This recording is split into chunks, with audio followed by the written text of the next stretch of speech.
He reads. He goes to class. There is an empty seat in front. He sits in the seat. He looks around. There are different people. He says hi to the girl next to him. She smiles. The teacher comes in. She closes the door. Everyone is silent. The first day of school begins. She is thirsty. She gets a glass of water. She begins to walk. She drops the glass. There is water on the floor. The puddle is big. She gets a mop. She wipes the water off. The floor is clean. She gets another glass of water. She drinks it. She is happy. Casey wants a new car. She needs money. She decides to babysit. She takes care of the child. She feeds him lunch. She reads him a story. The story is funny. The child laughs. Casey likes him. The child's mom comes home. The child kisses Casey. Casey leaves. She will babysit him again. Sam is a doctor. He takes care of people. He smiles at them. He gives them medicine. He gives stickers to the younger patients. The younger patients like him. They see him when they are sick. He makes them feel better. This makes him happy. He loves his job. He goes home proud. Jill and Jody are twins. They look the same, but they act differently. Jill likes sports. She is good at basketball and golf. She is also loud. She talks all day. Jody likes reading. She can read 300 pages a day. She is also quiet. She does not like to talk. Jill and Jody still love each other. The book is in the library. Jody goes to the library. She wants to borrow it. She uses her card to check it out. She takes the book back home. She sits on the couch. She reads the first page. It is good. She reads 20 more pages. It is not that good anymore. Jody returns the book. Brenda wants to have a picnic. She gets a basket. She puts sandwiches in the basket. The sandwiches are healthy. They are also tasty. She drives to the park. She lays out a blanket. She hears a sound. It is raining. She folds the blanket back. She puts the food in the basket. Mary goes to the store. The store is very big. The store sells bakery goods. Mary sees a carrot cake. She does not like carrots. She sees a banana nut muffin. It looks good. It costs $2. She buys it. She takes the wrapper off. She takes a big bite. It is crunchy on the outside. It is soft on the inside. Linda loves the park. There is so much to do. First, she looks at the sky. One cloud looks like a dog. Another cloud looks like a sheep. Later, she feeds the ducks. They are hungry. Linda throws breadcrumbs. The ducks enjoy the food. Finally, Linda watches the sun go down. It is beautiful. Sandra cannot see. A bird looks like a pillow. A pillow looks like a marshmallow. A marshmallow looks like a tree. A tree looks like a bee. Sandra goes to a doctor. The doctor gives her glasses. She puts them on. She can see the doctor. His eyes are blue. Everything is clear. Carol walks to the store. The store sells fruits. The fruits are colorful. Strawberries and apples are red. Tangerines and pumpkins are orange. Lemons are yellow. Limes are green. Blueberries are blue. Grapes and plums are purple. Carol's favorite color is purple. She buys a plum. She leaves the store. She bites the plum. It is tasty. He wakes up early. He is tired. He needs breakfast. Breakfast will give him energy. He goes to the kitchen. He pours milk into the bowl. He sees the wheat cereal box. Wheat cereal is healthy. He opens the box. There is a toy inside. It is a small car. She goes to the mall. There are many stores at the mall. She sees a clothing store. She goes inside. There are many different shirts. Some shirts have flowers. Other shirts have stripes. She gets a flowered shirt. It is pink and white. She tries it on. She looks in the mirror. The shirt looks great. His house is white. White is too boring. He goes to the paint store. He looks at the different colors. He sees the red bucket. Red is too daring. He sees the blue bucket. Blue is too sad. He sees the yellow bucket. Yellow is too bright. He sees the green bucket. Green is perfect. The beach is fun. Some people swim in the water. They see who is the fastest. The winner gets a surfboard. Some people lie down on the sand. They want to relax. The kids make sand castles. They try to make the castles big and tall. Later, the water washes the sand castles away. The kids make new ones. The garden is beautiful. The garden is big. There are many flowers. There are pink flowers. There are purple flowers. There are small flowers. There are big flowers. The gardener plants more flowers. There is also a fountain. Kids sit next to it. Kids throw coins in it. Their parents smile. She plays basketball. The game is intense. She stares at her teammate. Her teammate passes the ball to her. She runs to her team's side of the court. She dunks the ball in the basket. Her team is happy. They hug her. They shout her name. The people in the bleachers shout, "Hooray!" Her basketball team won the big game. They want to celebrate. They have to buy some things. They split the work. Patricia goes to the bakery shop. She orders a cake shaped like a basketball. Linda gets the decorations. She buys bottles of bubbles and water balloons.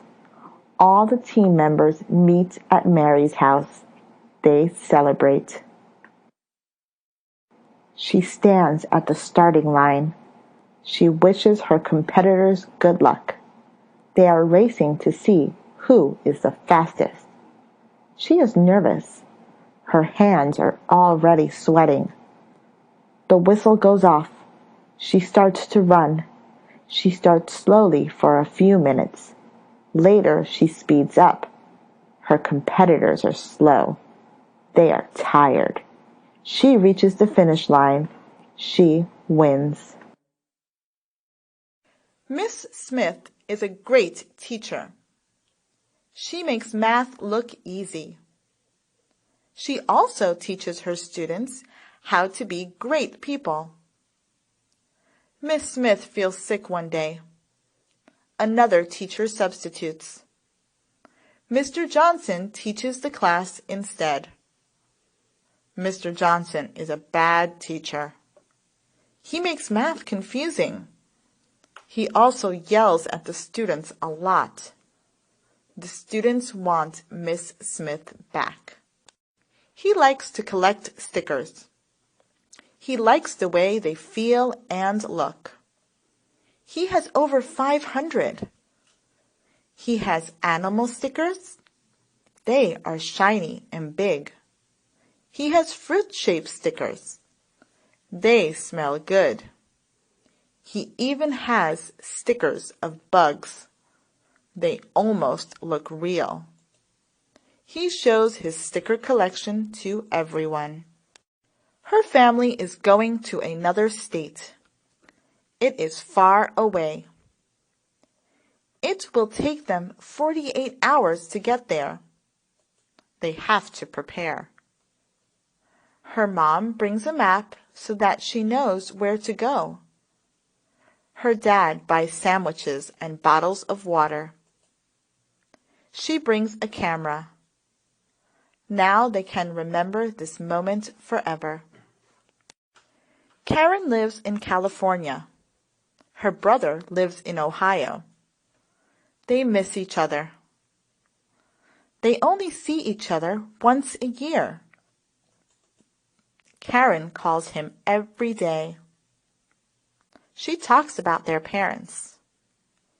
She also tells him about her day at school. He tells her about his day at college. They never want to say goodbye to each other. Lisa and her grandma go to the beach. They ride their bikes. Grandma still rides like a young girl. She is very fast. Lisa is slow, but she is willing to practice. The two ride their bikes for 4 hours. They decide to relax. Lisa gives her grandma a hug. He hears a sound from outside. He looks out his window. The newspaper has arrived.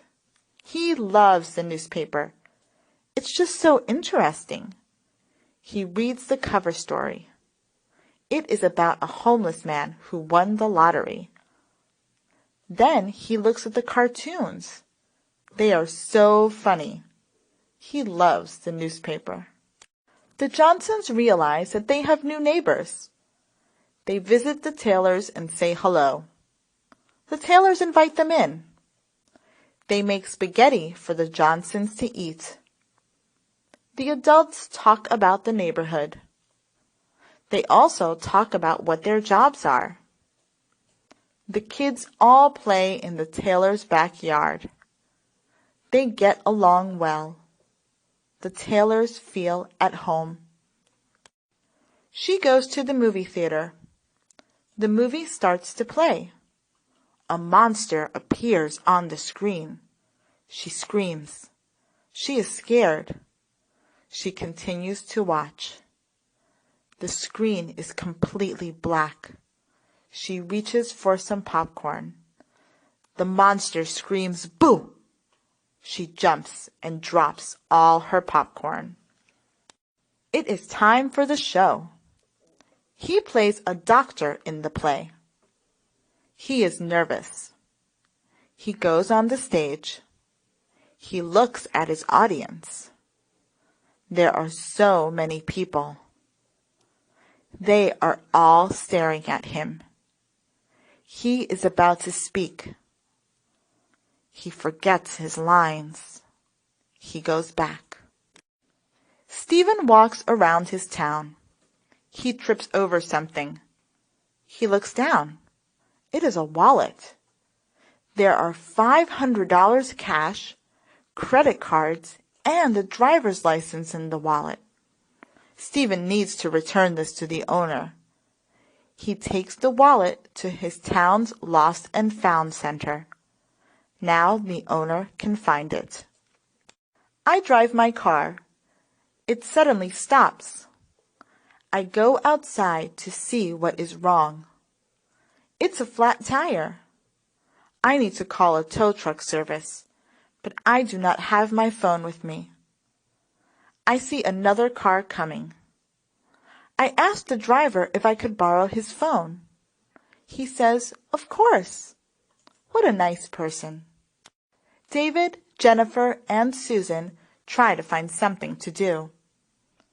David wants to eat at a restaurant. Jennifer and Susan already ate. Jennifer wants to sing at a karaoke. David and Susan have sore throats. Susan wants to play tennis. David and Jennifer are lazy.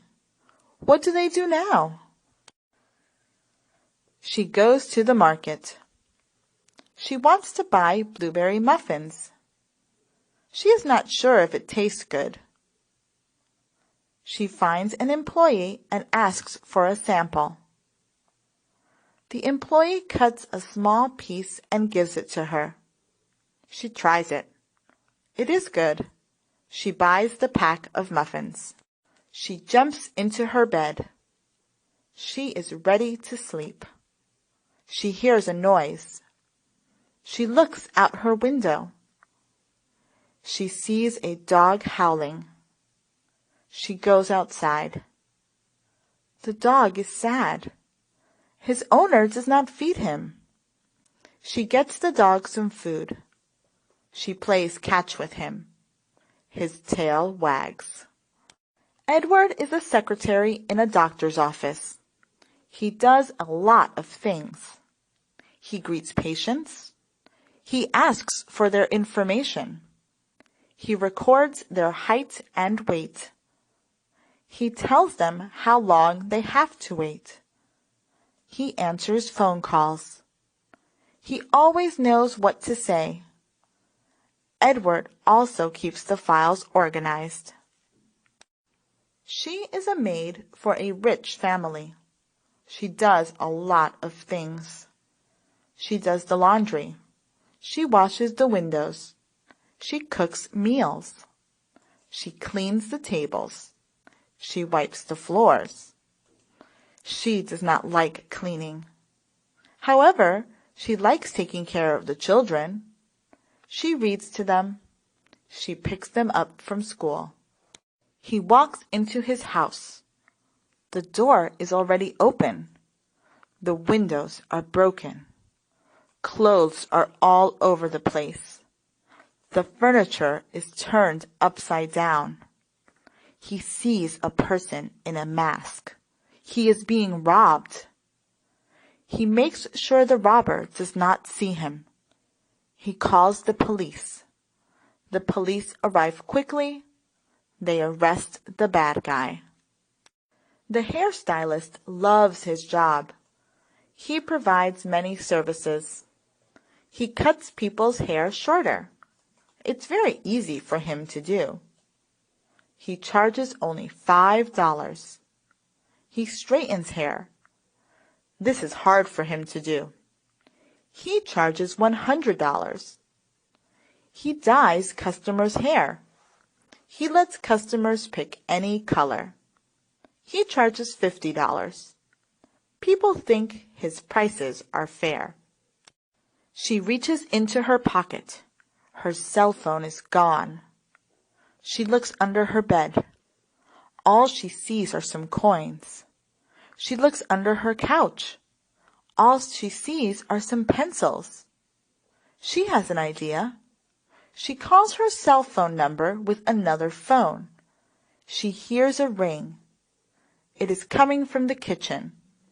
She sees her phone above the microwave. She goes to the park. She sees a lot of squirrels. They are small. They are brown. They have furry tails.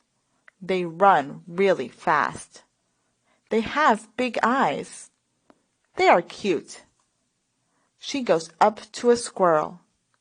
She feeds a nut to the squirrel. The squirrel takes it and runs away. She cannot sleep. She tries exercising. She runs 3 miles around her house. She does 100 jumping jacks. She dances. She goes back to bed. She tries to sleep. She still cannot sleep. She asks her older sister what to do. Her older sister sings her a lullaby. She falls asleep. It is Christmas time. Miss Miller goes to a store. She shops for gifts for her students. She buys 20 stockings. She buys candy canes. She buys school supplies. She buys gingerbread cookies. She puts the items in the stockings. She goes to the cashier. The cashier tells Miss Miller what a nice teacher she is. He has a job interview soon. He wants to be the manager. He needs to prepare. He goes to the barber. He gets a haircut. He goes to the mall. He buys a suit. He goes home. He prints out his resume. He goes to the company. He takes a deep breath. He is ready. She gets an allowance from her parents.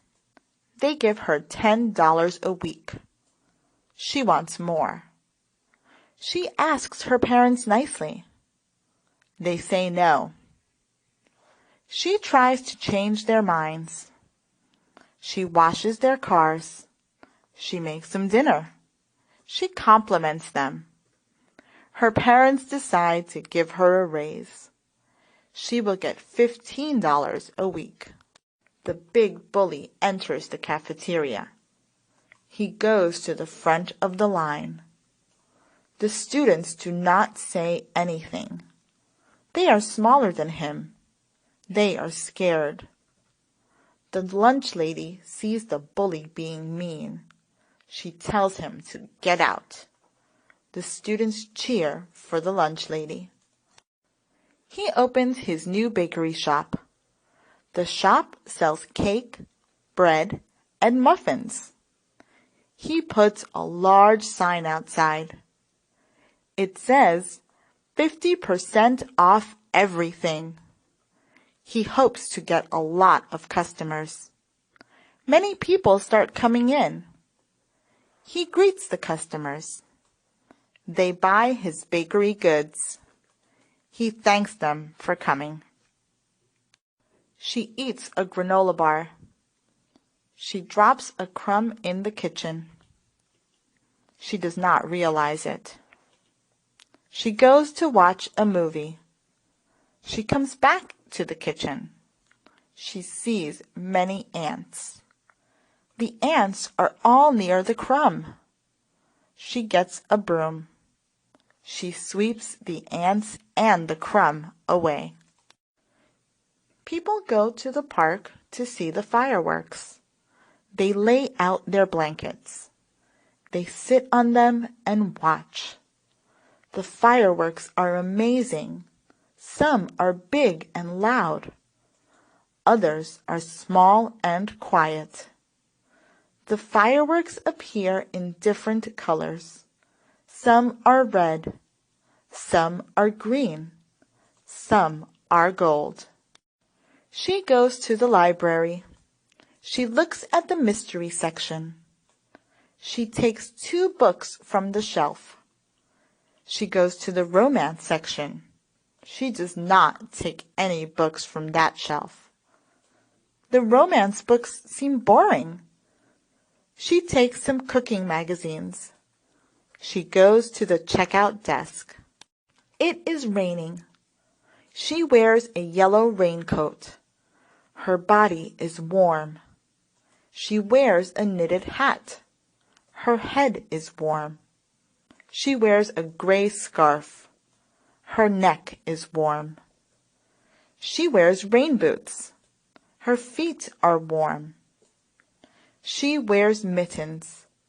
Her hands are warm. She gets an umbrella. She goes outside. She pours the cereal into a bowl. She needs milk. She goes to the refrigerator. She gets the milk. She pours the milk into the bowl. She tastes it. Yuck! It tastes bad. She checks the milk carton. The expiration date was last week. She throws it away. No one should drink it.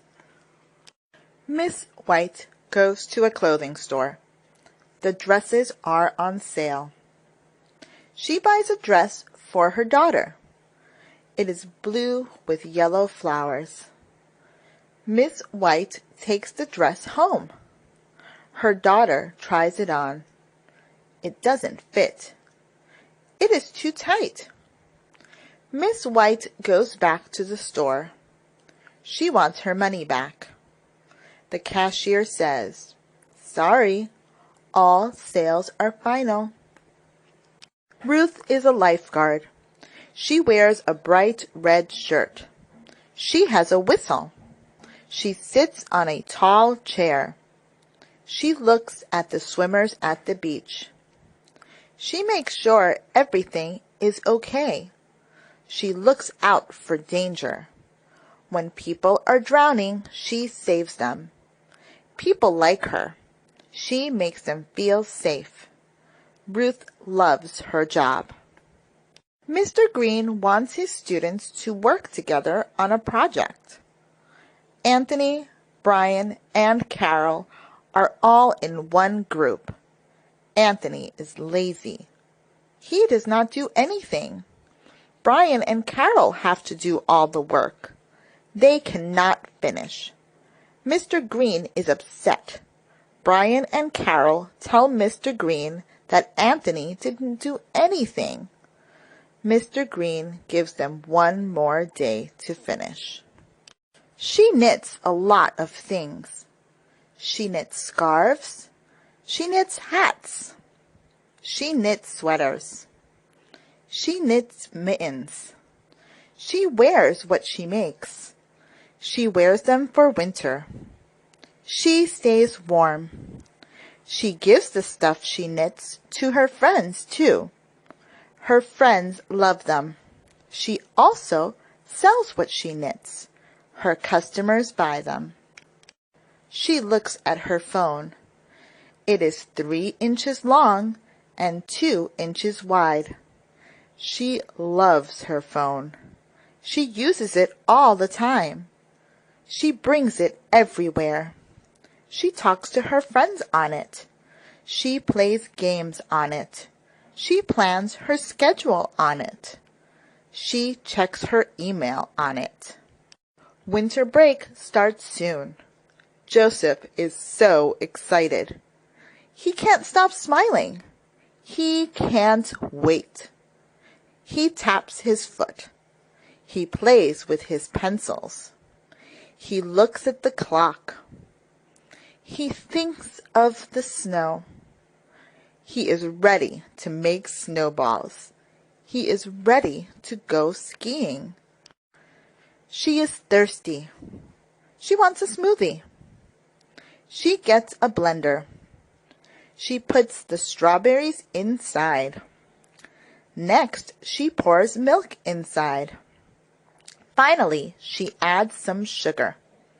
She presses the button. The blender mixes the ingredients. She pours the liquid into a glass. She drinks some. It tastes delicious. She drinks all of it. She cleans the blender. Everyone knows that practice makes perfect.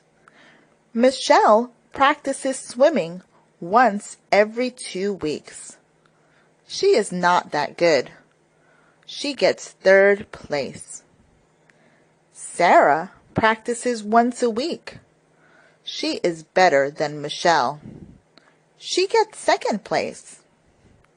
Sharon practices every day. She is very good. She gets first place. He looks at his stuffed bear. It is 6 inches tall. It is light brown. It has blue eyes. It is wearing a striped scarf. It is soft. He brings it everywhere. He brings it to school. He brings it to soccer practice. He brings it to restaurants. He even brings it to weddings. High school students get lockers. Lockers are awesome. You can put books in it. You can put food in it. You can put a first aid kit in it. Thanks to lockers, you don't have to carry so much stuff. You can even decorate your lockers. You can stick posters in it. There are a lot of skunks in the park. The skunks spray their odor. The park smells very bad now. The family goes to the park for a picnic. They have lots of food. They smell something funny. They see the skunks. They do not want to eat anymore. They go home. Kimberly walks outside. She likes looking at her neighborhood. She also likes the fresh air. She bumps into someone. She looks at him. It is an old friend. He smiles. He says he likes the fresh air too. They hug. They talk about their memories. They laugh. Mary does well on her test. She smiles. Patricia wins the drawing contest. She smiles. David watches a great movie. He smiles. Mary, Patricia, and David are happy. Linda breaks her leg. She goes to the hospital. Barbara gets last place in the race. Jeff does bad on his test. Linda, Barbara, and Jeff are sad. She turns on the TV. Her favorite TV show is on. It is 30 minutes long. It is about the slowest animals on earth. She has a slow animal herself. It is a turtle. The turtle is quiet and cute. It is green. She watches TV with her turtle. She is very talented. She is good at taking tests. She is good at dancing. She is good at singing.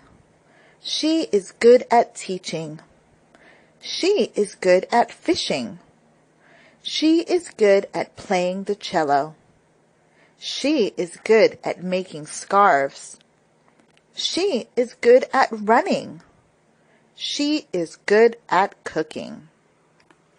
He hears a loud noise. He looks out the window. He sees a motorcycle. It is on the road. It is black and silver. It has 2 wheels. There is a man on the motorcycle. He wears a helmet. He wears sunglasses. He wears a leather jacket. He is riding the motorcycle. It is time for the award ceremony. She gets the first place medal. It is circular. It is gold. It has a picture of a ballet dancer. She deserves the medal. The audience cheers. Her parents scream her name. Her brother throws a rose at her. She bows. He eats a lot of candy. He needs to clean his teeth now. He does not want cavities. He goes to the bathroom. He flosses between his teeth. He grabs his toothbrush. He brushes his teeth up and down. He rinses his mouth. His teeth look white. Finally, he uses mouthwash. She loves ketchup. She puts ketchup on fried chicken. She puts ketchup on French fries.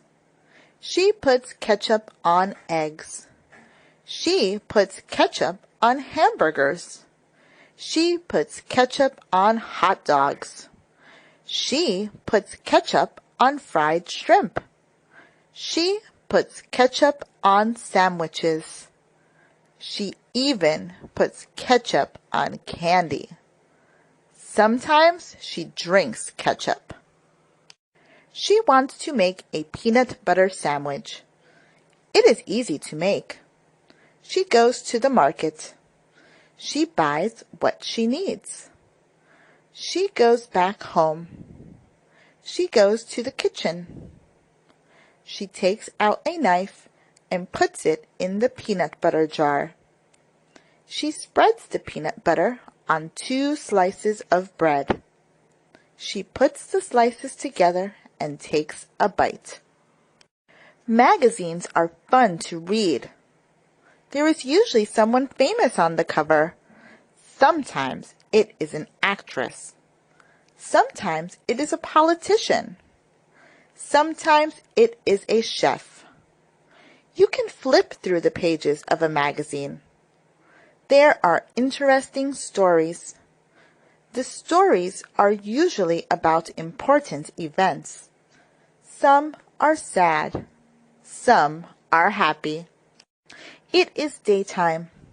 The sky is bright blue. The sun is shining. There are many clouds in the sky. She looks at them. The clouds have different shapes. One of them looks like a heart. Another looks like a bird. She continues to look at the clouds. Summer ends. Autumn begins. Autumn is perfect. It is not too hot like summer. It is not too cold like winter. She wakes up. She looks out her window.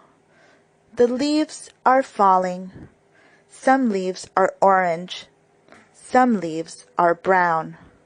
She sees her dad raking the leaves. She goes outside. She helps her dad. The young girl is hungry. Her parents do not feel like cooking. They go to a restaurant nearby. A waitress takes them to an empty table. The family sits down. The waitress gives them menus. The family looks at them. They order spaghetti and lobster. They wait for their food. He works at the grocery store. He is the manager. He has a different uniform from his co-workers. His is red.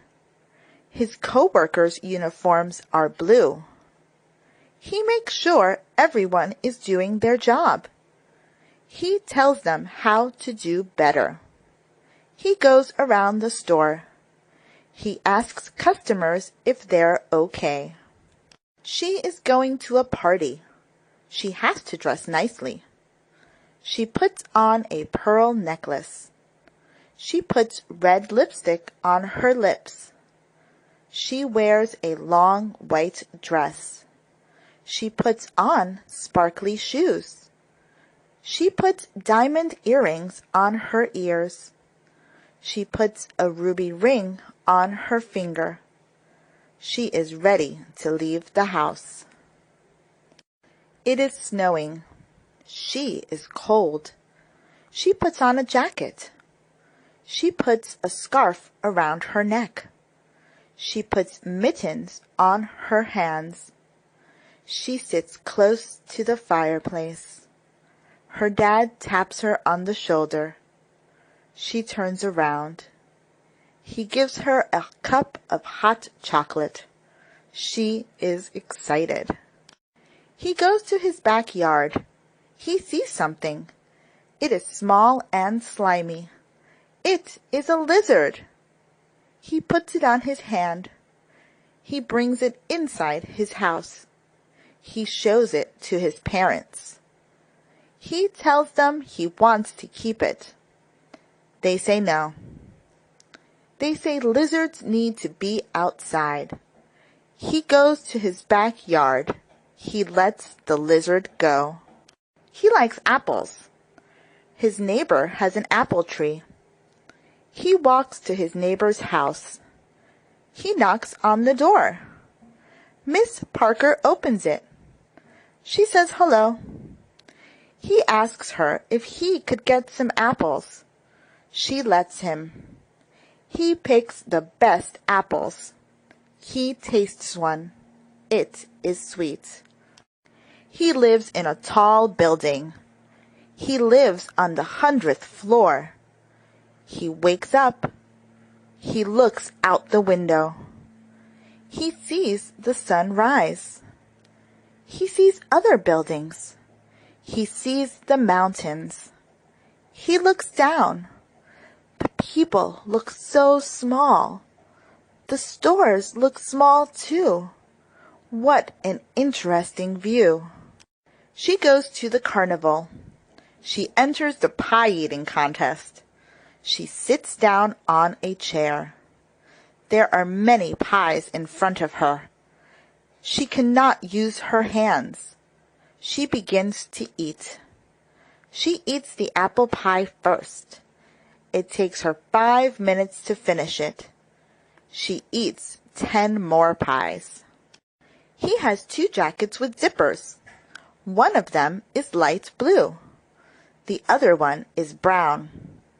He has 2 jackets without zippers.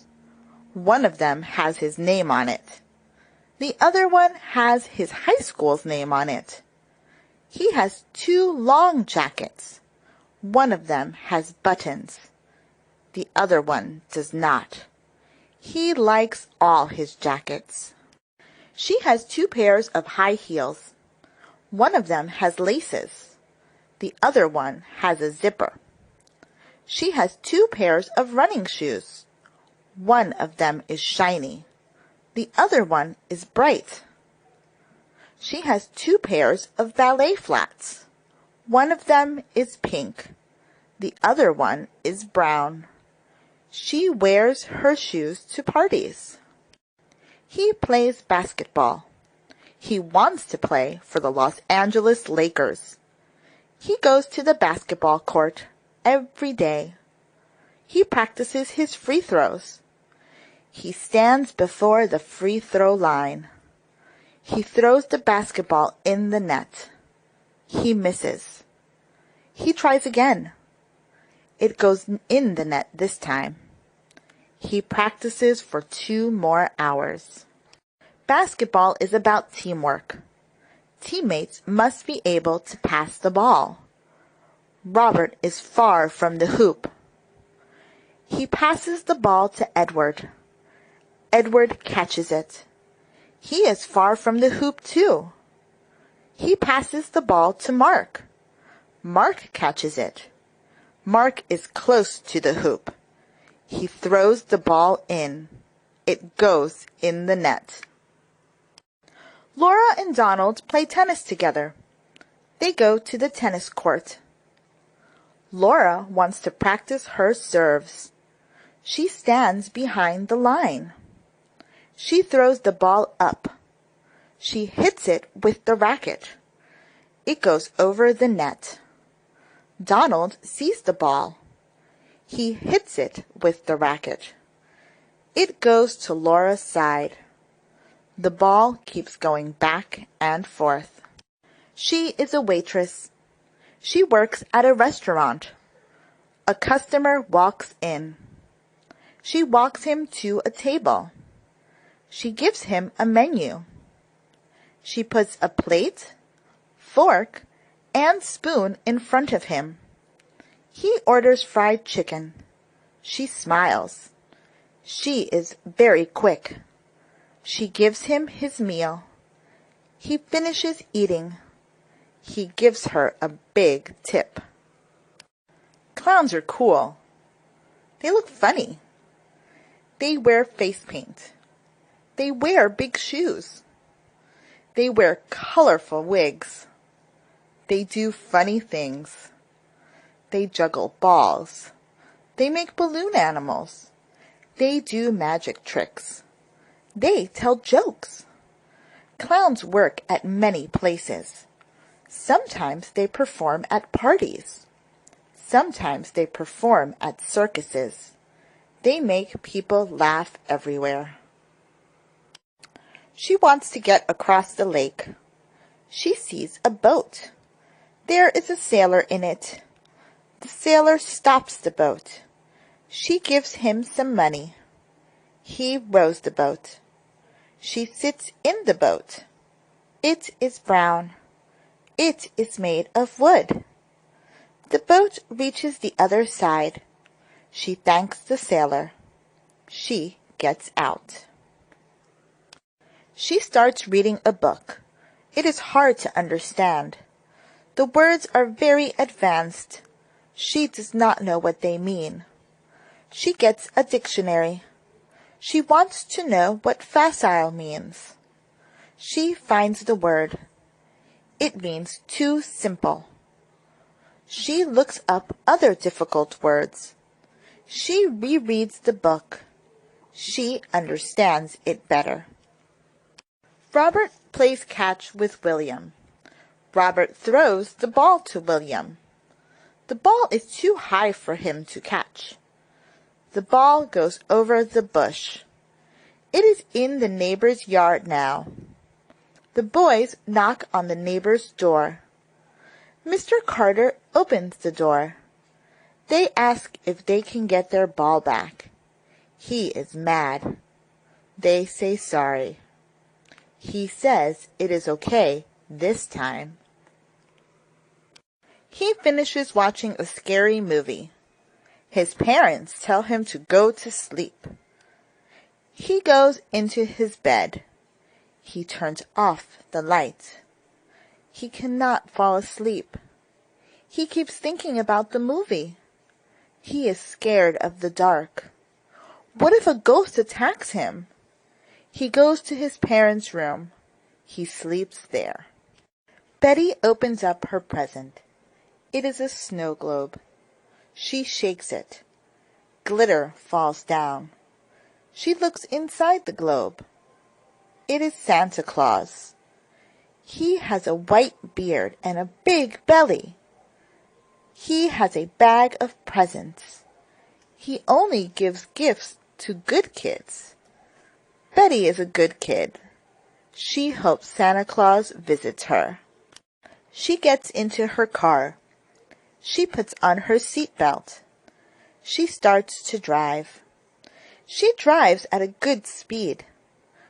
It is not safe to drive too fast. It is also not safe to drive too slow. The traffic light is yellow. She slows down. The traffic light turns red. She stops completely. She waits. It turns green. She drives. You can do a lot of things at the beach. You can lie down on a towel. Remember to put sunblock on. You don't want your skin to burn. You can make sand castles. Show your creativity. You can surf in the water. Watch out for the big waves. Finally, you can watch the sunset. The oven makes a sound. The apple pie must be ready. She puts on an oven mitt. She takes out the pie. She puts it on the table. It smells so good. It looks so good. It is too hot. She must let it cool. She goes up to her room to wait. She has very long hair. It reaches her waist. She goes to the hair salon. She waits. She reads a magazine. The barber calls her name. She sits down. She says she wants her hair to be short. The barber cuts 12 inches off. The barber asks if she likes her haircut. She looks in the mirror. She likes it. Margaret is at a concert. There are so many people. It is completely dark. Her favorite band is on stage. The guitarist starts strumming. Colorful lights start to appear on stage. The lead singer sings Margaret's favorite song. She cheers for the band. She puts her hands up in the air. She turns on the TV. The news is playing. She thinks news is boring. She goes to the next channel. A cooking show is playing. The chef is making a cake. She does not like cake. She goes to the next channel. A cartoon show is playing. It is about an elephant and a mouse. It looks funny. She puts the remote control down. She watches. She wants to buy a new laptop. It costs $1,000. She only has $500. She saves up to buy the laptop. She does not eat at restaurants. She does not buy any more clothes. She only buys things on sale. She gets many jobs. She babysits. She works at the bank. She keeps saving money. He is hungry. All the restaurants nearby are closed. He finds a vending machine. There are many snacks inside. There are drinks too. He puts $1 in. He wants a bag of chips. He pushes the button for chips. He puts his hand in the machine. He gets his chips. She is hungry. She wants an apple. She walks outside. She goes to her car. She drives to the market. She sees a lot of apples. The green apples look sour. The red apples look sweet. She takes a red apple. She goes to the cashier. She gives him money. She eats the apple. It is November 23rd. Parents are buying turkey. The kids are waiting to eat. The parents bring home the turkey. The doorbell rings. The mother opens the door. Her friend comes in. Everyone sits at the table. They begin to eat. He woke up. He got out of bed. He went to the restroom and took a shower. The water was cold at first. He made it warm. He took 10 minutes to shower. He stepped out of the shower. The floor became wet. He grabbed a towel. He wrapped it all around him. He went to his bathroom mirror. He saw his reflection. He looked handsome. He had grown facial hair. It was time for him to shave it. He grabbed the shaving cream and poured some in his hand. He spread the shaving cream around his face. He grabbed the razor and started shaving. He cut himself by accident. It started bleeding. He was not hurt. He washed his face and applied aftershave. He put a Band-Aid on his cut. The cut stung him a little. He dried himself and started getting ready for work. She came back home from work. She looked at the clock and yawned. It was 9 o'clock. She went to her bedroom and put on her pajamas. She got her blanket. She lied down on her bed. The room was cold. She got up and went to her closet to get extra blankets. She lied down again and covered herself. She fell asleep. She woke up in the middle of the night to get a glass of water. She drank the glass of water. She walked back to her bedroom. She yawned and fell asleep. 2 hours passed. She woke up and went to the restroom. She heard a noise outside her window. She looked out the window to see what it was. It was a black cat climbing a tree. She hushed the cat. The cat ran away.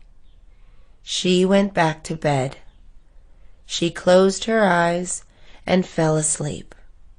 She slept very little.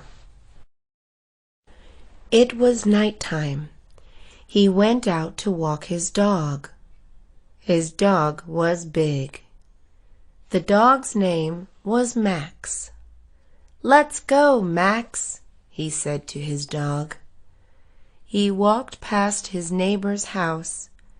He saw there were no lights in the house. His neighbor was not home. He walked past the market. There were people shopping for groceries. He remembered he needed milk. He tied Max to a pole.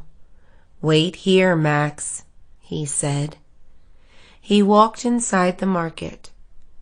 It took 15 minutes to buy the milk. He untied Max and continued walking. He walked back to his house. He let Max inside the house. It was time to feed Max. He served Max a bowl of dog food. Max ate it quickly. It was late. He took Max to the backyard. Max slept in a doghouse. He said good night to Max. Max barked. It was a hot day. The sun was shining in the sky. The air was sticky. It was a Sunday afternoon. Jane was thirsty. She went to the kitchen to get a drink. She opened her refrigerator. There was nothing to drink inside. Jane grabbed some lemons and a big pitcher. She cut the lemons in two. She filled the large pitcher with water. She squeezed the lemons into the pitcher of water. She opened her cabinet to get the sugar. She poured some sugar into the pitcher of water and lemon juice. She had made lemonade. She took a sip of the lemonade. It needed more sugar. She grabbed the bag of sugar and poured a little more. She took another sip. The lemonade tasted sweet. All it needed now was ice. She opened the refrigerator to grab some ice. There was no ice. It was a cold night. The moon was bright and round. The wind blew cold through the window. Jim got up from his couch and closed it. Jim was shivering because it was cold. He rubbed his hands together. Jim went to the kitchen. He wanted to make coffee. He opened his cabinet. He grabbed the can of coffee beans. He opened the lid. He held the can up to his nose. He took a deep breath. It smelled like fresh coffee beans. Jim loved the smell of coffee. He loved drinking coffee more. He poured the beans into the coffee maker. He grabbed a pitcher and put it under the machine. He pressed a button and it started brewing. Jim started shivering again. He moved around to warm his body. The machine took 15 minutes to finish. Jim poured the coffee into the mug. He drank it all. The coffee warmed his body. he stopped shivering. It was a cloudy day. It looked like it was going to rain. Jim put on his raincoat and rain boots. He grabbed his umbrella and left his house. He had to walk to an elementary school to pick up his sister. It was 3 o'clock. Jim's little sister was coming out of school. He walked along the streets. He looked at his clothes. His rain boots were black. His raincoat was green. His jeans were blue. His umbrella was red. Jim looked around as he walked. People were dressed similarly. The clouds looked dark. They were heavy with rain. Jim walked faster. Jim arrived at 3:20. The school bell would ring at 3:30. Jim needed to wait 10 more minutes. He was at the front gate. There were parents waiting alongside with Jim. The school bell rang. Children were escorted to the front gate. Jim's sister ran up to him. They hugged and walked home together. Jim and his sister were walking home from school. "How was school?" Jim asked. "It was nice," said Jim's sister. Her name was Nancy. Nancy was 7. She had black hair. Her hair was short and straight. She also had braces. Jim forgot to bring an umbrella for Nancy. Jim and Nancy huddled together under Jim's umbrella. The rain fell lightly. "Let's hurry," Jim said. Jim and Nancy walked faster. Jim stepped on a puddle. The water splashed. Nancy's pants got wet.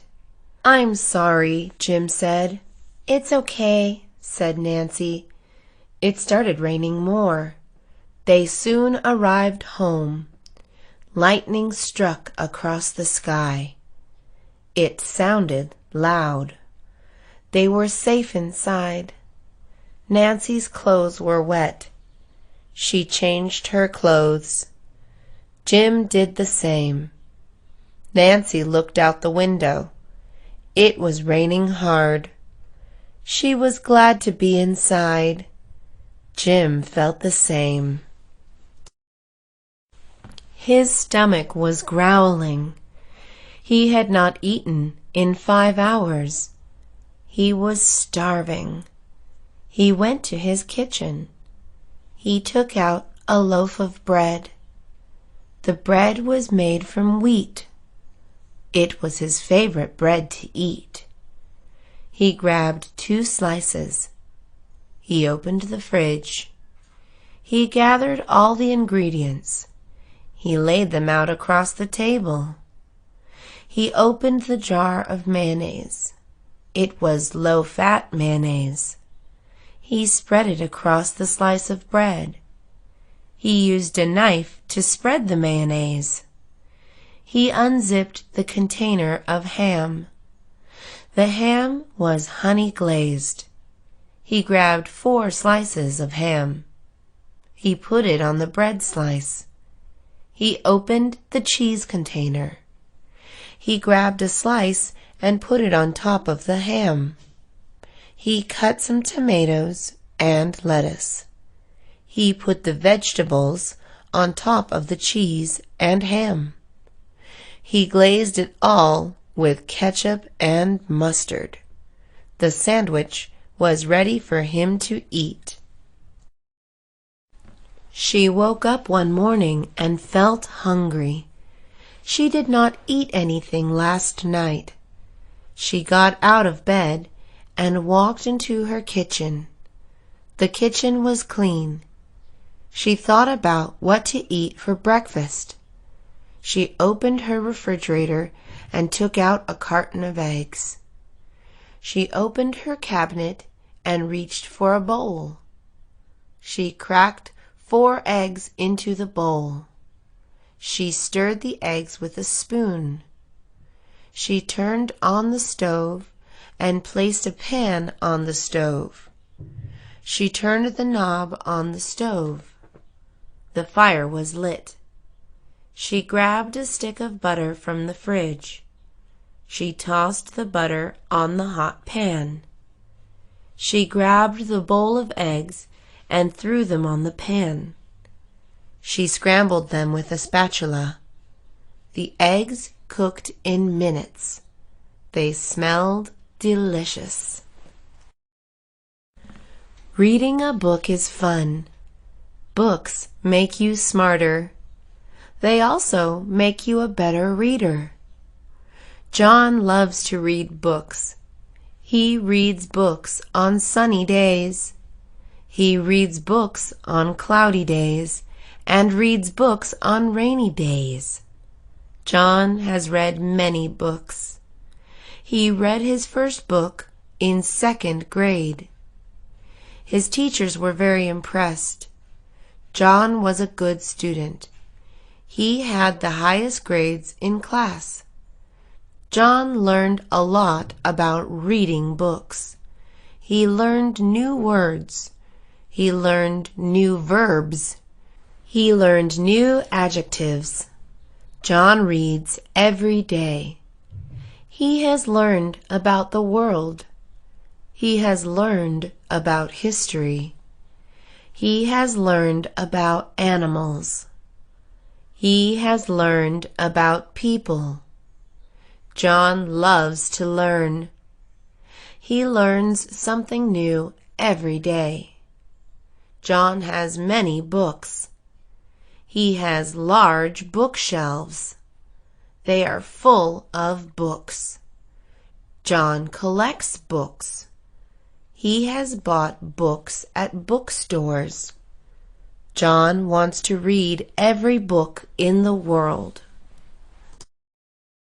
Watching television is entertaining. Sam loved watching television. He watched it all the time. He watched it in the morning. He watched it in the afternoon. He watched it in the evening. He loved watching it late at night.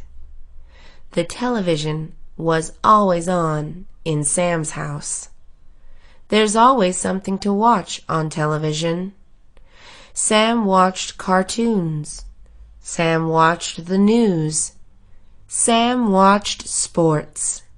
Sam watched documentaries. Sam watched movies. Sam watched sitcoms. Sitcoms were his favorite to watch. Watching television can be good for you. Watching television is relaxing. Watching television is informing. Watching television can bring people together. Sam liked watching television with friends. Sam recorded television shows. He had a device that would record shows. Sam recorded all his favorite shows. He re-watched them all the time. Sam had many recordings. Sam wants to be an actor. He wants to appear on television. It is his dream. He exercised every day. He lifted weights. He ran on the track. He rode his bicycle everywhere. He did pull-ups and push-ups. He did sit-ups and crunches. He loved being in shape. It felt great. He felt powerful. He felt vital. He felt fast. He felt attractive. It made him feel confident. People complimented his appearance. "Look at those muscles," people said to him. "Thank you, I work out," he replied. He wasn't always in shape. He used to be fat. He did not like being fat. He was made fun of. He had a low self-esteem. He felt unattractive. His body felt tired and heavy. He had no energy. He knew he had to change. He looked in the mirror one day. He promised himself to lose weight. He stopped eating unhealthy food. He started moving around more. He went jogging at night. He bought a gym membership. He lost weight. She ate a lot of food. She ate cheeseburgers. She ate chips. She ate sweets. Every day, she ate these types of foods. She was always hungry. She did not like vegetables or fruits. She never drank water. She only drank soda or juice. She was big. She did not exercise. She was happy about her appearance. People made fun of her. "Lose weight," people said to her. "Stop eating," people said to her. "No, thank you," she replied. "I'm happy with how I look," she said.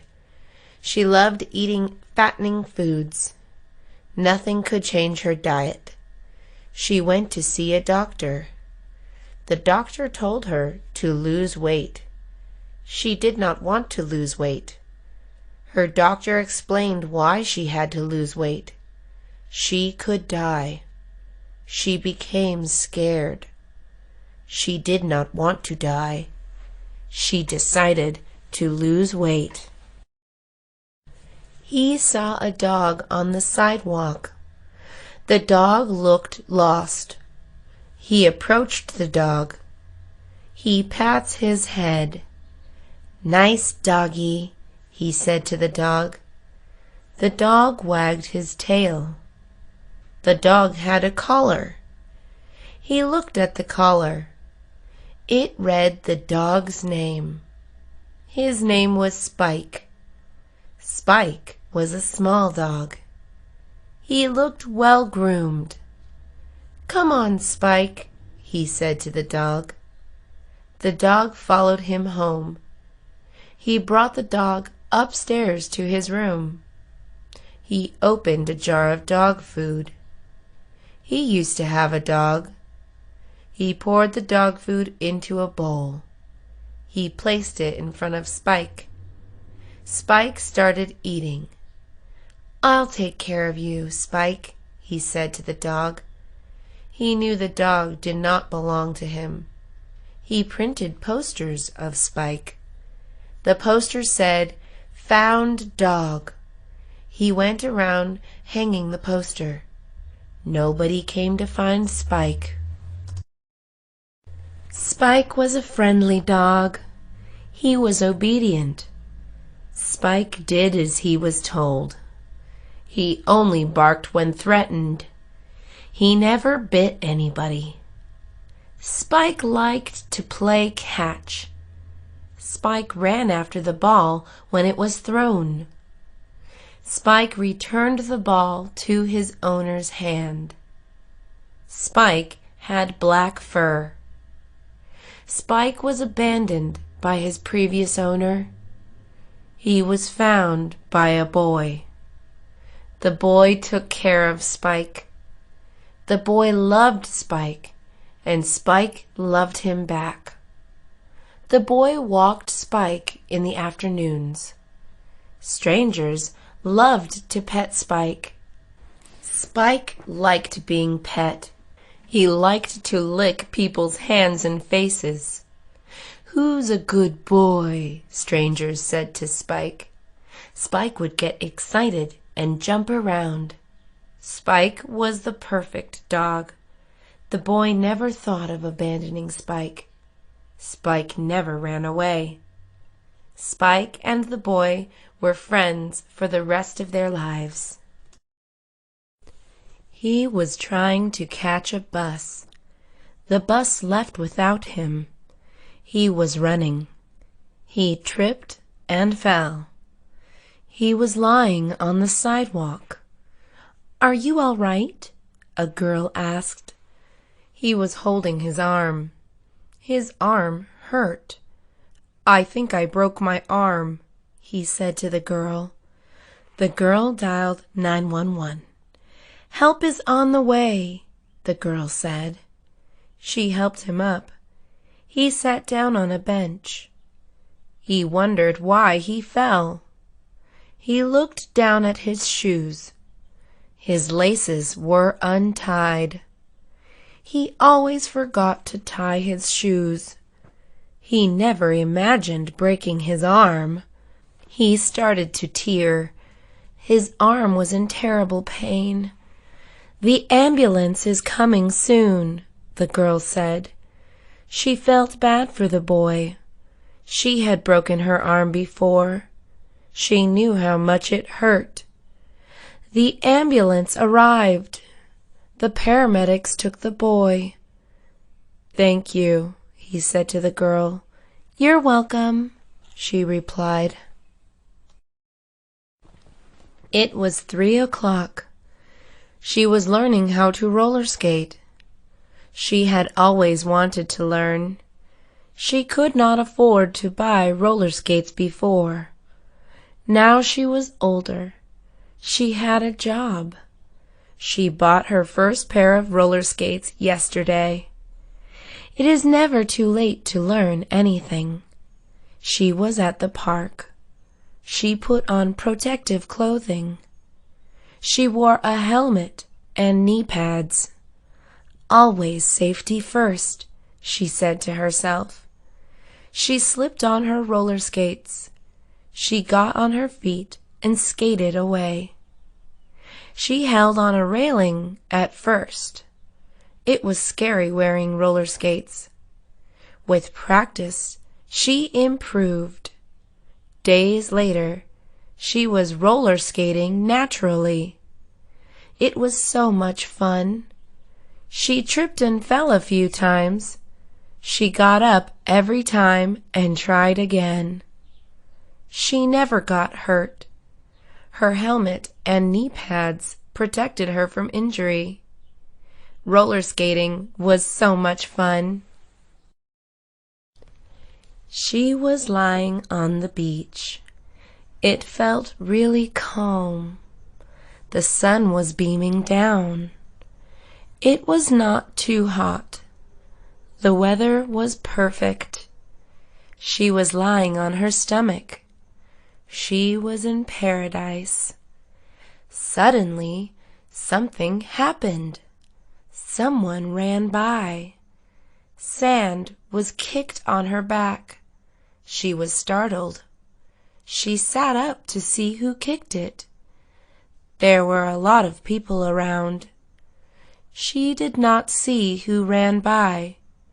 She felt angry. Someone had ruined her moment in the sun. She lied back down. Minutes later, someone ran by again. Sand was kicked on her back. She rose instantly. She saw a kid hiding. He was laughing. She stood up and walked towards the kid. "Were you kicking sand on my back?" she asked the kid. The kid was scared.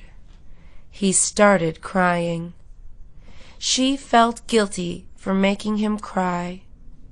"Don't cry," she said. "I'm sorry," the kid said. She never came back to that beach again. Tommy needed to raise money for his football team. The team needed new uniforms. Tommy needed an idea. He asked his mom for help. His mom had a good idea. Tommy's mom loved baking. She decided to have a bake sale. Tommy loved the idea. They would sell cookies and pies. They planned the bake sale. It would be next Saturday. Tommy needed to raise $200.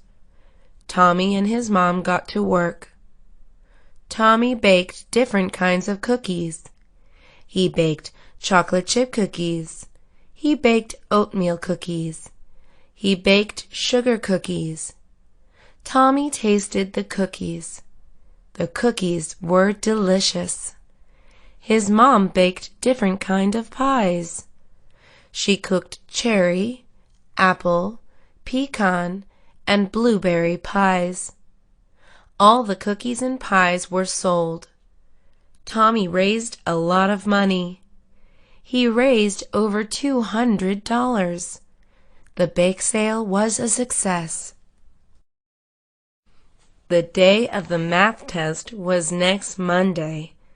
He had 3 days to study. He did not like math. It was the hardest subject. He had to study in order to pass. He locked himself in his room. He turned off his phone. He shut off his computer. There could be no distractions. He left his radio on. Music helped him study. Every day he studied for hours. After 2 days, he stopped. He needed help. He could not solve a math problem. He called his friend. His friend was good at math. He asked his friend if he could help. His friend said yes and came over. His friend helped him study for 3 hours. He was ready to take the test. His friend wished him good luck. The day of the test came. He took the test. He passed the test. Studying had paid off. She was graduating from high school. She was excited. Graduation was in 1 week. She had to prepare for graduation. She went to the store. She bought makeup and hair products. She wanted to look her best. Next, she had to buy her graduation gown at her school. The gown was dark blue. It looked nice. She took it home. She hung it in her closet. Graduation was 3 days away. She was proud of graduating. Her family was also proud. She was the first one to graduate from high school in her family. It was a big accomplishment. She planned to go to college. Graduation day came. She got dressed and ready. Soon she was at the event. Her family was there. They watched from a distance. They called her name. She went to pick up her diploma. The audience cheered. Her family was happy. She was happier. Yogurt tastes sweet. Ice cream is also sweet. She likes to eat yogurt. Her friend likes to eat ice cream. Her friend is a guy. His favorite flavor of ice cream is chocolate. He does not like yogurt. Her favorite flavor of yogurt was strawberry. She did not like ice cream. One day, she asked him a question. "Have you tried chocolate-flavored yogurt?" Her friend decided to try it. They went to a yogurt shop together. He bought a cup of yogurt. It was chocolate-flavored. He sprinkled peanuts on his yogurt. He tasted the yogurt. He liked it. He asked her a question. "Have you tried strawberry-flavored ice cream?" She said she didn't and wanted to try it. One night, they went to an ice cream shop together. She bought an ice cream cone. It was strawberry-flavored. She tasted the ice cream. She liked it. They both now liked ice cream and yogurt. Lisa likes to draw. She also likes to paint. Drawing and painting are similar. She draws with a pencil. She paints with a paintbrush. Lisa draws many things. She draws cats. She draws vases. Lisa also draws people. Drawing is easy for Lisa. Lisa is a good drawer. Lisa is also a good painter. She paints landscapes. She paints sunsets. Lisa also paints people. Painting is more difficult than drawing for Lisa. Painting requires patience. Drawing is fast for Lisa. Lisa wants to be famous one day. Lisa paints every day. She draws every other day. Lisa paints in her room.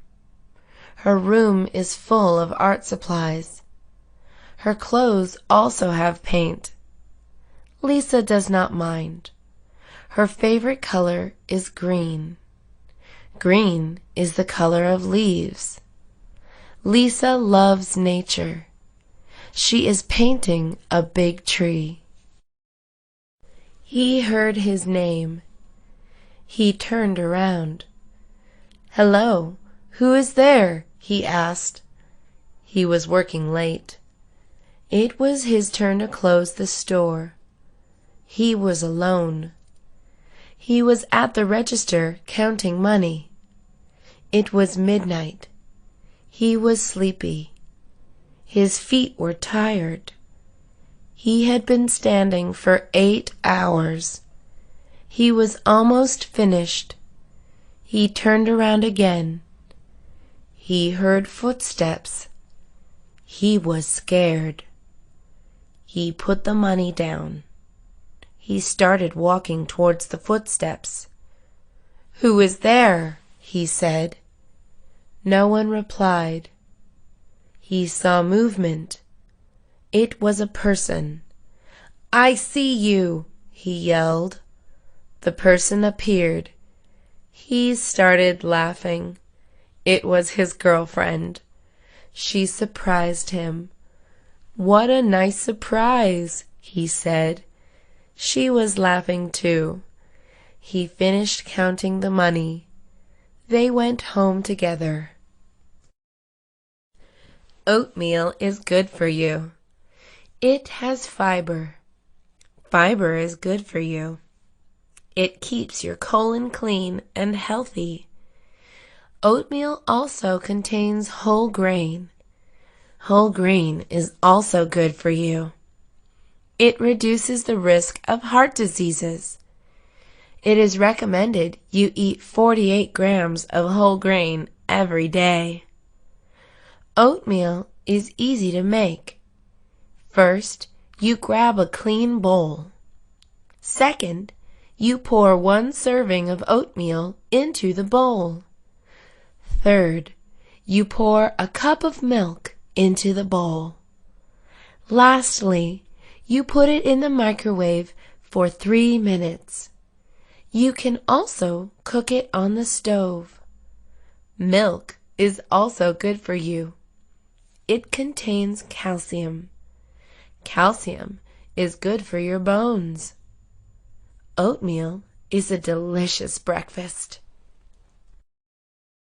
Sally was petting her cat. Her cat's name is Kitty. Kitty is a large black cat. Sally ran her finger down Kitty's back. She loved her cat. Her cat smelled like shampoo. She had been washed that morning. Cats do not like water. Kitty, on the other hand, liked water. Kitty was a friendly cat. Sally was on her bed. Kitty fell asleep. Sally was thirsty. She did not want to wake up Kitty. She picked up her cell phone. She called her little brother. She whispered into the phone and said, "Get me a glass of water, please." Her brother said, "Okay." He was downstairs watching television. He went to the kitchen. He got a glass of water. He took it upstairs to his sister's room. He did not know Kitty was asleep. He slammed the door open. Kitty woke up and ran away. He went to the furniture store. He needed a new couch. His old couch had broken. He walked around the store. He saw different couches. There were a lot of couches. He did not know which to buy. He saw a blue couch.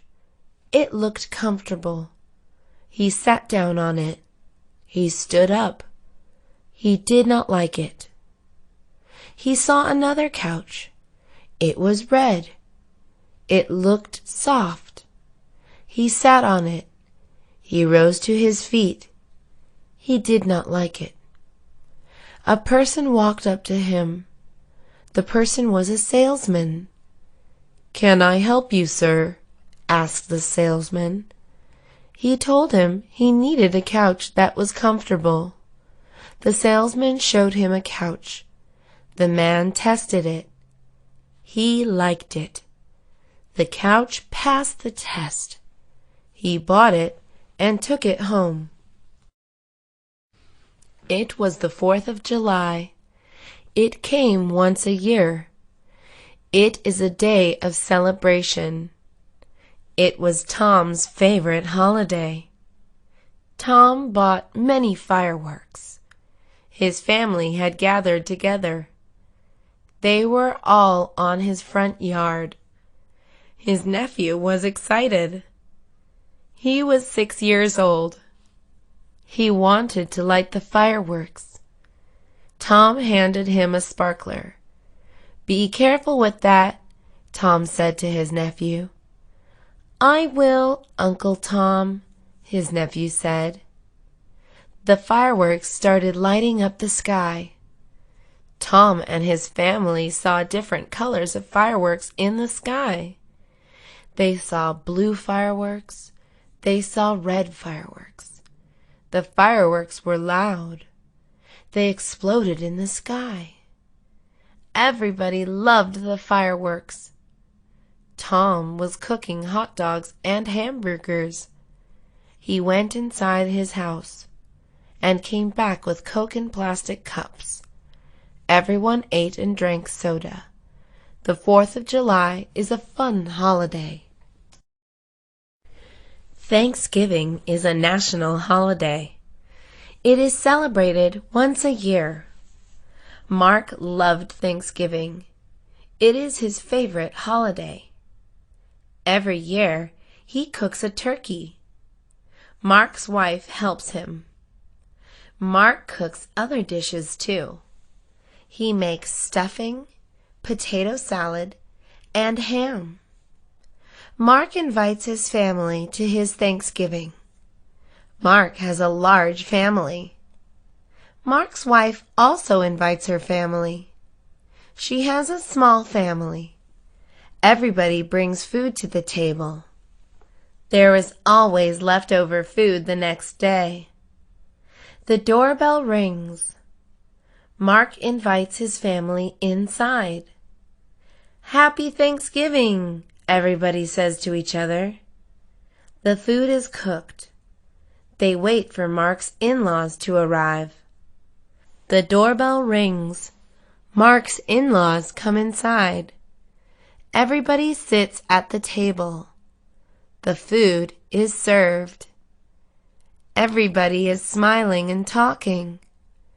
Everybody begins to eat. Thanksgiving is a festive holiday.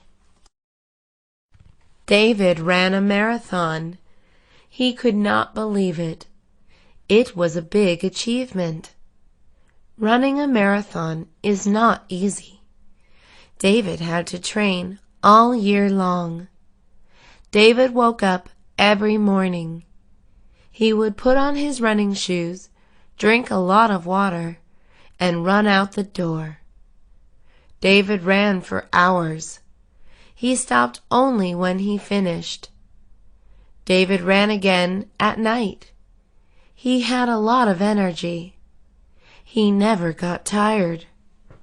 Running a marathon took a long time. David ran 26 miles and 385 yards. It took 5 hours and 30 minutes to finish. David was exhausted when he finished. He was really thirsty. He drank a gallon of water. He was still thirsty. David was happy. Running a marathon had been his wish. He could not wait to run it again next year. It was a beautiful day. Joe went to the park. There were people everywhere. Joe saw many things. He saw a boy riding a bike. He saw a girl swinging on a swing. He saw a family having a picnic. He saw a man playing the guitar. It was a happy sight. Joe took a deep breath. The air was fresh. The smell of flowers was in the air. The trees were swaying in the wind. Joe felt so alive. Joe heard a bell. He looked around and saw the ice cream man. He reached in his pockets. He grabbed $3. "Hey, ice cream man!" Joe yelled. The ice cream man stopped and turned around. He walked towards Joe. "1 ice cream, please," Joe said. The ice cream man handed Joe an ice cream bar. "Thank you," said the ice cream man. Joe paid and went on his way. It was a sunny day. Everything was perfect. She went inside the music store. The music store sold all kinds of things. It sold records, compact discs, posters, and clothing. She loved listening to music. Her favorite kind of music was jazz. She collected old jazz records. Her collection had hundreds of records. She started collecting records at a young age. She was 15 when she got her first jazz record. Her dad had given it to her. It was a birthday present. She fell in love with jazz music that day. There was a special guest at the music store. He was a famous jazz artist. She was excited to see him. She owned all his records. His name was Miles Davis. He was a musical genius. She brought one of his records. It was her favorite record. There was a line to see the jazz artist. She waited in line. She met Miles Davis. He smiled and signed her record. She could not believe what had happened. A man was crossing the street. He was an elderly man. He walked like a turtle. It took him a long time to cross every day. He crossed the same street. Every time he took a long time. The cross lights turned green. He was still crossing the street. Cars would honk at him. The man did not care. He could not cross any faster. "Where is that man going?" people would ask. No one knew where he went. The man walked with a cane. He had white hair and glasses. He crossed the street one day. A boy was standing on the corner. "Where are you going?" the boy asked. "I don't know," replied the man. The old man was lost. Somehow he would find his way back home every day. It was a cold day. The wind was blowing. He was in his car. He was waiting for his friend. His whole body was shivering. He turned on the car's heater. It started heating the car. Suddenly, it stopped. He turned it on again, but the heater turned off again. It had stopped working. He was really cold. He had a sweater on, but it was not enough. He forgot to wear his jacket. How could I warm myself? He thought to himself. He remembered he had something in his trunk. He opened the car door and stepped out. It was even colder outside the car. There was no one outside. He opened his car trunk. There was a jacket. The jacket was old and smelly. He did not care. It was so cold. He put on the jacket. He went back inside the car. His friend finally arrived. He went to the mall. He needed clothes to wear. Summer was nearing. He brought a list. It was a list of clothes to buy. He looked at the list. He needed t-shirts. He entered a store. The name of the store was Summer Shirts. He bought 10 shirts. They were different colors. 3 of the shirts were blue. Another 3 were red. 2 of the shirts were white. The last 2 were black. He crossed shirts off his list. He needed pants. He walked into a store. The name of the store was Fancy Pants. He purchased 5 pairs of pants. 2 pants were blue jeans. Another 2 were tan slacks. The last ones were brown khakis. He crossed pants off his list. He just needed shoes. He walked into a shoe store. He saw sandals. He bought sandals instead of regular shoes. He was now ready for summer. He bought a computer. It was a laptop. The laptop was expensive. It cost him several $100s. He saved up money. It took him 4 months to save enough. He earned his money. He worked at a restaurant after school. The job was hard. He was determined to buy a computer. He never quit his job. He went to the Best Buy to purchase it. He walked in with the money in his hand. He knew which computer he wanted already. He paid for the computer and took it home right away. He opened the box. He lifted the computer gently from the box. "It's beautiful," he said. The laptop was sleek. It looked nice. It was the happiest day in his life. He turned it on. He logged on the internet. She was popular. Everybody at school knew her name. She liked the attention. She was pretty. She had blonde hair. It was long and straight. She wore expensive clothes. She wore classy perfume. She put on pricey makeup. All the other girls were jealous of her. All the guys liked her. She was not interested in being in a relationship with anybody. One day, her parents told her a surprise.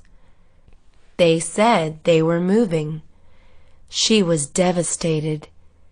She moved the next week. They drove to Colorado. She went to a new school. She was not popular anymore. Nobody knew her name. Nobody liked her. No one was jealous of her. She was just an ordinary girl now. She was sad at first. She soon felt happy. It was a nice change. It was nice being a regular person. She did not miss being popular anymore. He was the king. He was a kind ruler. He gave to the poor. He fed the hungry. He healed the sick. The people loved their king. Their king had an army. His army was vast. It protected the kingdom. Invaders would attack. The king's army was strong. They battled with swords and shields. They never lost a battle. The king was proud of his army. He was proud of his kingdom. The king was rich. He had all the gold in the world. Gold made the king greedy. He wanted more. He searched for gold in the world. His army brought him silver.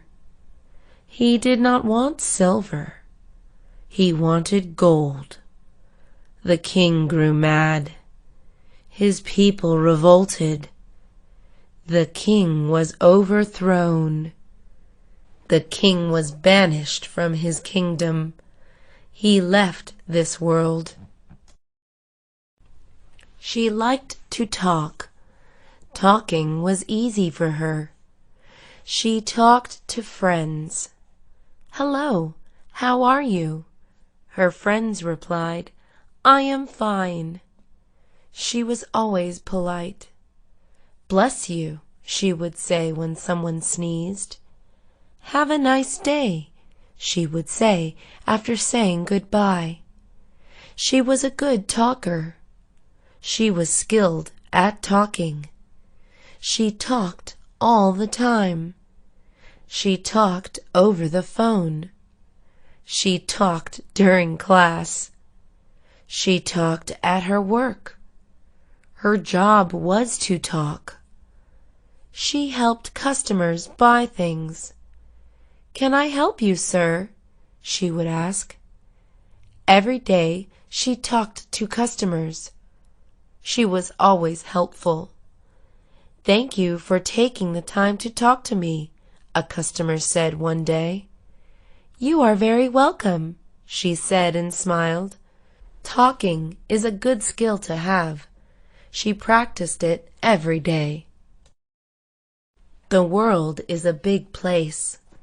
There are hundreds of millions of people in the world. People live all around the world. There are many places in the world. We live in the United States. The United States is famous for democracy. There are many people living in the United States. People from the United States come from different places in the world. Canada is another place in the world. Canada is known for its clean air. England is another place in the world. People speak English in England. People in England have accents. England has a queen. Africa is another place in the world. Africa has wildlife. Africa has more wildlife than other places. Lions and elephants live in Africa. Africa is a beautiful place. There is beauty in every place in the world. She walked into a restaurant. It was lunchtime. She was hungry. She sat down at a table. The waiter handed her a menu. "What would you like to drink?" the waiter asked. She asked for water. She was on a budget. She stopped buying drinks. Water was always free. She liked eating fish. She looked at the menu. There was no fish. She called the waiter. "Do you serve fish?" she asked. "No, I am sorry," the waiter said. She was disappointed. She looked at the menu again. She needed time to think. The waiter left. She did like chicken. She did not like beef. She did not even like pork. She was a picky eater. She made up her mind. The waiter came back. She ordered lamb. The waiter wrote it down. He smiled and left. She ate lamb for lunch. Tom was a black cat. He was a house cat. He never went outside. He was kept well fed. Tom always got attention. He was a spoiled cat. Tom was sleeping. He heard a sound. It came from the window. He stood on his 4 legs. He meowed. He went to the window. He looked outside. There was another cat. The cat was white. Tom jumped out the window. He landed on his feet. Cats always land on their feet. The white cat saw Tom. The white cat was a girl. Tom walked towards the white cat. She ran away. Tom chased her. They ran around the house.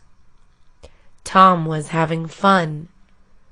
The white cat ran away. Tom did not catch her. It was getting dark. Tom climbed back inside his window. It was a fun day for Tom. She coughed. She was sick. She had the flu. She did not know how she caught it.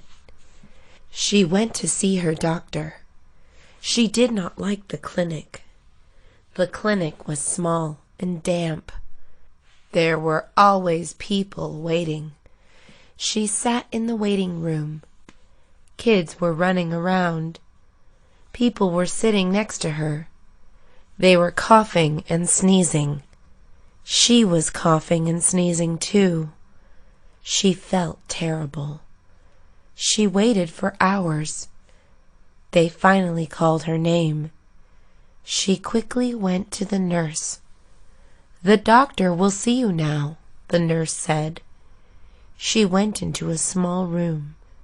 She sat down on a bed. The doctor walked in. "Hello, Susan," the doctor said. She told him she had the flu. The doctor checked her symptoms. He gave her a prescription. "Feel better," the doctor said. "Thank you, doctor," she said. John sat on the porch playing his electric bass. He had a brother called James. James played guitar. He played it every day. He played the guitar well. Sometimes John and Jim made music together. John sang the melody. Jim sang the harmony. They both played their instruments together. They made beautiful music. The music was catchy. Strangers noticed Jim and John playing music. They would walk closer to the porch to listen to the music. John sang country music. Everybody in the neighborhood loved it. Country music was their favorite kind of music. Jim and John lived in Texas. Texans love country music. John and Jim were talented. When they grew older, they did not stop making music. They recorded their songs. The songs were heard on the radio. Jim and John became country music stars. She turned on the radio. She tuned in her favorite radio station. The station played pop music. She loved pop music. She sang along to the radio. She sang in the shower every morning. She jumped in the shower. She sang her heart out. She stepped out of the shower. She grabbed the radio. She took it to the room. She turned it on again. She put on her clothes while listening to the radio. She did not stop singing. Her brother did not like her singing. "Be quiet," he would yell. She could not hear him because the radio was too loud. She wanted to be a pop singer. It was her dream. She wanted to make her dream come true. She entered singing contests. She won first place. She was a great singer. It was time for the camping trip. He was scared. He was scared of bears. He did not want to be eaten. He was also scared of bugs, ghosts, and poison ivy. His family packed a bug spray and a first aid kit. His brother told him ghosts were not real. He was still scared of everything. It was his first time camping.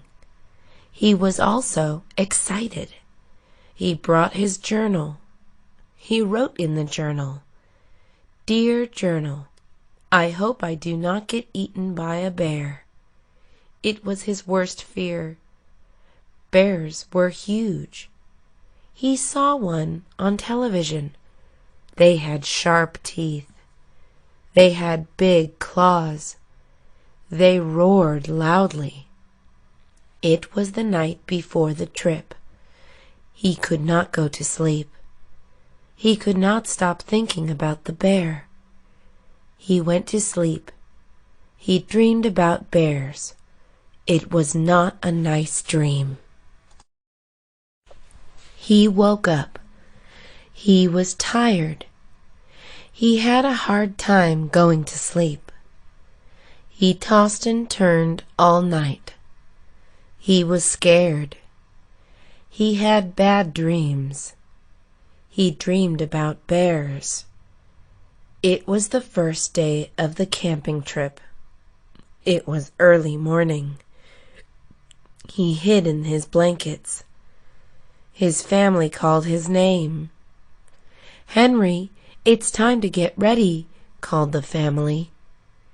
He ignored his family. He did not want to go.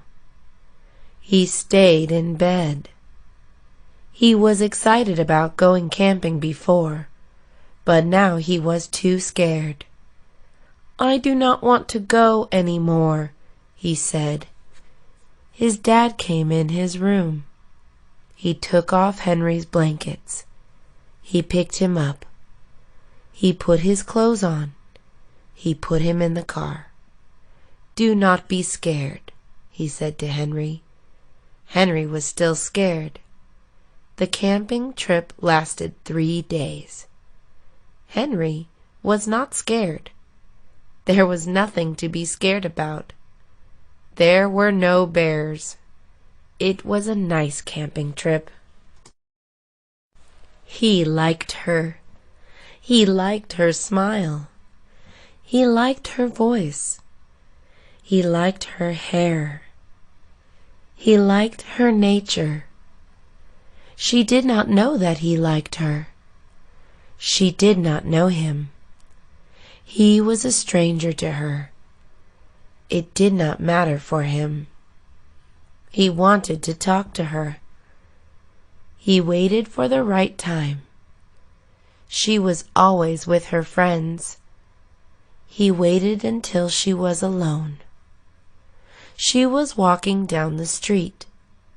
She was going home. She was alone. He was driving to the store. He saw her. He drove up to her. She turned around. She saw him in the car. "Hello, what is your name?" he said. She ignored him. She did not want to talk to strangers. "Would you like a ride home?" he asked her. "No, thank you," she replied. He parked his car. He got out of his car. He walked up to her. She was standing on the sidewalk. He stood in front of her. "I have to go home," she said. She walked past him. He followed her.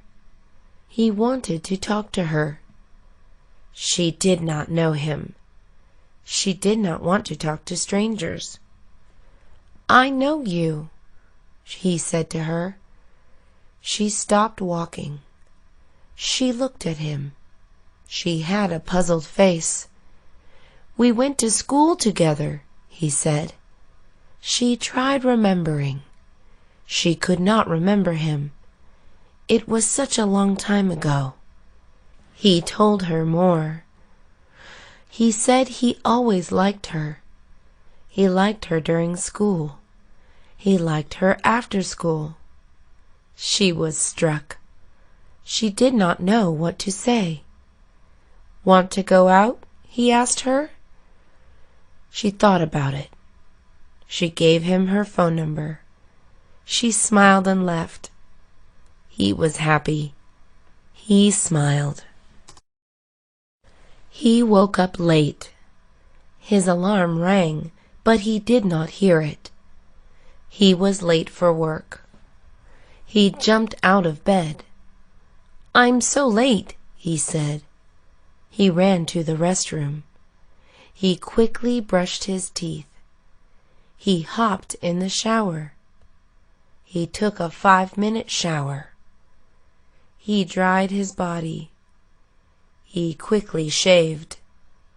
He cut himself. He shaved too fast. He was not careful. He washed his cut. He covered it with a Band-Aid. He ran to his closet. He grabbed his suit. He ironed it fast. He put on his suit. The suit still had wrinkles. He got in his car and drove away. There was traffic on the road. He honked his horn. He arrived at his company. He was 1 hour late. The bell rang. She was not at school. She was still at home. She was in bed sleeping. She stayed up late with her friends last night. They watched movies. Her school called her parents. Your child did not go to school.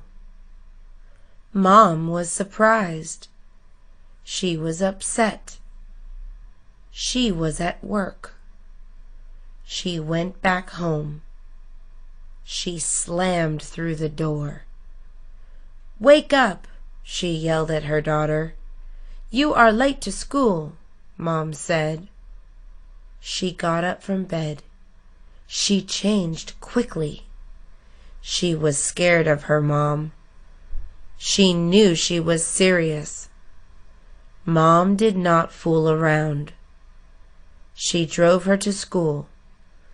"Do not be late to school again," Mom said. "Okay, Mom," she said. She was still sleepy.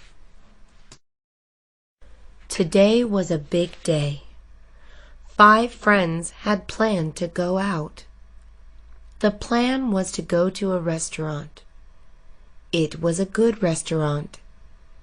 It served all-you-can-eat food. Everybody was excited. They had gone there before. It was their favorite restaurant. The restaurant was far. It took 1 hour to drive there. It took 2 hours on the bus. One of the friends drove a car. He had just purchased it. He drove his friends to the restaurant. There was no traffic on the way. They arrived in 30 minutes. Everybody was starving. They ordered their food. The restaurant was full of customers. The restaurant was special. It served raw food. You had to cook your own food. There was a grill on the table. It was fun. Everybody ate a lot of food. The bill was expensive. It was their 1-year anniversary. They went to the theater. He met her at the theater. She was with her friends. He was with his friends. They watched the same movie. They met after the movie. He asked her out on a date. They became good friends. The theater was empty today. They walked to the counter. They looked up at the screen. The screen listed the movies playing. He wanted to watch an action movie. She wanted to watch a comedy. The two talked to each other. They were deciding what movie to watch. They chose to watch a comedy. They bought their tickets. They went to their seats. The movie started. They laughed throughout the movie. The movie was very funny. It lasted 1 hour and a half. It ended and the credits started rolling. They got up from their seats. They went home laughing. Monday is the first day of the week. He did not like Mondays. He had to go to work. He worked at the post office. The post office was far away. He drove to work. It was a 30-minute drive. Mondays were the worst. Tuesdays were just as bad. He did not like Tuesdays. He complained at work. "It is barely Tuesday?" he would ask. He could not wait for it to be Friday again.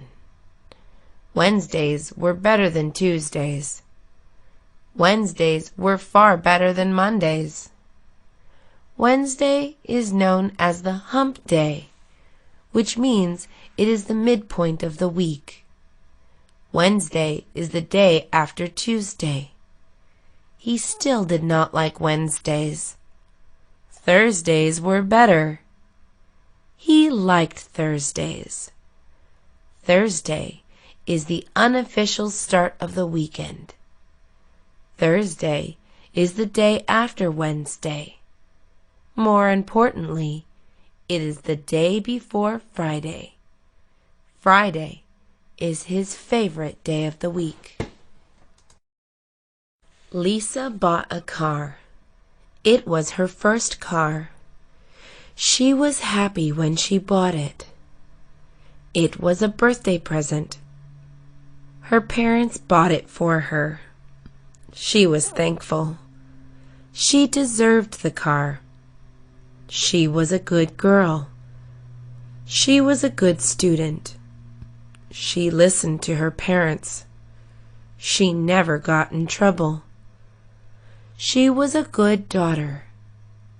The car was pink. Pink is her favorite color. Pink is a girl's color. She was a nice girl. Her car was not cheap. Her parents did not pay for it all. They paid half. She was to pay for the rest. She had to get a job. She learned to drive. She got a job. She drove to work. She was an adult now. Lisa was responsible. Her parents were proud of her. She was not their little girl anymore. He was getting ready for the party. The party was at night. It was going to be a big party. All his friends were going. He never went to parties. This was his first time going to one. He was nervous. He was excited. He was a shy guy. He did not talk a lot. He had only 5 friends. His friends were shy too. They did not want to be shy anymore. He got ready for the party. He dressed himself nicely. He combed his hair. He brushed his teeth twice. He trimmed his mustache. He looked in the mirror. He looked good. He spoke to himself. "Hey, good-looking," he said in the mirror. He was ready. The party was in 30 minutes. He left early. He drove to the party. He had a blast. He made new friends. He met a girl. He kissed her. It was a fun party. It was early morning. The sun was just over the horizon. She got on the bus.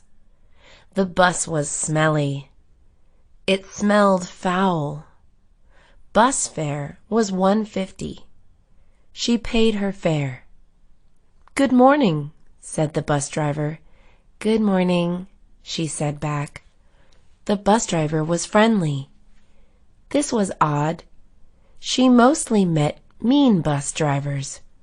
She wondered why. The bus was full. She looked around for seats.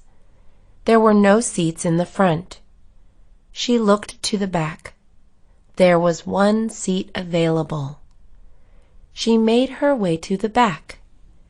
There were a lot of people. "Excuse me," she said. She touched elbows with people. The people let her through. She reached the back of the bus. Her seat had been taken. She held onto the pole and stood. It was a brand new day. She was happy. It was her first day of university. The bus rode on.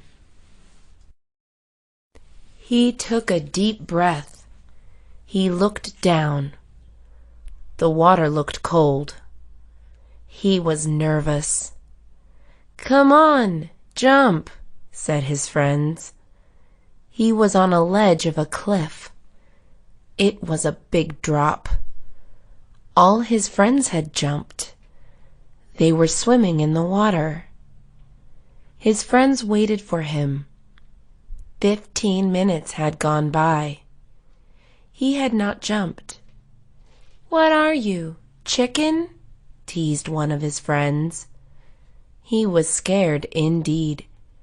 He imagined bad things. He imagined breaking his bones. He imagined drowning. He imagined being eaten by a fish. "I don't think this is a good idea," he said to his friends. His friends then told him not to do it. They were worried. He stepped off the ledge. He climbed down. He safely got in the water. He was safe. He was relieved. They were on a train. He sat across from her. He looked at her. She looked familiar. She was writing on her iPad. She looked concentrated. The train sped along its tracks. It made large sounds. There were many passengers on board. He looked to his right. He saw a man with long hair. He saw a woman holding a dog. He saw a kid with food on his face. He looked to his left. He saw an old man with a cane. He saw a young lady crossing her legs.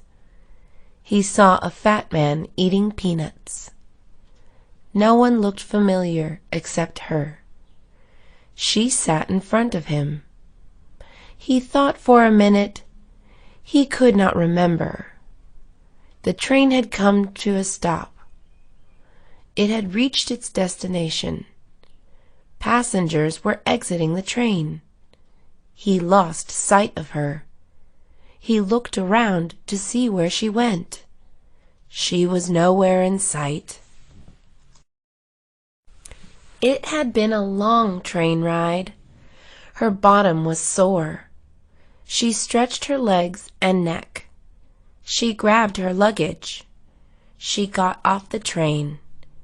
She headed towards the street. She called a cab. She entered the vehicle. "Welcome to San Francisco," said the cab driver. She smiled and said, "Thank you." She was finally home. It had been a while since she left home. The cab arrived at her house. She paid him the fare. "Thank you very much," he said. He drove away. She entered her house. Her house looked pleasant. Nothing had changed. She walked into the living room. Her family awaited her in the living room. They were excited to see her. "Welcome home, Becky," her family yelled. She hugged and greeted everybody. It was nice to be back home. He tried the roller coaster ride the first time. He did not like it. He tried it a second time. He still did not like it. They say, "Third time's the charm." He went back in line. The lines for roller coasters were long. Everybody he knew loved riding roller coasters. Everybody loved them except him. He thought roller coasters were terrifying. He did not know what the big deal was. Why risk your life, he thought. He was waiting in line. People in line were impatient, but he was not. The line moved forward. His turn for the ride came. He was strapped on the roller coaster. "Please keep your hands and legs together," he was told. The roller coaster began moving. It slowly ascended to the top. It plummeted to the bottom. He vomited all over himself. The big race was tomorrow. He would be competing with people from other schools. It was his first big race. He was worried, but he was also excited. He was the fastest boy in his school, and he had been training for months. He had been running for a long time. He joined track when he was in middle school. He loved running. He ran everywhere. He ran to the market to pick up groceries. He ran to school in the mornings. He ran back home after school. He ran to his friend's house. His friends lived far away. He did not mind running. Running was his passion. It was the night before the race. He had a good night's sleep. In the morning, he woke up ready. The race was in a couple of hours. He got ready. He was not nervous anymore. He was prepared to race. Everybody has friends. Some people have many friends. Others have only a few. Alex had many friends. He liked making friends. Every day he made new friends. Alex was good at making friends. He was good at small talk. He was not at all shy. Alex made friends everywhere he went. He made friends at the store. "Shopping for food?" he asked a stranger. "I sure am," the stranger said. Alex continued talking to the person. He had made a new friend. He made friends at the bank. "Making a deposit?" he asked another stranger. "Yes, sir," the stranger replied. A conversation followed. Making friends was easy for Alex. He was a friendly guy. Everybody who knew Alex liked him. Everybody that Alex knew was his friend. Alex did not know any strangers. If he met one, they quickly became friends. Alex wanted to have all the friends in the world. Susan had a garden. She planted fruits and vegetables. The garden was in her backyard. Her backyard was wide and long. She had plenty of space. Susan's garden took up most of the space. Her garden grew several kinds of fruits. It grew watermelons, grapes, strawberries, avocados, oranges, and papaya. Some fruits grew from the ground. Others grew on trees. Susan's garden also grew several kinds of vegetables. It grew tomatoes, potatoes, squash, carrots, and eggplants. Susan was proud of her garden. She worked hard to maintain it. Every day she watered her garden. Her fruits and vegetables tasted great. It was because of her care and love. Everybody in her neighborhood ate from her garden. Susan sold the fruits and vegetables at low prices. She made good profit. Susan did not sell it all. She always kept enough for herself. She knew that fruits and vegetables were good for her health. He dreamed a lot. He had good dreams. He had bad dreams. Sometimes he had strange dreams. He dreamed he was a cowboy. He rode a horse and gunned down bandits. He dreamed of being an astronaut. He orbited the Earth in a spaceship with zero gravity. These were good dreams. He dreamed he was in a room full of people. In the dream, he was naked. Everybody in the room laughed at him. He dreamed he was on a boat in the middle of the ocean. He was lost at sea. The boat was sinking. These were bad dreams. He dreamed of unknown places, places that seemed bizarre. He dreamed of worldly creatures that looked like humans. These were weird dreams. His dreams were fascinating. He wondered what they meant. He wrote down his dreams in his journal. He kept it safe in a box. Sweat poured down his face. The sun beat down his back. Every step he took was tiring.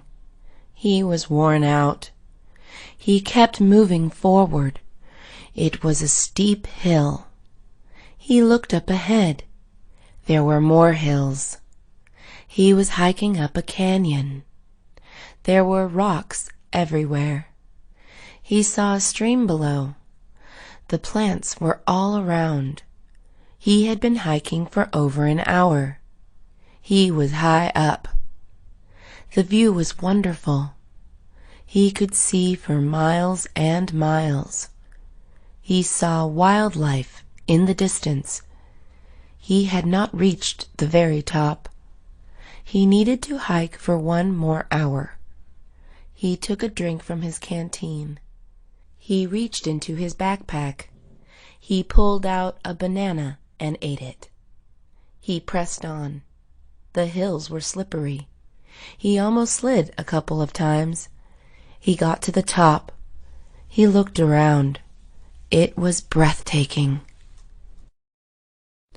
Rainwater dripped down the window. Lightning flashed from the sky. There was no one outside. There was a storm coming. He had a plan for tonight. The plan was canceled because the coming storm outside looked gloomy. The sidewalks were wet and looked gray. The trees swayed back and forth. The wind was blowing hard. There were tree branches and leaves on the ground. He was safe inside his home. He turned on his television to watch the 5 o'clock news.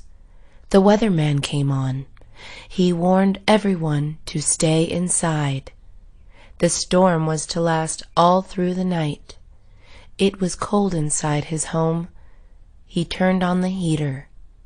Thunder roared from outside. Suddenly, the light went out. There was no more electricity.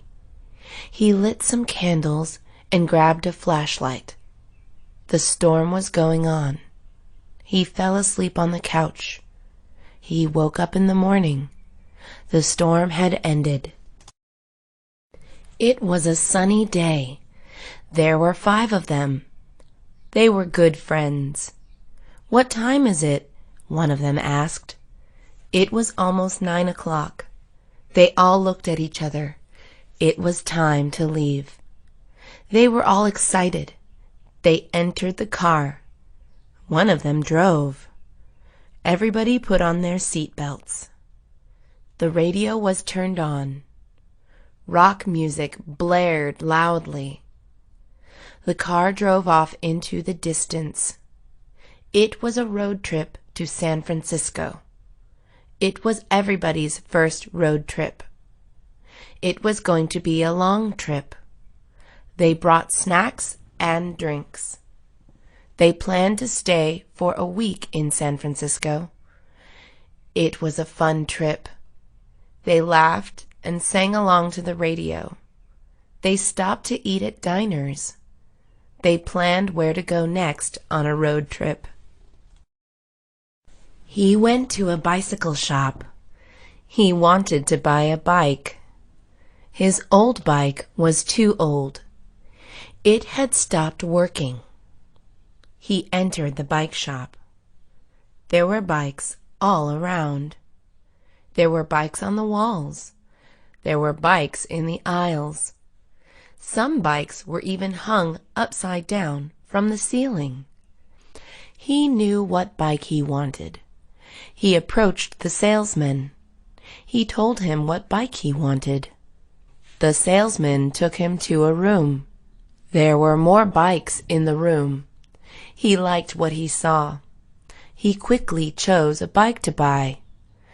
It was a small black bike. He paid for it and rode it home. It cost him $500. It was worth the price. He used the bike for tricks and stunts.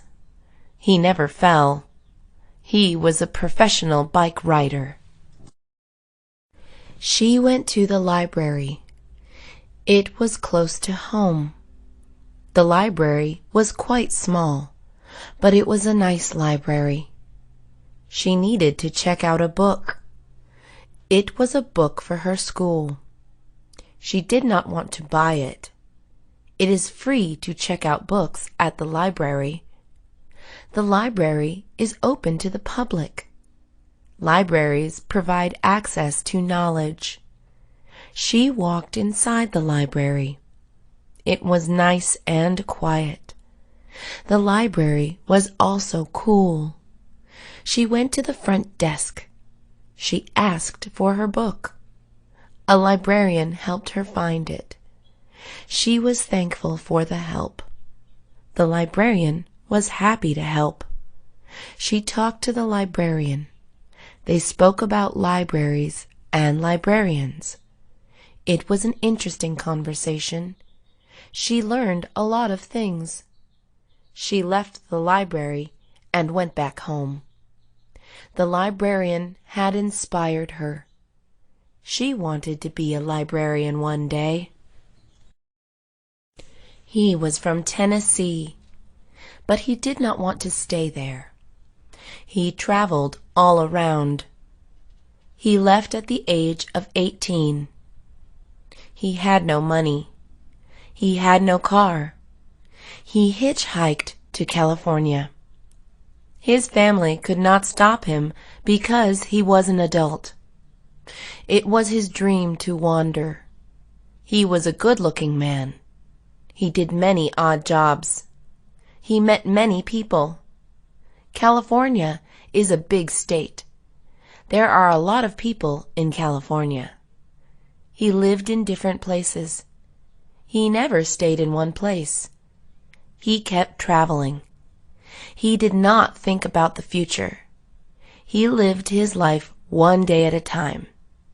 He did not have many belongings. He had a small backpack. It held his clothes. He had a guitar and a picture of his parents. This was all he carried. One day, he would go back home. He drove to the airport. He waited for his flight. He waited for an hour. His flight was ready. He boarded the airplane. The airplane was huge. It was going to Boston. He had family in Boston. He lived in Los Angeles. He was a teacher. He taught at a community college. He loved his job. His family was proud of him. He was going to see them. It was a family reunion. He looked forward to seeing everybody. 5 years had passed since he was in Boston. He brought sweaters and jackets because Boston was cold at this time of year. The airplane took off. His ears popped. He put on his headphones. The flight lasted 6 hours. He arrived safely in Boston. He got off the airplane. He stepped on the ground. It was a long flight. There was a baby crying on the flight. He could not sleep. He exited the airport. He called a taxi. It drove him home. He paid the taxi driver and thanked him. He looked at his house. He was glad to be home. The lights were on inside. He saw shadows through the window. His family reunion had started. He knocked on the door. His father opened the door. "Welcome back home, Greg," he said, smiling. He went inside. He greeted everybody. He said hello to Cousin Alex. He hugged and kissed his grandmother. He shook the hand of his brother-in-law. He hugged his sisters and brothers. He was overjoyed to see his mother. His mom gave him a big kiss. It was a good family reunion. He did not want to go back to California. She put on her best shoes. She put on her nicest shirt. She got into her dress pants. She brushed and straightened her hair. She applied her makeup. She sprayed perfume on herself. She was ready for her job interview. She looked in the mirror one more time. She looked professional. She grabbed her purse and walked out the door. She entered her car and drove away. The interview was on the 6th floor of a building. She took the elevator. She entered the interview room. She was greeted by 4 people. They were all dressed in suits. The interview began. They asked her hard questions. She answered the best she could. She was confident and friendly. They liked her. She got the job. She was overjoyed. The mailman knocked on the door. No one answered the door. He had a package to deliver. He needed the person's signature. It was a heavy package. He rang the doorbell. Still, no one answered. He looked through the window. There was someone inside. A girl was napping on the couch. He knocked on the window. The girl was sound asleep. He used his voice. He called her name. She woke up. She saw the man through the window. She opened the door. She asked who he was and what he wanted. "I'm the mailman, can't you tell?" he said and pointed to his uniform. She was half asleep. "I have a package for you," the mailman said. She asked how he knew her name. He said her name was on the package. She signed for it. She took the package inside. It was heavy. It was a nice sunny day. He was at his aunt's house. His cousins were there too. He saw a frisbee on the floor. He picked it up. He loved playing frisbee. It was a fun and simple game to play. He had played it all the time. He needed someone else to play with. He asked his cousins, "Do you guys want to play frisbee with me?" They said yes right away. They asked their parents for permission. They were given 2 hours to play. They went to the park to play. He told his cousins to spread out. His cousins had never played frisbee before. They were excited to play. He had the frisbee in his hand. "Catch!" he yelled at one of his cousins. He tossed the frisbee at him. The frisbee flew in the air. It looked like a flying saucer. His cousin caught it. He tossed it back. They played frisbee for 2 hours. It was fun. He had a stomach ache. He did not know why. Was it something he ate? He wondered. He remembered what he ate that day. He ate eggs in the morning. He also had toast and milk. Later, he had a snack. The snack was a cookie. It was a chocolate chip cookie. Then he ate lunch. For lunch, he ate a sandwich. It was a turkey sandwich with cheese. He drank soda. Later, he had another snack. The snack was a popsicle. Then he ate dinner. For dinner, he had steak. On the side, he had vegetables and mashed potatoes. He drank soda again. That was all he ate for the day. He wondered what had caused his stomach ache. He did not drink soda often. He blamed soda. The next day came. He did not have a stomach ache anymore. He never drank soda again. She crossed the street. The street was empty. There were no people. There were no cars. It was after midnight. She walked down the street. She was not afraid. It was dangerous at night. It was especially dangerous for a girl. She did not care. She was a fighter. She knew how to defend herself. She carried pepper spray. She was ready for anything. The streets were deserted. She walked around for an hour. She took in the night air. She gazed at the stars. She looked at the closed stores. She saw the dirty curbs. She walked back home. She fell on her bed. It had been another night. She went to sleep like a baby. His hair was long.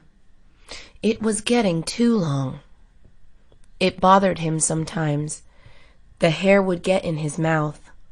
It would get on his food. It sometimes made him itchy. He thought about cutting it. He asked his friends. His friends told him not to. He asked them why. His friends said he looked fine. He did not care what his friends said. He decided to get a haircut. It was the middle of the day. He was not doing anything. He went to the salon. He walked in and sat down. He waited for the hairstylist. She was with another customer. She finished shortly. She greeted him. She cut his hair. It took 20 minutes. He looked in the mirror. He looked good. He was glad he got a haircut. He paid and thanked the hairstylist. He went on his way. They were the best of friends. People thought they were sisters. They did everything together. They shared everything with each other. They met in middle school. They were in the same college now. Sometimes they argued, but soon they made up. College can be tough. They took classes together. They studied together. They always helped each other. They were good students. They were from Colorado. They went home together. They lived in the same town. They knew the same people.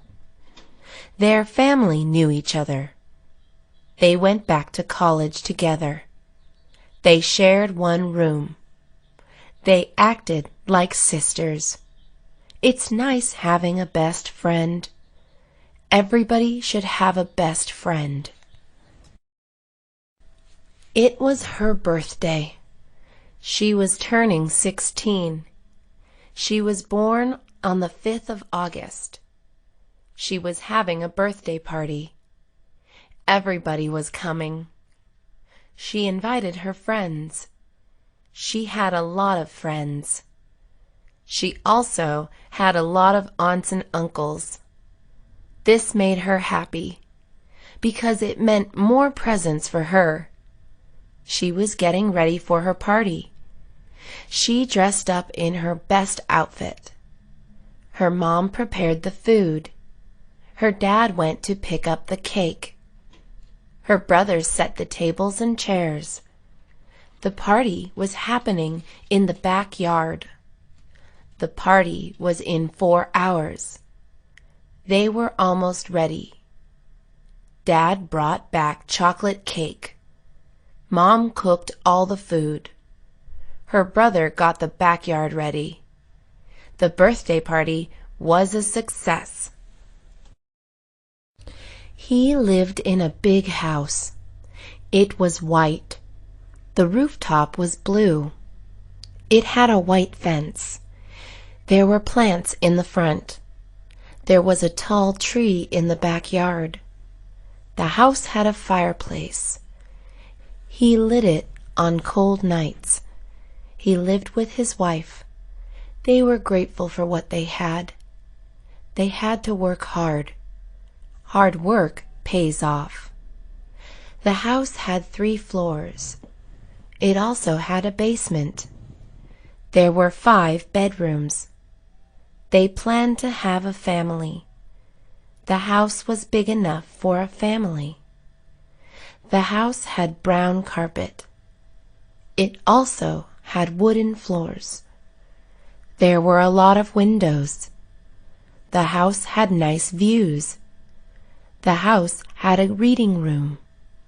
They had a big library. The house had a music room too. There was a piano inside. There was also an art room. It was a perfect house. He woke up suddenly. He heard glass shattering. It was really loud. He sat up on his bed. He listened for noise. He heard footsteps. There was someone downstairs. It was a break-in. He went to his closet and grabbed his bat. He was not afraid. He slowly went downstairs. He sneaked his way to the stairs. He looked down the staircase. It was really dark. He saw the shadow of a man. He was dressed in black. There was no light. He walked down the stairs. He did not make a sound. The shadow was going through drawers. It was a robbery. He got closer to the shadow. His heart was racing. He took a deep breath. He ran at top speed. He hit the shadow over the head. The shadow fell to the ground. He called the police. He was sad. His grandma had died. He loved his grandmother. She raised him.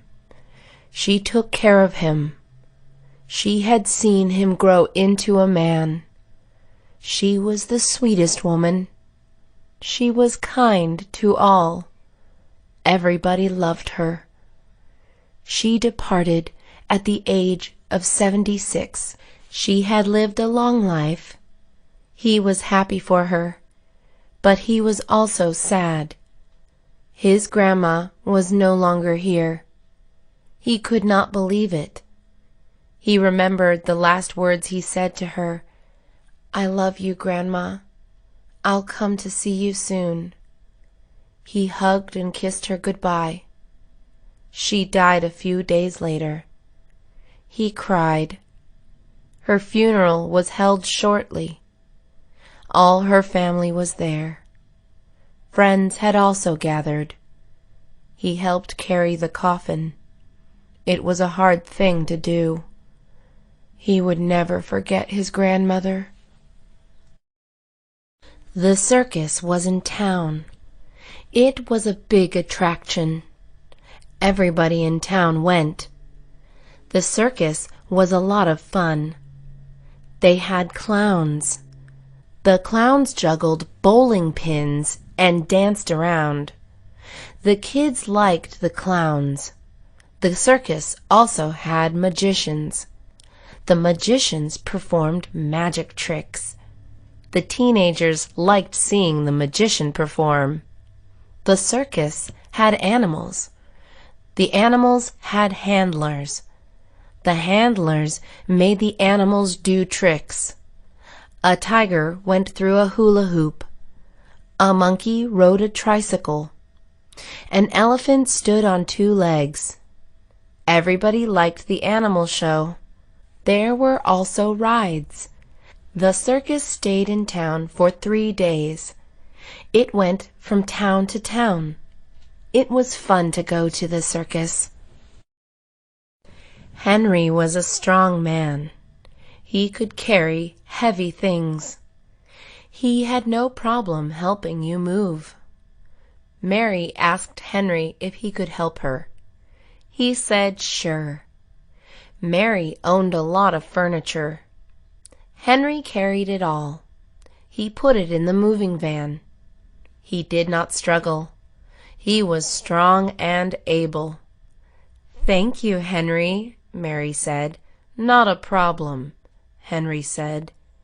He was happy to help. Henry was walking down the street. He saw something as he was walking. There was a man in a car. The car would not start. There were other cars behind him. He was blocking the road. Henry took action. He went behind the car. He pushed with all his might. He moved the car. It was out of the way. The man thanked Henry. "You are strong," said the man. Henry agreed. He waved goodbye. It was a family trip. They drove to the zoo. The zoo was far away. The children were excited. They had never seen wild animals before. They had only seen cats and dogs. They wanted to see bears and gorillas. The older sibling was not excited. He had been to the zoo before. He had been there too many times. It was now his 10th time. He did not want to go there any more. Mom and Dad liked the zoo. It was a good learning experience. Grandpa was also going. He was sound asleep. They arrived at the zoo. They saw all the animals. They heard a bear roar. They touched the starfishes. They saw the gorillas. It was a long day. The family got tired. They sat and ate food. They went back to their car. They drove back home. Her tooth was aching. She could not eat. It hurt every time she chewed. She could not even swallow. She knew what she had to do. She was scared. She had not gone to the dentist in years. It was time to make an appointment. She called their number. She set an appointment. It was for Friday at 5 o'clock. She was not looking forward to it. She hated going to the dentist. She was afraid of the pain, but she had no choice. She was already in pain. The tooth had to come out. The dentist told her the same. She sat back in the chair. The dentist gave her a painkiller. She still felt some pain. It was soon over. The tooth was removed. It no longer hurt to chew. It was a relief. She could now eat and chew without pain. He played the guitar. He sang the blues. It was his hobby. He was talented. Everybody told him that. He practiced all day long. His practice paid off. He was the best guitar player in town. His friends were impressed.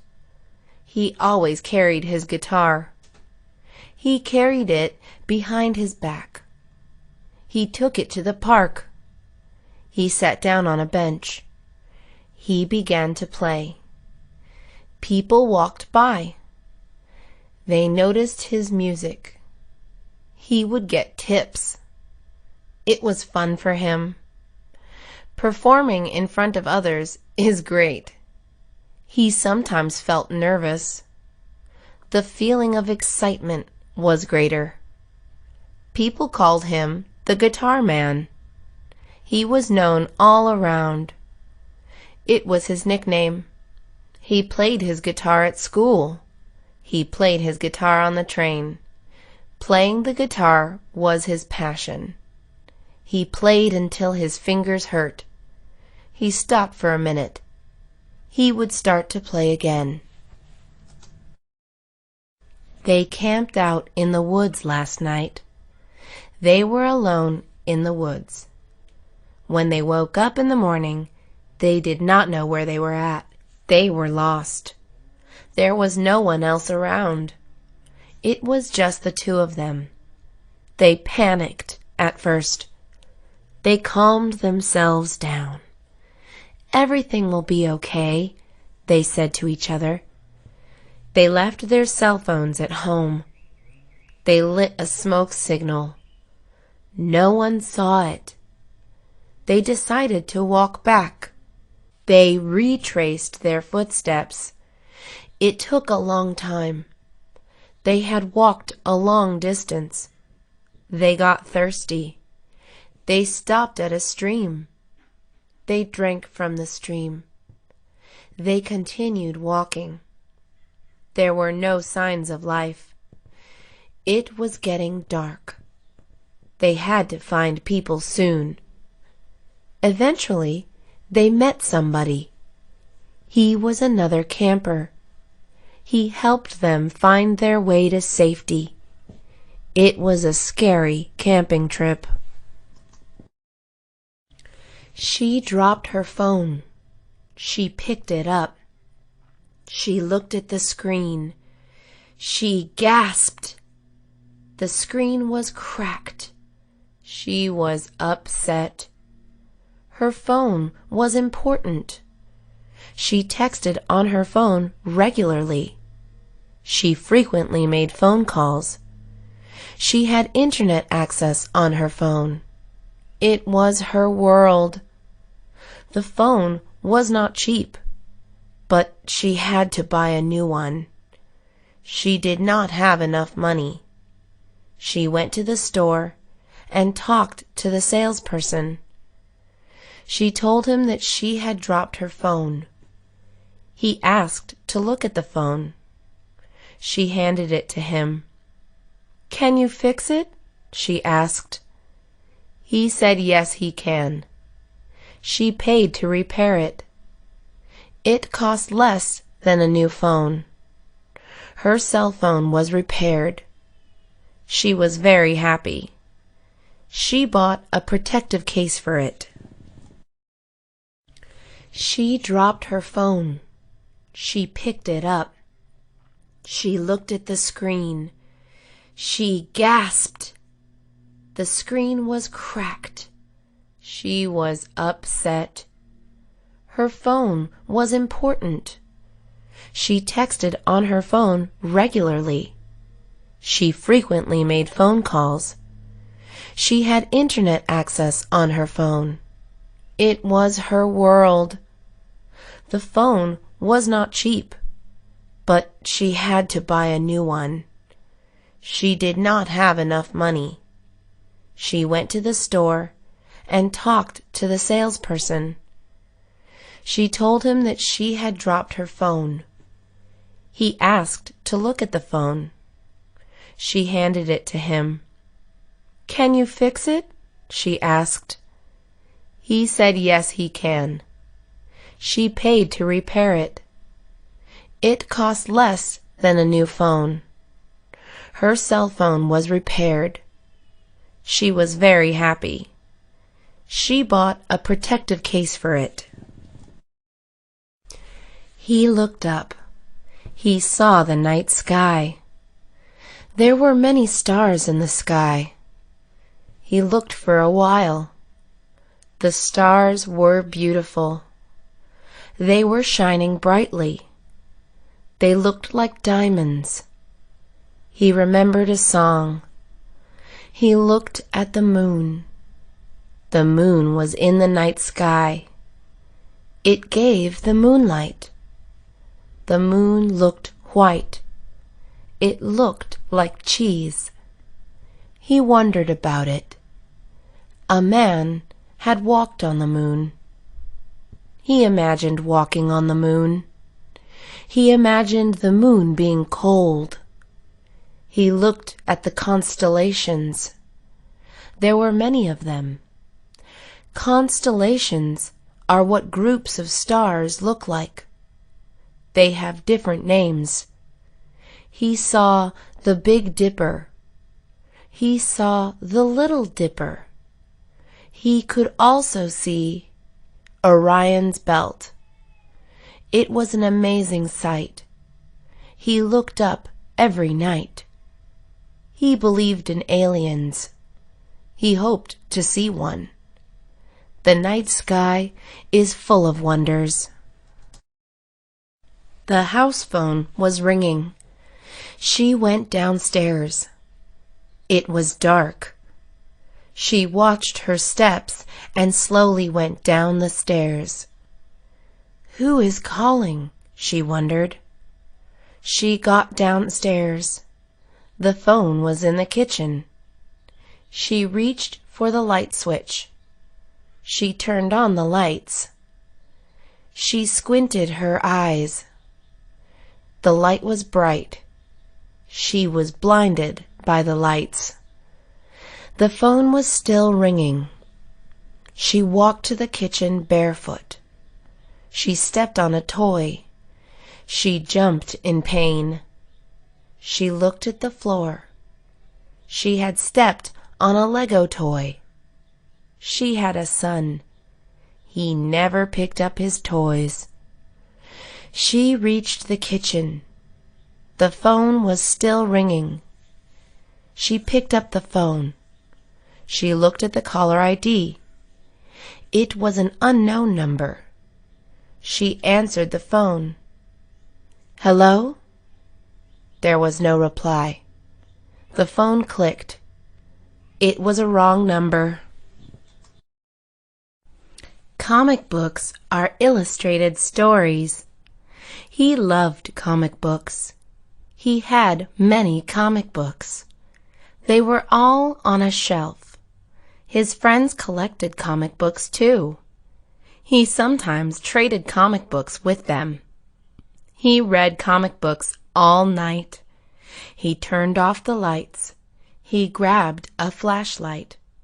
He sat up in bed. He wrapped a blanket around him. He stayed up reading his comic books. He had a fun time. He went to the comic book store. He went each Friday after school. The comic book store was great. It had new issues of comics. His favorite comic book hero was Spider-Man. He bought all his issues. He stayed at the comic book store. There was a couch inside. He did not always have money. He read the new comic book issues in the store. He saved his allowance for comic books. He was on the highest floor of a tall building. The building was a skyscraper. He was with his dad. His dad worked on the building. He met his dad's co-workers. They were all kind. He asked his dad a question. Is it not scary working so high up?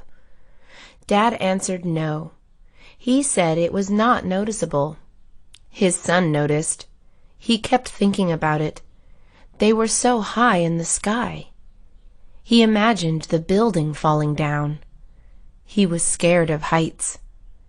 His dad told him not to think about it. He could not stop thinking about it. It was time to go home. They went down the elevator. It was a long ride.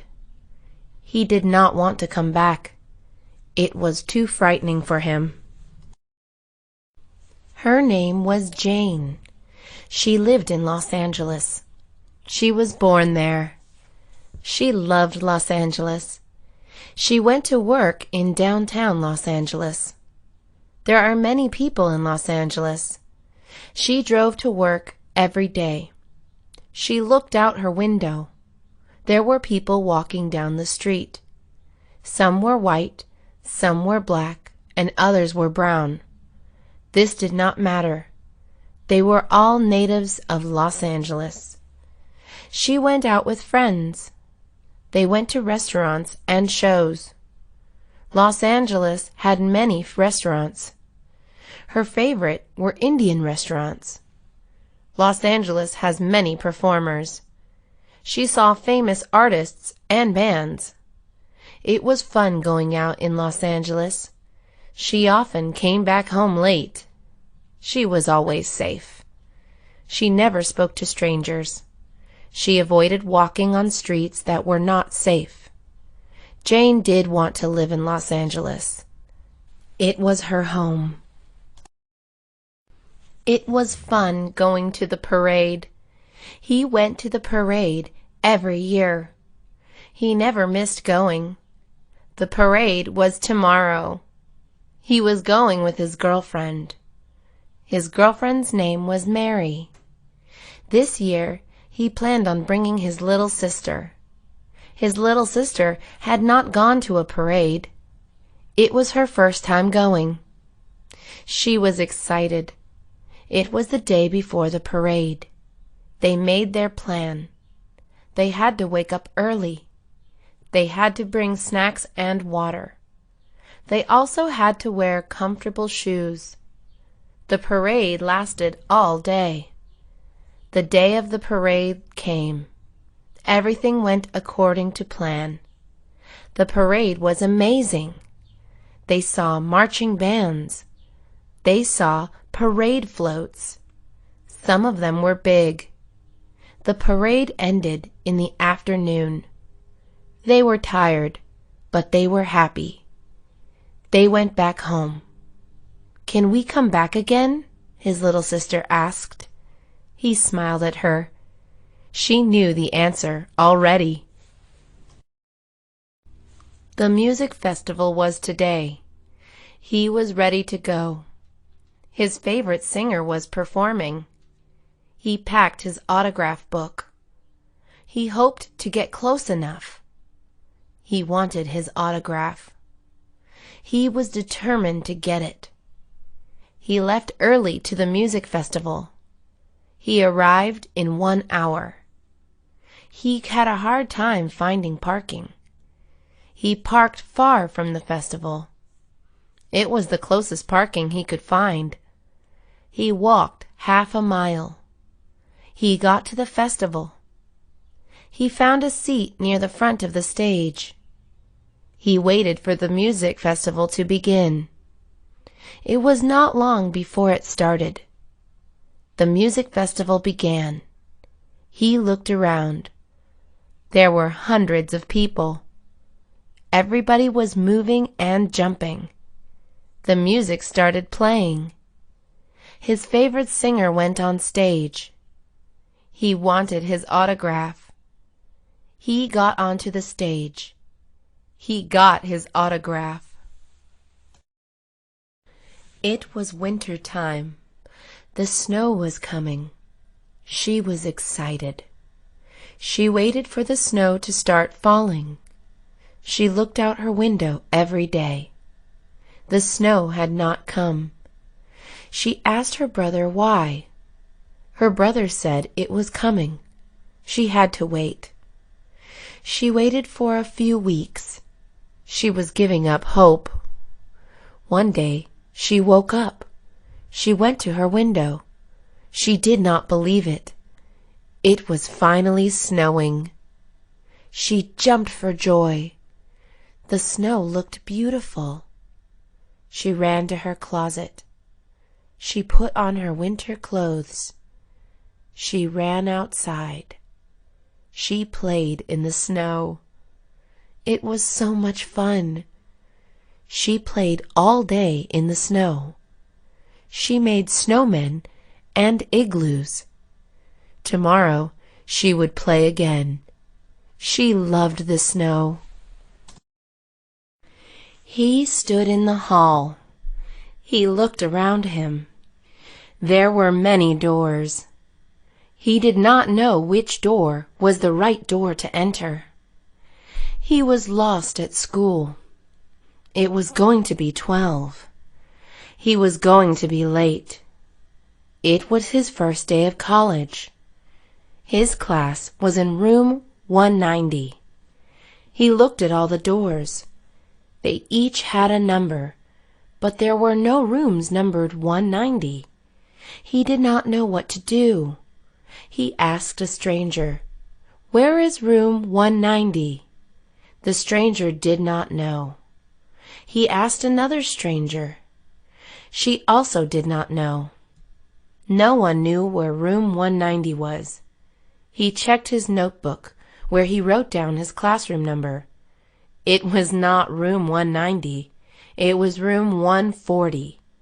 Room 190 did not exist.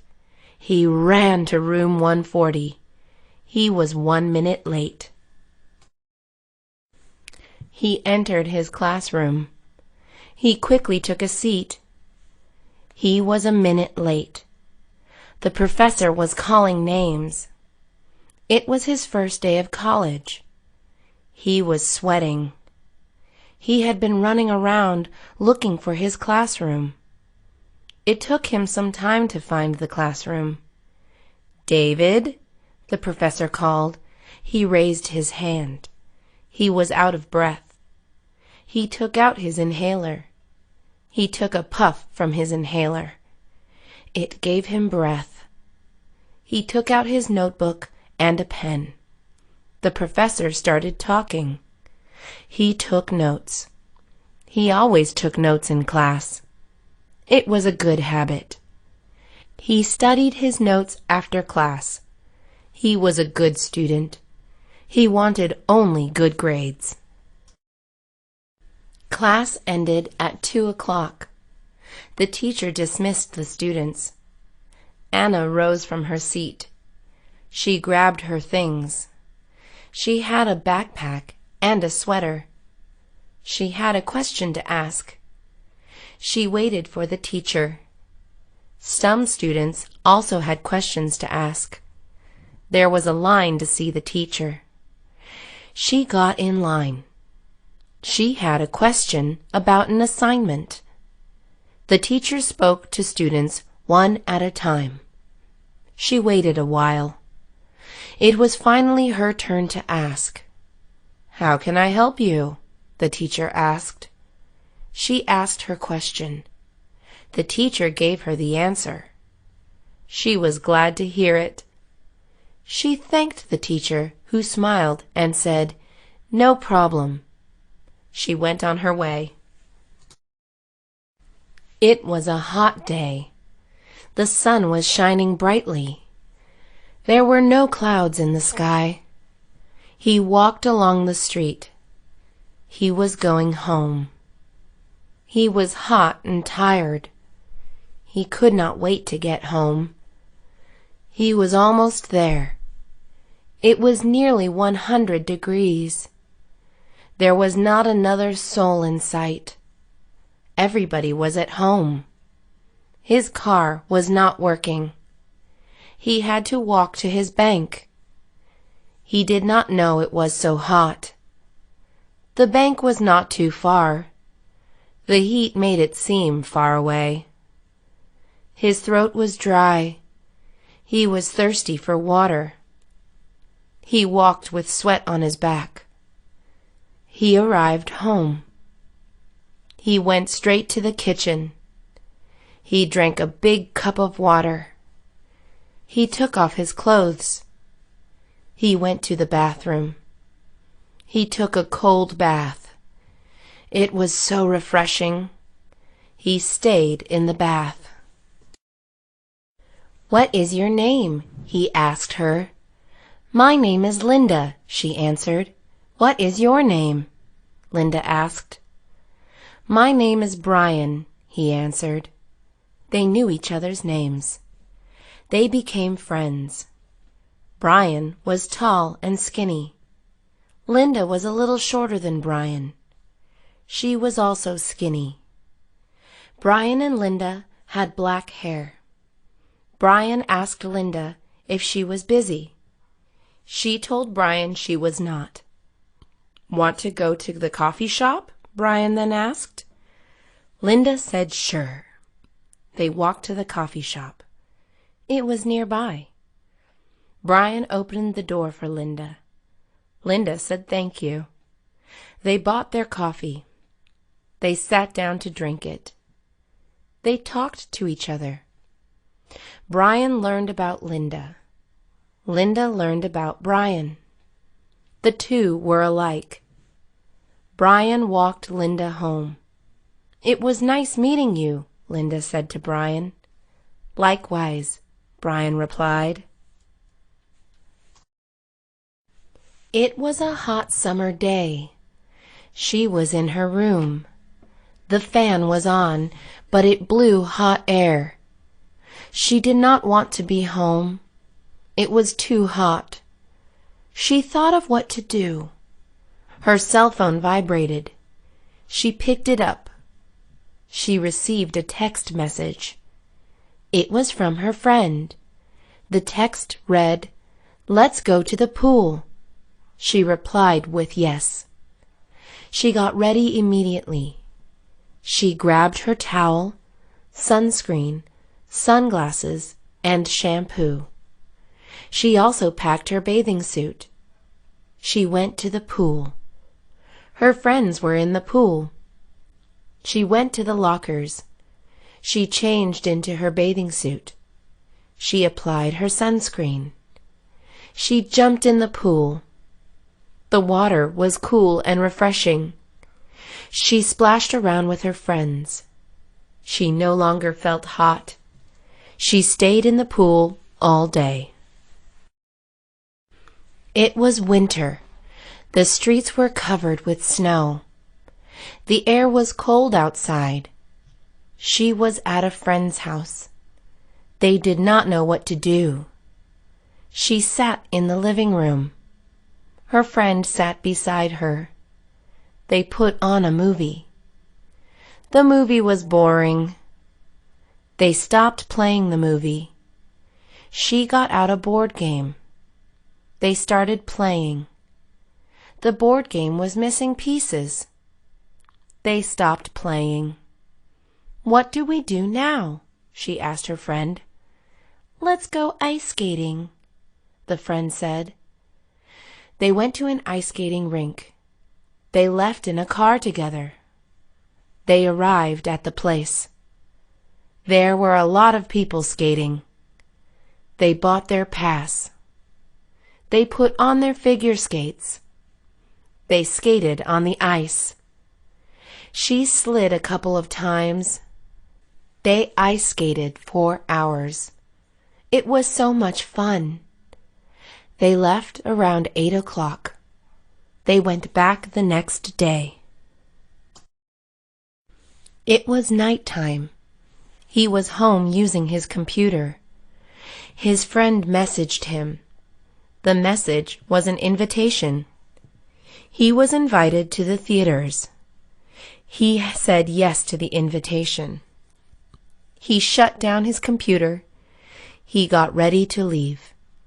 He grabbed his wallet and drove to the theaters. His friends were waiting for him. "What movie are we watching?" he asked his friends. They were going to watch a scary movie. He did not like scary movies. He was a big chicken when it came to watching scary movies. He watched the movie anyway. They bought their tickets and went inside. They took their seats. The movie started to play. It was the scariest he had ever seen. Everybody went home. After he got home, he was too scared to sleep. He turned on all his lights. He regretted watching that movie. It was the middle of the day. He looked out his window. He saw his lawn. The grass looked long. He decided to mow the lawn. He stepped into his garage. His mower was in there. He got his lawn mower. He turned it on. It started moving. The engine made a loud noise. The engine sputtered and stopped. He got off his lawnmower. He inspected the engine. It had broken. He took it back inside the garage. He opened his toolbox. He repaired his lawnmower. He turned it on again. It was working. He mowed his lawn. It took him half an hour to finish. He took his lawn mower back inside. He went back into the house. He looked out the window. The lawn looked nice. He loved his lawn. Jason made a new friend. His name is Daniel. Daniel only has one arm. He lost it in a car accident as a child. Jason really enjoyed Daniel's company. He invited Daniel out with some other friends. Jason was sure that the other guys would like Daniel too. "Meet us at the restaurant," said Jason. Daniel walked into the restaurant. All the other guys stared at him. Daniel got very nervous. "I hope they don't make fun of my arm," he thought. He really wanted to become friends with Jason's buddies. "Wow," said one of the guys. "That's a really nice shirt." Daniel was relieved. He was invited along every week after that. Stephen loved almost everything about his grandma. There was only one thing he hated. She always knitted sweaters for him. Stephen understood that she did it to be nice. However, all the sweaters were very ugly. Stephen visited her once a week. She had a new sweater for him each time. Stephen lived in a small apartment. There was no room for him to keep all the sweaters. He had to give all of them away. Grandma will never find out, he thought. One day, Stephen's grandma visited him by surprise. She asked to see his sweaters. "Someone stole all of them," he said. "They were too nice." She made him 10 more by the next month. Dorothy had very curly hair. She hated it. "It's too big," she always complained. Dorothy wanted to be an actress. All actresses she knew had straight hair. It always looked perfect and smooth. Every morning, Dorothy was up at 5 a.m. She spent 2 hours straightening her hair. One morning, Dorothy had a big acting audition. She was running very late. There was no time to straighten her hair. "I'm never going to get the job with this hair," she thought. She was wrong. As soon as the director saw Dorothy, she was hired. "Your hair stands out so much," he said. "You must love it." "Of course I do," replied Dorothy. Lisa grew up in a huge family. She had 6 older sisters. All of them were very beautiful. This made Lisa feel very bad. She knew she looked nothing like them. Lisa had even heard people say she was the ugly sister. As teens, the girls spent every weekend out on dates.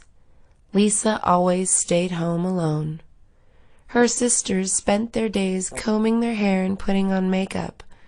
Lisa spent her days reading and studying. Her sisters laughed at her a lot. As adults, all her sisters got married young. They all had handsome husbands with no brains or jobs. Lisa went to college. She became a rich scientist and traveled the world. She was the one laughing now.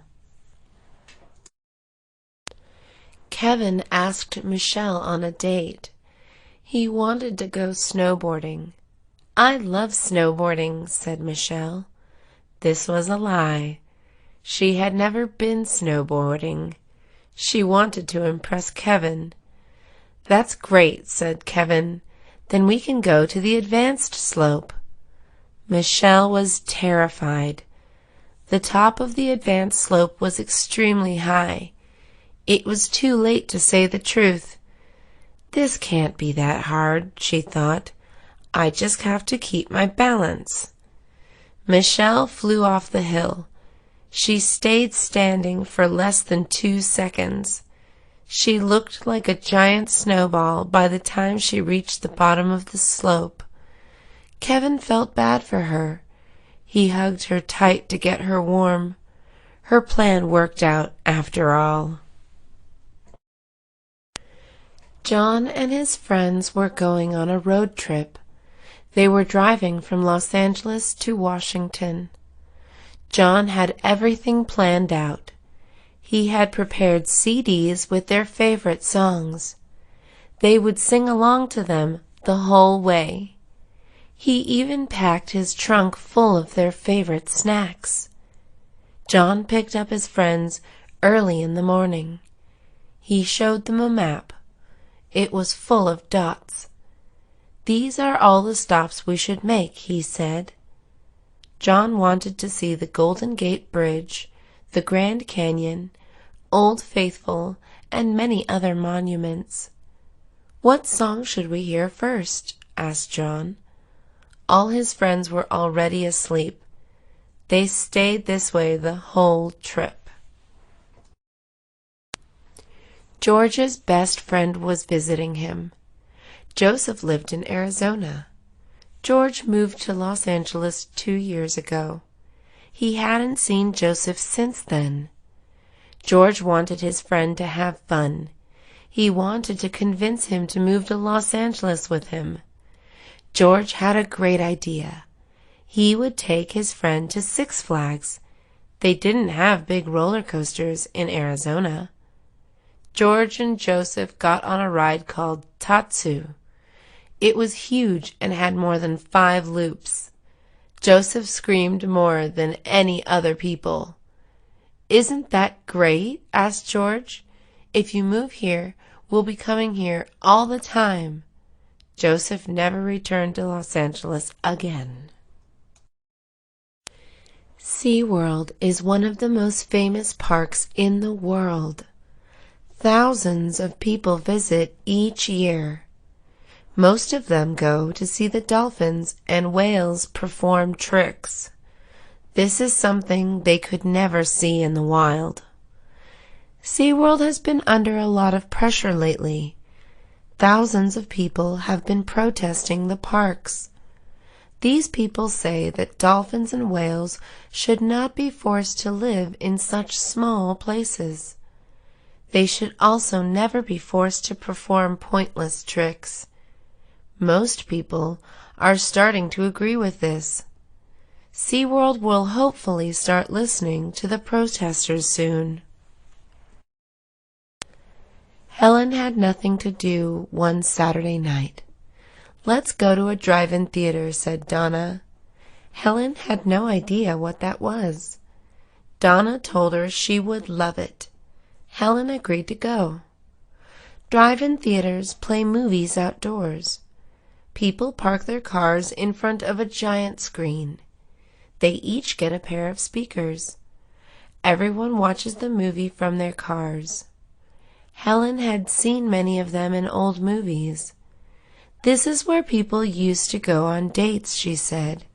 She had no idea they still existed. The girls watched a horror movie. It was scarier than watching it in a room with a bunch of people. "They should bring these back," said Donna. Robert's family got together every Sunday. They always had lunch together. Every week they went to the same restaurant. It was an all-you-can-eat buffet. Robert's family loved eating. This was the perfect restaurant for them. Robert's mom always ate the most. She would serve herself at least 4 plates for one meal. His dad was a picky eater. The buffet gave him plenty of options. Aunt Nelsie loved the buffet the most. She always brought a bag with her. She would make sure no one was looking at her. Then she would drop food into the bag. Her bag was 3 times bigger than before by the time she left. Andrew Williams got a new pet. It was a baby chick. His parents brought it home one day. At first, Andrew did not like the chick. He wanted a different pet. "All of my friends have dogs or cats," he complained. The chick followed Andrew everywhere. She was very cute. After 2 months, Andrew grew very close to her. He named her Rex. Andrew got home from school one day. He started looking for Rex. He couldn't find her anywhere. "Rex ran away from home," said Andrew's mom. Andrew was confused. Then he looked at the oven. His mom was cooking a chicken for dinner. Andrew cried. Mr. White had a bad habit. He was a chain smoker. Mr. White knew his addiction was unhealthy. He couldn't even take walks anymore. He spent all day coughing. Mr. White spent 1 year trying to quit smoking. He would always buy a pack and promise himself it would be the last cigarette. Mr. White went to his doctor for a checkup. His doctor asked him to take an X-ray. They found a tumor on his left lung. He had cancer from all the smoking. Mr. White went home scared. He threw out his cigarettes, but he kept one. This would finally be his last cigarette. Mr. and Mrs. Smith had a fun night out. They had been dancing all night. They did not get home until 3 a.m. They found their front window broken. They ran inside. Everything was thrown on the floor. Their televisions were missing. Their laptops were gone. Even their fancy plates were taken. Mrs. Smith started crying. "We've been robbed," she screamed. The police were called in. "It will probably be impossible to find the burglars," they said. Mr. Smith started cleaning the mess. He saw something lying by the windowsill. It was a wallet. The burglar had dropped it while jumping through the window. Mr. Gonzalez was a janitor. He was unhappy with his career. He was a smart man. He knew he could do more with his life. Mr. Gonzalez wanted to go back to college. He had always dreamed of becoming a teacher. If he finished college, this could come true. Mr. Gonzalez was 40 years old. His children told him he was too old to go back to college. "You will look like a grandpa," they joked. "That's not true," said Mr. Gonzalez. "I will be the wisest student there." Mr. Gonzalez graduated from college 4 years later. His children were very proud of him. Jenny White loved her cats. She owned 6 of them. Jenny spent all her days with the cats. Her friends worried about her. "You should go out more," they said. "I can't stand leaving my cats alone," replied Jenny. One day, Jenny met a man at work. He was funny and handsome. Jenny started going out with him a lot. She thought he was perfect. Jenny invited him to her house. She was very excited. "He's going to love my cats," she thought. The man walked into her house. He started sneezing. He couldn't breathe. He was allergic to cats. "I hate cats," he screamed. Ms. Jackson's car broke down. She took it to the car shop. It had to stay there for 1 week. Ms. Jackson needed a car. She had to get to work somehow. "You can take the bus," said her friend. Ms. Jackson had never taken the bus. She was scared of it. She thought she would get lost. "I've even heard of people getting robbed on buses," she said. "You'll be fine," said her friend. Miss Jackson got on the bus. It was not very scary. She was actually very relaxed. She ended up falling asleep. She missed her stop and was late for work. Daniel caught a cold. He had fever and chills. His nose was running all day. He couldn't even stop sneezing. Daniel visited the doctor. He was told to rest and relax. "Stay in bed for 3 days," said the doctor. Daniel did not listen. His friends wanted to go swimming. "Come with us," they told him. "You'll be fine." Daniel and his friends stayed in the pool until late at night. The next morning, Daniel felt terrible. His voice was completely gone. He was shaking all morning. He stayed this way for 5 days. He called his doctor for help. "You didn't listen to me, did you?" his doctor asked. Mary Green wanted a new pair of shoes. She wanted some blue heels. They cost $150. Mary asked her dad for money. "Are you crazy?" said Mr. Green. "You don't even wear heels." Mary couldn't stop thinking about the heels. She kept bothering Mr. Green about them. Mr. Green felt bad. He wished he could afford the shoes. It would make Mary happy. Mr. Green saved money for Mary's birthday. He gave her the shoes. Mary wore them all night. They left her giant blisters. Mary hated them. She never wanted to wear them again. Mary told Mr. Green that she lost them. Michael Phillips is overweight. He wants to lose a lot of weight because he is not happy with how he looks. He is also very unhealthy. His last doctor's appointment was scary. He was told he was at risk of heart disease. Mr. Phillips knows that his diet needs to improve. He eats a lot of burgers and chips. He hardly picks up any fruits or vegetables. "Eating healthy is so boring," complains Mr. Phillips. The doctor gave him more advice. "You need to try exercising more," Mr. Phillips was told. He hardly ever even walks. He bought a treadmill.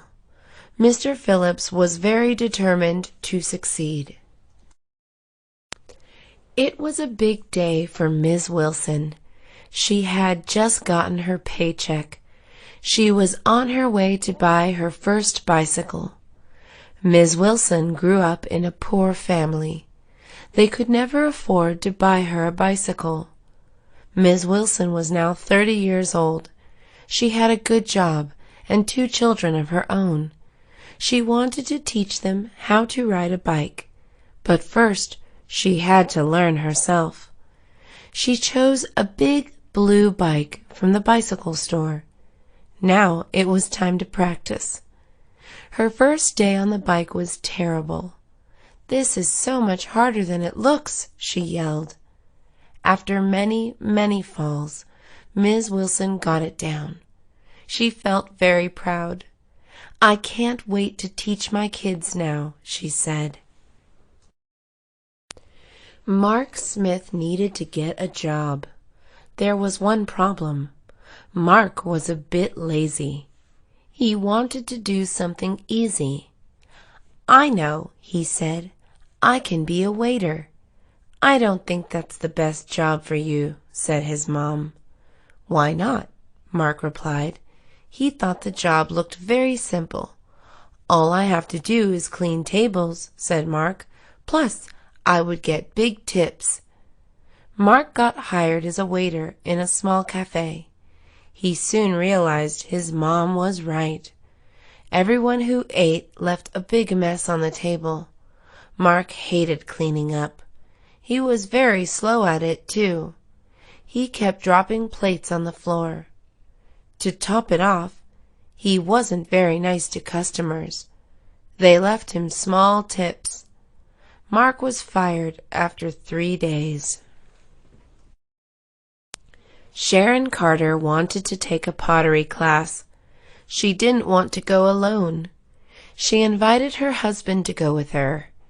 "I don't want to do that," said Mr. Carter. "Pottery is for girls." This made Sharon very angry. She could not believe he said that. "That's a sexist thing to say," yelled Sharon. She argued with him for hours. Mr. Carter was tired of fighting. He agreed to go just to shut Sharon up. Their first class went very well. Mr. Carter was really good at making pots. The instructors loved him. "You are very talented," they all said. Mr. Carter went to pottery class every week after that. He loved it. Deborah and Paul Evans loved nature. They especially liked hiking. They hiked the mountain almost every evening. They always took their dog, Buddy. Buddy loved his owners. Hiking was one of his favorite things, too. One day, the news reported a cougar sighting. "We advise hikers to beware the mountains tonight," said the reporter. Deborah and Paul thought about staying home that evening. "I'm sure we'll be safe," said Paul. "Cougars usually hide from humans." Deborah, Paul, and Buddy made it to the top of the mountain. Suddenly, they heard a roar. The cougar jumped out. It leapt at Deborah's face. Buddy jumped to save her. He scared the cougar away. Mr. and Mrs. Evans bought him 1,000 treats and toys the next day. Kenneth Baker woke up early Sunday morning. A terrible thing had happened. His cat was missing. "He must have run away again," thought Kenneth. He went around asking his neighbors for information. "That's odd," said his neighbor Sandra. "My Chihuahua went missing last night, too." Kenneth kept walking around the neighborhood. He hoped to find the cat roaming the streets. Instead, Kenneth found something else. There were signs everywhere. They all said, "Missing cat" or "Missing dog." "I don't think these animals are running away," thought Kenneth. Then Kenneth saw something that broke his heart. There was a trail of blood on the floor. It led to the mountainside. A coyote must be taking all the small pets in the night. Lisa Adams was going out with friends. She was about to walk out of the house. Her mom stopped her. "What are you wearing?" shouted Mrs. Adams. "They're just shorts," replied Lisa. Mrs. Adams thought they looked more like underwear. "You're not going out wearing those," she said. Lisa said that wasn't fair. After half an hour of arguing, Mrs. Adams let Lisa leave. The next day, Mrs. Adams and Lisa went out to lunch. Mrs. Adams wore a tank top and very short shorts. "What are you wearing?" shouted Lisa.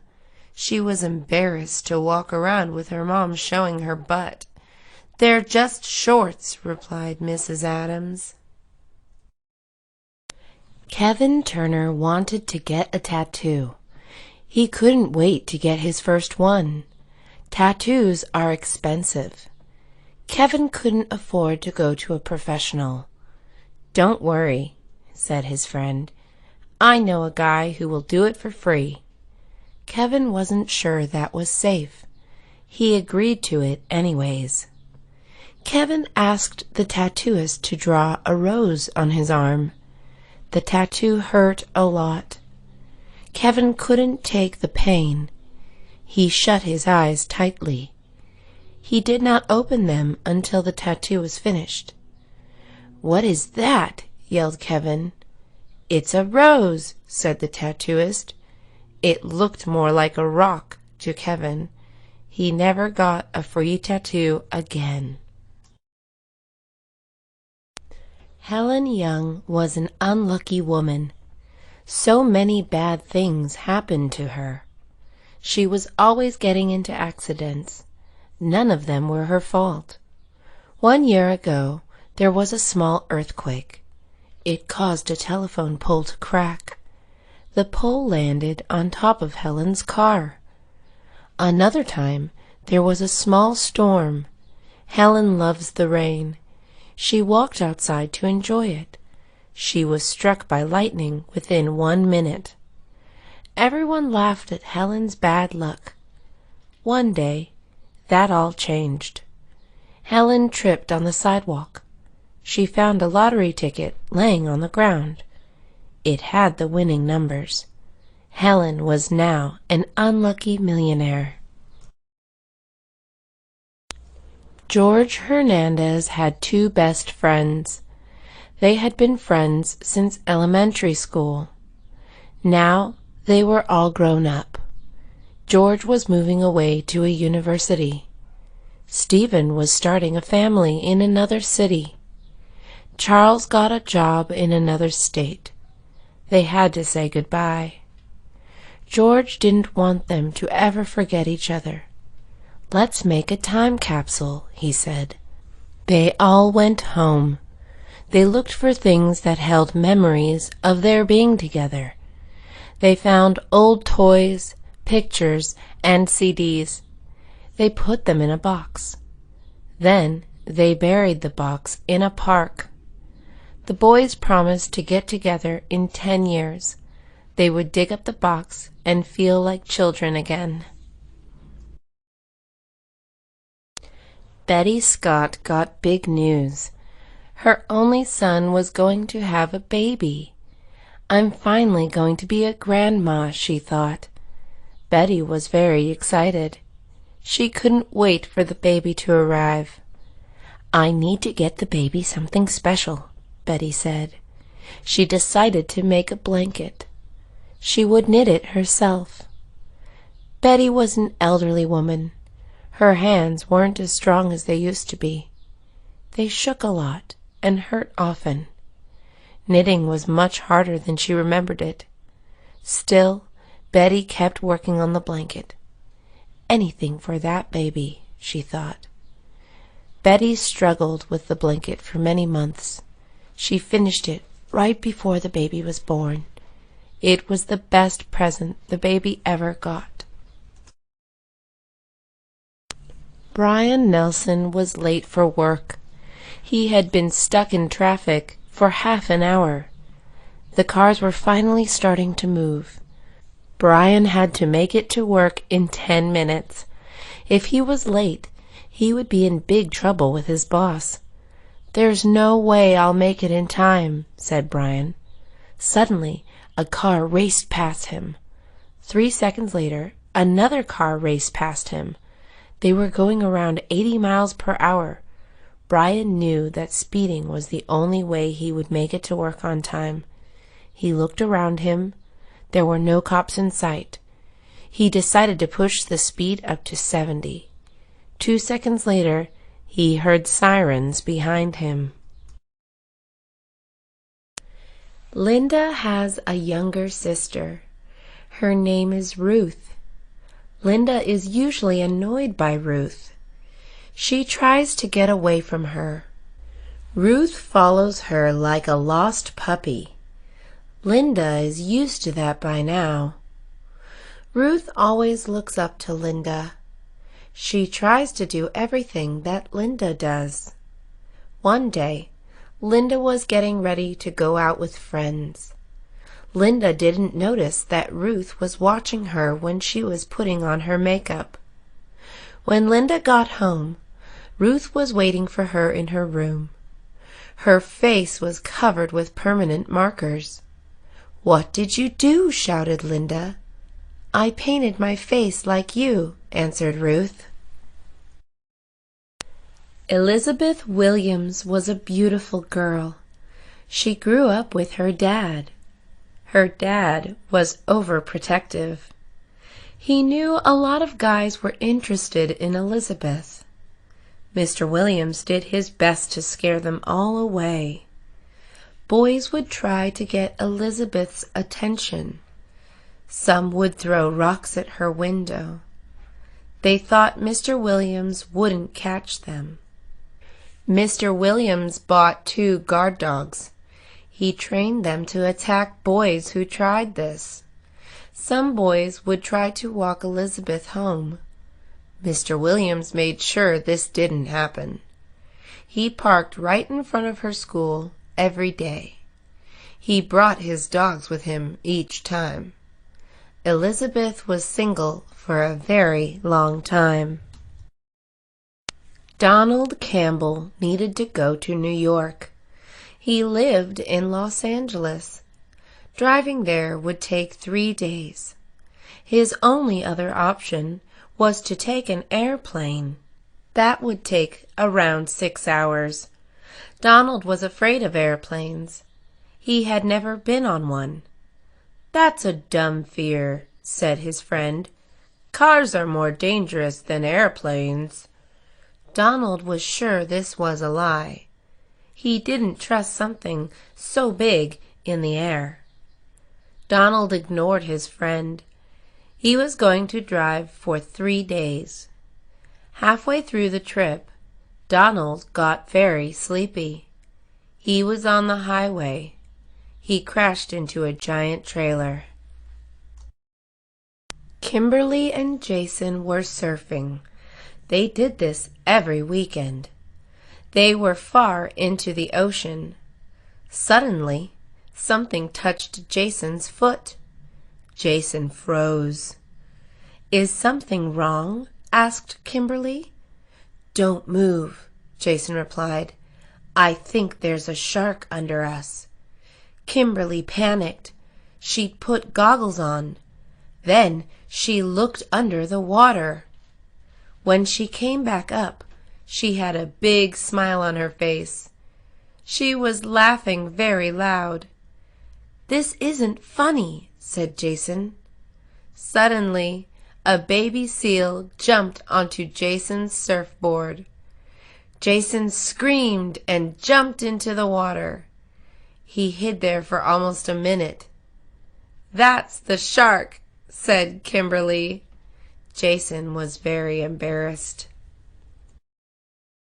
Mr. and Mrs. King had a teenage daughter named Michelle. They were always arguing with her.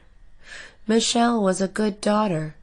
However, her parents were very strict. One evening, Michelle wanted to go out. Her parents weren't letting her go. "Your room isn't clean enough," shouted Mrs. King. Michelle decided to sneak out. Her parents did not know where she was going. The next morning, Mrs. King went to Michelle's room. She wanted to apologize for being so hard on her. Michelle was nowhere to be found. Since they did not get to ask where she was going, they did not know where to look. They never saw Michelle again. The Wright family loves fishing. They head to a nearby lake every weekend. They used to catch a lot of fish. Now they are lucky to end up with 2 fish altogether. There are differences at the lake. The water used to be crystal blue. Recently, it started looking a lot greener. It even smells a bit nasty. Mr. Wright is getting worried about it. There is a factory about a mile away from the lake. Mrs. Wright suspects that they are responsible for the changes. They're probably dumping their waste in the water, she says. That's probably killing all the fish. They probably won't eat the fish they catch there anymore. Sarah's car wasn't turning on. She checked the engine.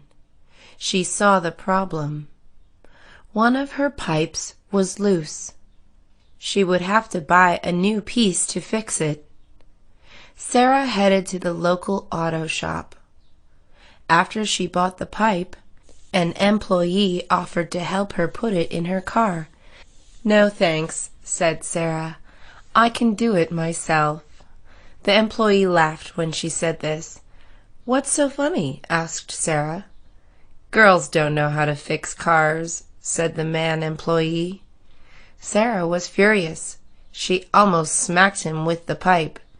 Instead, she talked to his manager. Then, on her way out the door, she knocked a shelf over. "I hope men know how to clean," she said. David was a short man. He had always been the smallest boy in class. As an adult, he barely even passed 5 feet. His height made David's self-esteem very low. He wanted to change that. David had always liked sports.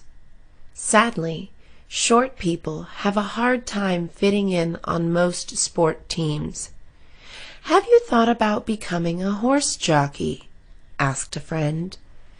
David decided to give it a try. The next day, David visited the local racetrack. David didn't even get a chance to introduce himself. 3 people came up to ask if he was interested in joining their racing team. His height was finally a huge advantage. David fit right in. Thomas looked like a tough guy. "Nothing can scare me," he always said. "Not even a ghost?" asked his friend.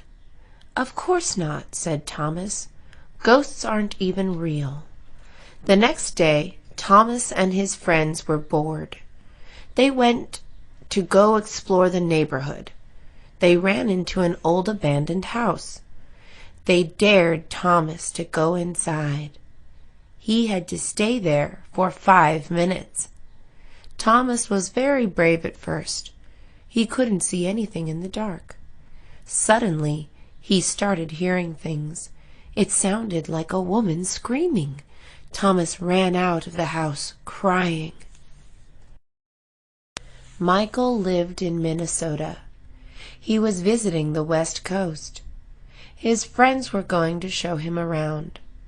"I just want to see Las Vegas," said Michael. "Are you sure?" asked his friends. Michael insisted. He had always wanted to go to Las Vegas. Michael had seen a lot of movies about Vegas. Everything looked very bright and fancy. He couldn't wait to see it. When they arrived, Michael was confused. The streets all looked dirty and old. In the movies, everyone looked happy. In reality, half the people were drunk. The other half were angry from losing money in casinos. "This isn't what I pictured," said Michael. Nancy was 16 years old. She wanted to learn how to drive. Her parents were too busy to teach her. Nancy asked her older sister to help her. She didn't have any time either. Nancy was frustrated. "I'm sure driving isn't even that hard," thought Nancy. One night, she waited for everyone to go to bed. She sneaked downstairs. She grabbed the car keys and went outside. She was going to teach herself to drive. Nancy turned the engine on. She backed the car up slowly. Then she pressed the gas pedal. She had no idea the car was that fast. She hit a small bump and pressed the brake. When she looked back, she saw a dark shadow. She had run over her dog. Jeff was a 40-year-old man. He had no job. He never even went to school. Jeff had lived with his parents his whole life. They were starting to worry about him. All Jeff did every day was play video games. "You need to do something with your life," said his parents. Jeff ignored them. He was happy with his life. Jeff's parents came up with a plan. They started asking him for rent money. "How am I supposed to pay that?" asked Jeff. "With a job," replied his mom. When Jeff didn't give them rent, they took all his video games and sold them. Jeff was furious. He went out to look for a job. He needed to buy the video games back. Christopher bought a new car. He was going to travel the country with it. His friends helped him prepare for the trip. "You should carry a spare tire," said Brian. Christopher didn't see the point in that. "New cars don't need spare tires," he said. 1 week later, Christopher went on his trip. He couldn't wait to explore the country. Suddenly, he heard a loud pop. His car started making a strange noise. Christopher pulled over to the side of the highway. He walked around his car. A back wheel had popped. He had barely driven for 1 hour. Christopher had to call Brian for help. Brian laughed at him for hours. Thanksgiving is one of the biggest holidays in the U.S. It is followed by another major U.S. holiday. This day is known as Black Friday. On this day, stores hold big sales. Then, Americans across the country go crazy. A lot of people get violent on Black Friday. One year, Carol went shopping on the day. She wanted to buy a new coat. "I hope the mall isn't too crowded," she said. She couldn't believe her eyes. Every store was flooded with people. Carol spotted a nice blue coat in one store. It was on sale for $20. Carol was about to try it on. Suddenly, a lady jumped at her and took the coat away. "I'm going home," said Carol. Barbara invited her friends over to her house. She was excited to show them her new house. "What do you guys think?" she asked them. Her friends didn't know what to say. They looked around and tried to think of something nice to say. "It's interesting," said Betty. Barbara had a strange taste. Everything in her house was pink. This included the curtains, the sofas, and even the carpet. "What does your husband think about it?" asked Betty. "He loves it," said Barbara. Betty and the other women didn't believe her. "I swear he does," said Barbara. "He picked the color himself." Mr. Moore was retired. He used to be an actor. He was very loved and famous. Everywhere he went, women would stop him. They used to want to hug him and take pictures. He was a very handsome man. It was rare to ever see him by himself. Now, Mr. Moore was almost always alone. Many years had passed since his acting days. He had aged a lot. Sometimes he walked around Hollywood Boulevard. He hoped somebody would recognize him. No one ever did. He was no longer handsome. His good looks were now covered with wrinkles. He wished he could be young again. Richard had always been very tall. He was the biggest boy in elementary school. He used this to be a bully. He always pushed the small kids around. He did this all through high school. Many kids hated Richard. He made many people cry. As an adult, Richard was not very successful. He always thought he would be a basketball player. However, he hurt his knee and could not play anymore. Now, Richard needed a job. Richard applied to many places. He knew all the bosses of the companies. They were the men Richard used to bully as children. Richard had a very hard time finding a job. It was Mr. and Mrs. Martin's 1-year anniversary. Mr. Martin wanted to surprise his wife. He decided to cook a nice meal for her. He would make her favorite dish. After hours of cooking, Mr. Martin was finished. He set the table before she got home. He wanted to make the evening perfect.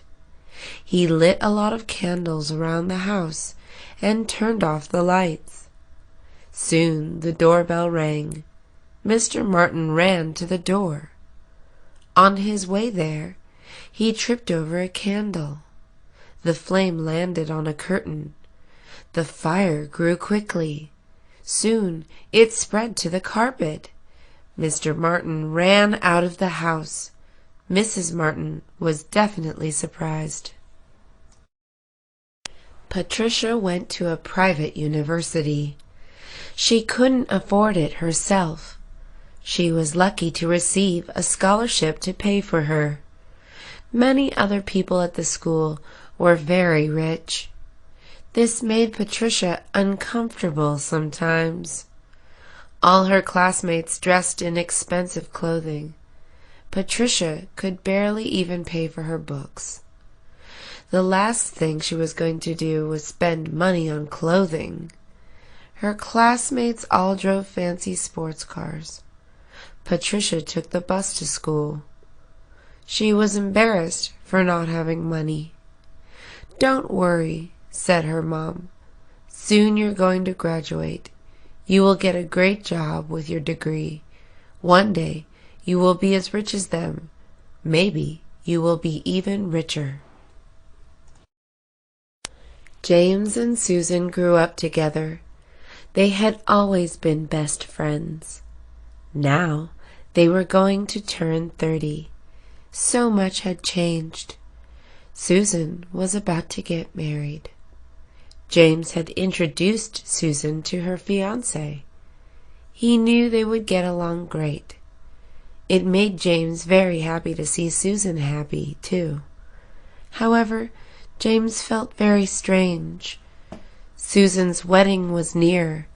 Suddenly, James started feeling very jealous. "What have I done?" he thought. After 20 years of friendship, James realized something. He was in love with Susan. It was too late to do anything about it now. Margaret was very close to her mom. They had always been best friends. Margaret was now 25 years old. It was time for her mom to let her go out on her own. "You have to be more independent," said her mom. Margaret didn't want to. "I don't want to leave you alone," said Margaret. She was scared that her mom would be too lonely. She was usually a very shy woman. She was allergic to fur, so she couldn't even have a pet. "Don't worry about me," said her mom. "Once you move out, my new boyfriend can move in with me." Joseph had a new job. He was a security guard for his favorite band. He thought it would be the best job ever. He would get to listen to the band play every night. He would even get paid for it. Joseph quit the job after the first night.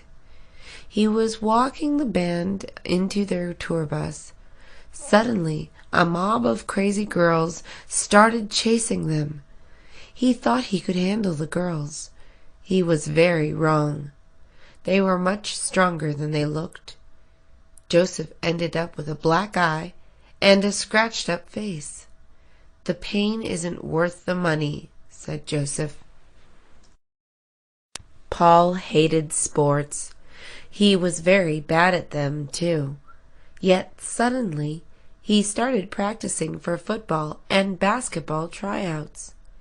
"Why are you doing this?" asked Robert. "I need to be more active," replied Paul. Robert didn't believe Paul. Still, he wanted to support his friend. Robert went with Paul to the tryouts. That was when Robert figured out why Paul suddenly cared about sports. Paul kept looking over to the cheerleaders. His crush, Susan, had just joined the squad. Paul was the worst player at tryouts. He got tackled very hard in football. Then he got hit in the head by a basketball.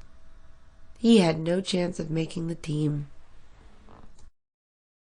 Donna got an idea. "I can be a dog walker," she said. One of her friends was a dog walker. She heard that dog walkers can make a lot of money just for hanging out with puppies. "You can't do that," said her boyfriend. "Why not?" asked Donna. "You hate dogs," he answered. This was true. Donna denied it. She really wanted an easy way to make money. On her first day of dog walking, she had 5 customers. Donna had no idea dogs were so strong. They dragged her down the street running. Donna lost hold of their leashes. She lost the dogs and all her customers in one day. John was new to Los Angeles. He had never lived in a city before. He used to live on a farm. He had loved the city so far. One evening, John agreed to meet his friends in downtown LA. He was late to their dinner. He couldn't find parking anywhere. A stranger walked up to his window. "I can park your car for you," he said. John thought this man was the valet. John thanked the man and gave him his keys. After dinner, John couldn't even find the valet booth.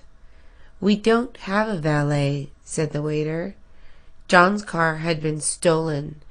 Even though he liked the city, he did not like the people.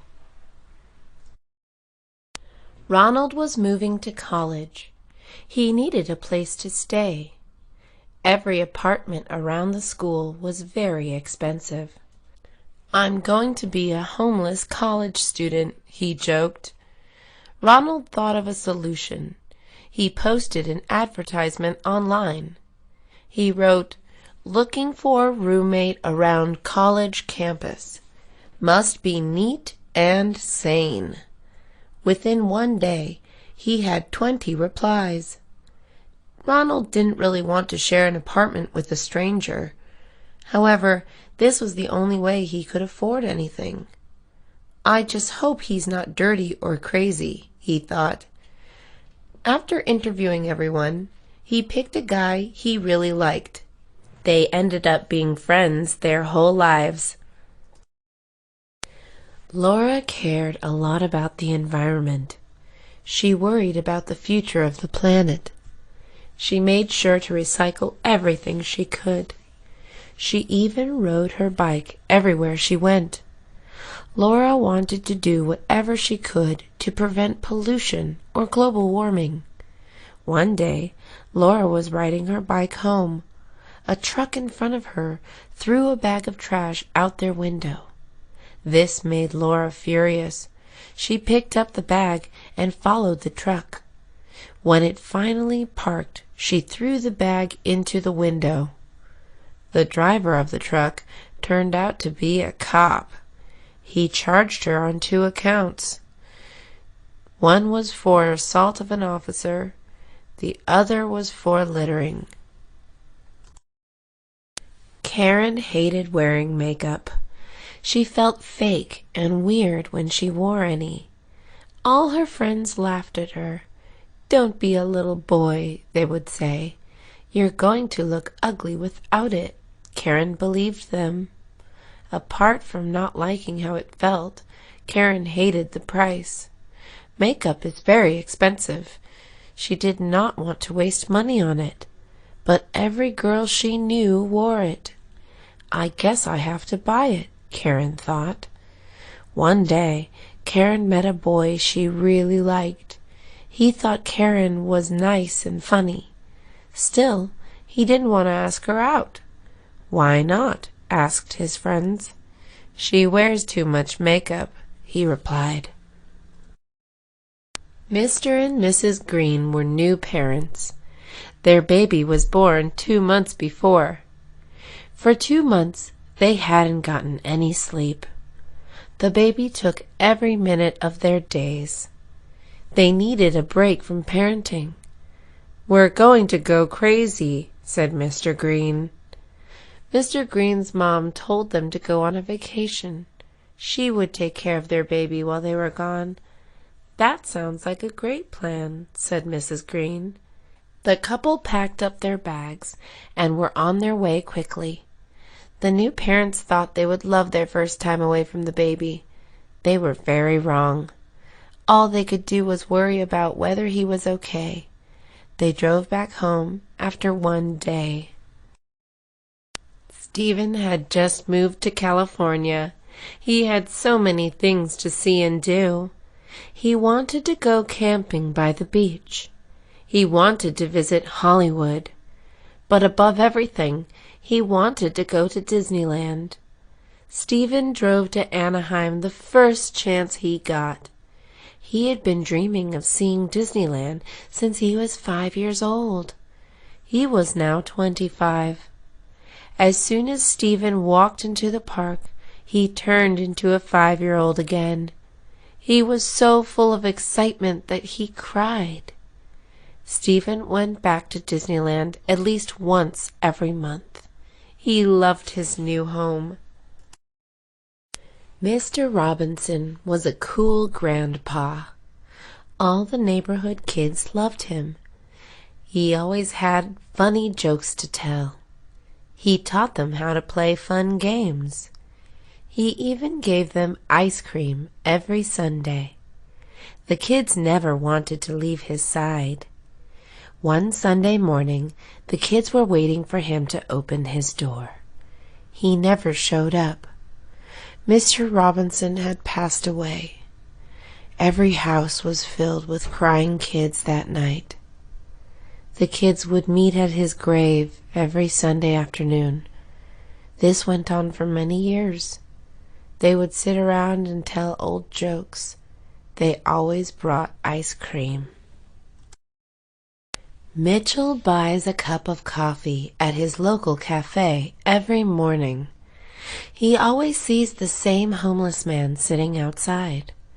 This man waits for people to come out. He asks everyone for change.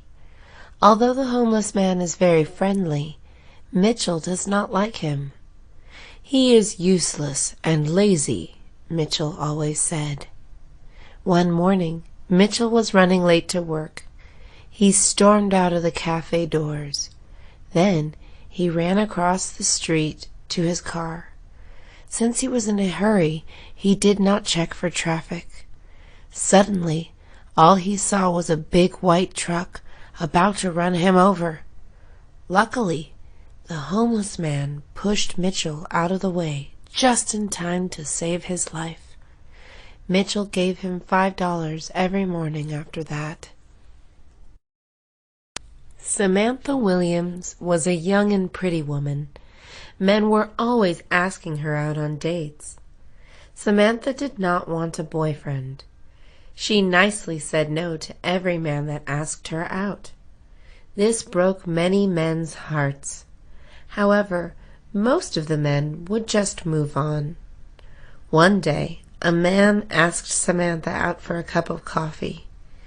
When she declined, the man was very angry. He began following her everywhere she went. Every time Samantha looked around, he was hiding nearby. Samantha was terrified. She was being stalked.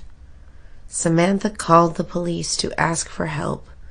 "Don't worry," they told her. "You're probably just imagining everything."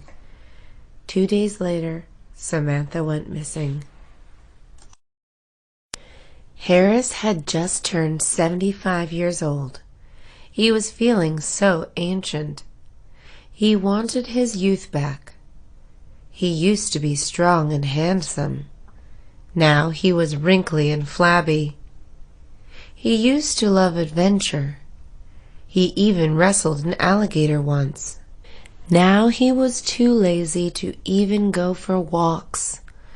Time passed by too fast, he kept thinking. I need to be more daring. Harris knew what to do. I'm going to go skydiving, he said. He picked up his grandson. We're going on an adventure, he told him. By the time they got to the airport, Harris was asleep. Forget it, said Harris. It's nap time. Wilson hated his job. His boss was a mean man. He didn't even get paid well. Wilson wanted to just give up and quit. However, he had to take care of his 2 kids.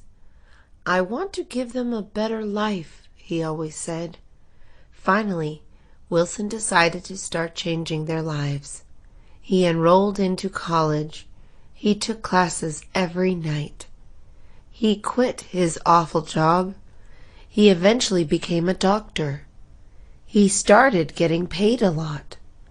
He was able to buy a nice house for his family. It even had a white picket fence. The American dream was finally his. Clark had a lot of passions. He liked science. He was a great swimmer. He was even great at singing. However, his biggest passion was pizza. He loved pizza. Clark graduated from college with a degree in chemistry. His parents were so excited for his future. You're going to make a great doctor, they always said. Clark did not want to be a doctor. All he wanted was to open up his own pizza place. That's ridiculous, said his mother. Think about how much money you could make as a doctor. Clark did not care about money. All he wanted was to spend every day making, smelling, and eating pizzas. Elizabeth Parker wanted a promotion. She had been working in her company for 3 years. It's about time I get a raise, she thought. I deserve it. She did deserve it. She was the hardest worker in the company. Her manager was now looking for a new assistant manager. Elizabeth was sure she would be picked. A month before this, a new man had been hired. He was very handsome, but also very lazy. Elizabeth's manager was clearly attracted to him. She was so attracted to him that she gave him the promotion. Elizabeth was shocked. She quit that day. Mrs. Adams took a knitting class. She did not expect it to be very fun, but she ended up loving it. She began knitting all day and night. First, she practiced making blankets. Then, she learned to knit hats and mittens. She even tried making socks and pants. Within 1 month, she had given all her grandchildren dozens of knitted pieces. She expected the kids to wear them at all times. It was the middle of summer. The children wanted to be in tank tops and shorts, not scarves and sweaters. They told their grandmother to stop. Joey Campbell was 14 years old. He had 3 sisters and no brothers. His father loved playing sports with him. Joey did not mind this. However, all Joey was truly interested in doing was dancing.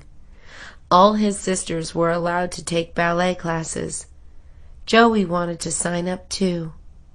His father laughed at him. He thought he was joking. "You know you belong in a football team," said his father. This made Joey angry. It was not fair that he was not allowed to dance if he wanted to. His sisters agreed. They secretly taught Joey all the moves. On the day of their ballet recital, Joey danced with them. His father was very proud. Jack Miller was angry at his neighbors. "They are so inconsiderate," he said. These neighbors were very loud. They owned 3 dogs, 2 birds, and 1 goat. None of these animals ever shut up. Even more, they loved playing music all day. Jack would not mind this. However, his neighbors played it loud enough for the whole block to hear. "It wouldn't be so bad if their music wasn't terrible," said Jack. Luckily, these neighbors soon moved out. Jack couldn't be happier. He would finally enjoy peace and quiet. Unfortunately, the new neighbors arrived with a baby. This baby cried just as loud as all the other things put together. It was Anderson's birthday. He was turning 21 years old. His friends planned a party for him. Anderson could now legally drink alcohol, but his friends wanted him to get very drunk. As soon as Anderson arrived, they gave him his first shot of tequila. He did not like the taste of it. His friends still convinced him to take another shot of it. He kept trying new drinks the whole night. "All of these taste disgusting," said Anderson. The rest of the night kept getting blurrier. When Anderson woke up the next morning, he felt terrible. His head was throbbing. His stomach was turning. "I'll never drink again," he yelled. Philip's dog had died. He had owned the dog for 4 years. He loved him so much. Philip was devastated. Philip's 6-year-old daughter loved the dog even more. "Oh no," said Philip. "This is going to break her heart." He did not want to tell his daughter such sad news. Philip decided to lie. He told his daughter that the dog ran away. The girl cried for hours. Philip took her to the dog pound to check if they had their dog. Their dog was obviously not there. However, there were a lot of other cute puppies. Philip and his daughter took a new pet home. It was Scott's wedding day. He was very nervous. "I don't think I'm ready for this," he thought. His forehead and palms were sweaty. His heart was racing. He was having a panic attack. Scott saw the front door of the church was open. Nobody was looking at him. He decided to run away. He stepped out of the church. He thought he was free. When he looked back, he noticed someone running after him. It was the bride's father. The old man was very fast. "Come back here," the father yelled. "I already paid for everything." Nelson got a new skateboard. He had only practiced for 2 days. All his friends already knew how to do tricks. Nelson was very impatient. He wanted to do tricks like everyone else. Nelson decided to try to jump down a set of stairs. "Don't do it," said his best friend. "It can't be that hard," Nelson insisted. "Tony Hawk makes it look easy." 1 minute later, Nelson was flying 3 feet above the ground. He felt like he was flying in slow motion. Suddenly, he slammed into the concrete. Everything went black. Nelson woke up in the hospital. He had 2 broken arms. Even worse, his 2 front teeth were now missing. Martin is a long-distance ocean swimmer. He practices every morning in Hermosa Beach. One morning, he ran into a great white shark. He only saw it for 1 second. Then it quickly bit his ribs. Martin was carried to shore by his friends. He lost a lot of blood. Luckily, Martin somehow survived. None of his organs were taken. As soon as he healed, Martin went back to swimming in the ocean. He was not scared of sharks. Getting attacked by a shark is rare, says Martin. The ocean is their home. People are just guests. Plus, I probably just scared this shark. Angie Walker was going on a date. Her makeup was done. Her outfit was perfect. There was still one big problem. Her hair looked terrible. She had already spent 1 hour brushing it. It still wasn't looking any better. Angie's date was picking her up in half an hour. "I don't know what to do," she screamed to her mother. "Try curling it," suggested her mother. Angie turned on the straightener and wrapped her hair around it. Suddenly she smelled something nasty. Her hair was burning. She pulled the straightener away, and a big chunk of hair fell off. "This is a sign," cried Angie. "I'm canceling my date."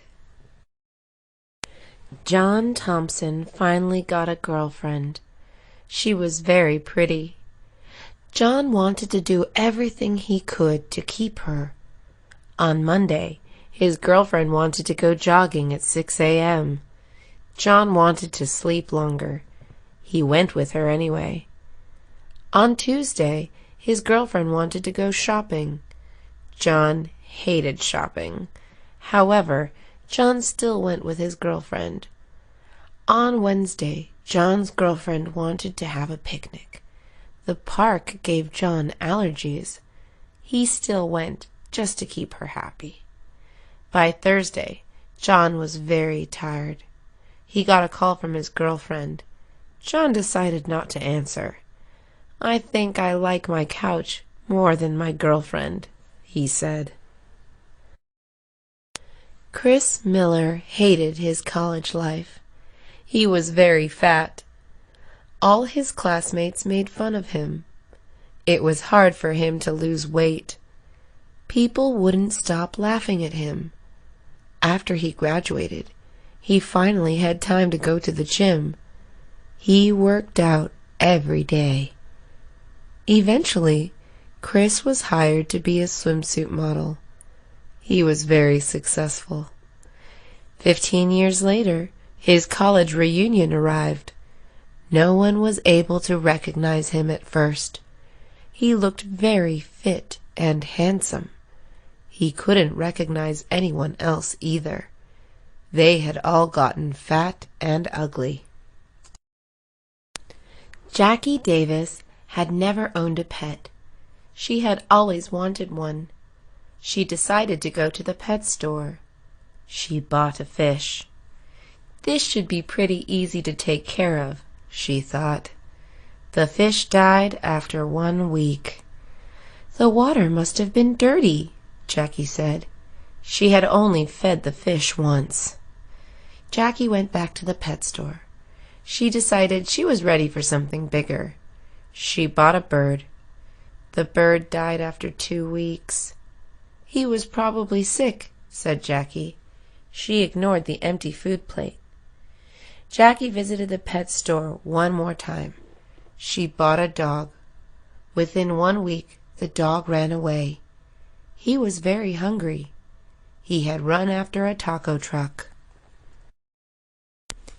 Jenny Carter wanted a new white dress. She saw the dress in a store window 4 months ago. The dress was very expensive. Jenny had been saving her money to buy it. She finally had enough money to afford it. Jenny cashed her check at the bank. Then she ran to the department store. She tried the dress on. It fit perfectly. Jenny paid for the dress. She decided to wear it out of the store. She stood at the sidewalk with a big smile on her face. A car quickly sped by. It ran over a big puddle. All the dirty water splashed onto Jenny's dress. The dress was now dirty. A woman from the store popped her head out. "We don't make refunds," she told Jenny loudly. Henry Lopez took his son Mario to the zoo. Mario loved animals. Henry thought the zoo would make his son happy. Instead, Mario was very angry. "What's wrong?" asked Henry. "All the animals look so sad," said Mario. "They want to be free, not stuck in cages." Henry was surprised. He looked at the tiger in the cage. Mario was right. Henry had never noticed how sad all the animals looked. By the time Henry looked down at his son, Mario was gone. Suddenly, Henry heard a lot of people yelling. Mario then came running proudly. "Don't worry, Dad," he said. "I opened the sad lion's door." Daniel White dreamed of being a painter. There was one small problem. He had never actually tried painting before. Still, he loved the idea of it. He was sure that he could be great at it. Daniel decided to take his first painting class. Painting turned out to be harder than he thought. All of Daniel's paintings looked terrible. For a whole year, Daniel practiced his painting skills. There was no large improvement. Daniel decided that it was time to give up his dream. "I'll just try something else," Daniel said to himself. "I've always thought I would make a great rock climber." Kelly Moore and her friends went to the beach. Kelly did not know how to swim. All her friends were having fun in the water. "Come in," they kept shouting. "Stop being a chicken," she heard them say. Kelly hated being teased. She finally decided to jump into the water. Right after she went in, a big wave struck them. Kelly panicked. She couldn't find the strong water. When she finally surfaced, she couldn't see any of her friends. The wave had pulled her away. Luckily, a surfer spotted her. He took her back to shore. The only bright side to her day was that the surfer had a great body. Annie Hall is 5'1". She weighs a little less than 110 pounds. Although she is 20, she looks more like a 12-year-old. Annie has an unexpected talent. She is a national champion at hot dog eating competitions. These competitions take place in carnivals around the United States. Annie is one of the few women who compete. She also is one of the smallest. Even though she is tiny, she beats most of the big, fat men. She can eat about 37 hot dogs in 12 minutes. "The men underestimate me," says Annie. "I love surprising everyone each time." Jason Parker was looking for a job. He had applied to 10 positions. Still, no one was hiring him. He didn't understand why no place wanted him. Jason had a positive and confident personality. His references proved he was reliable. He couldn't see anything wrong with himself. He asked his friends what they thought was wrong. "It's your beard," they all said. Jason didn't believe them. He thought his beard was attractive and manly.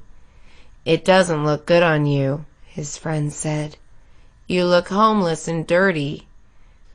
After that, Jason shaved the beard off. He hated it, but he was hired in his next interview.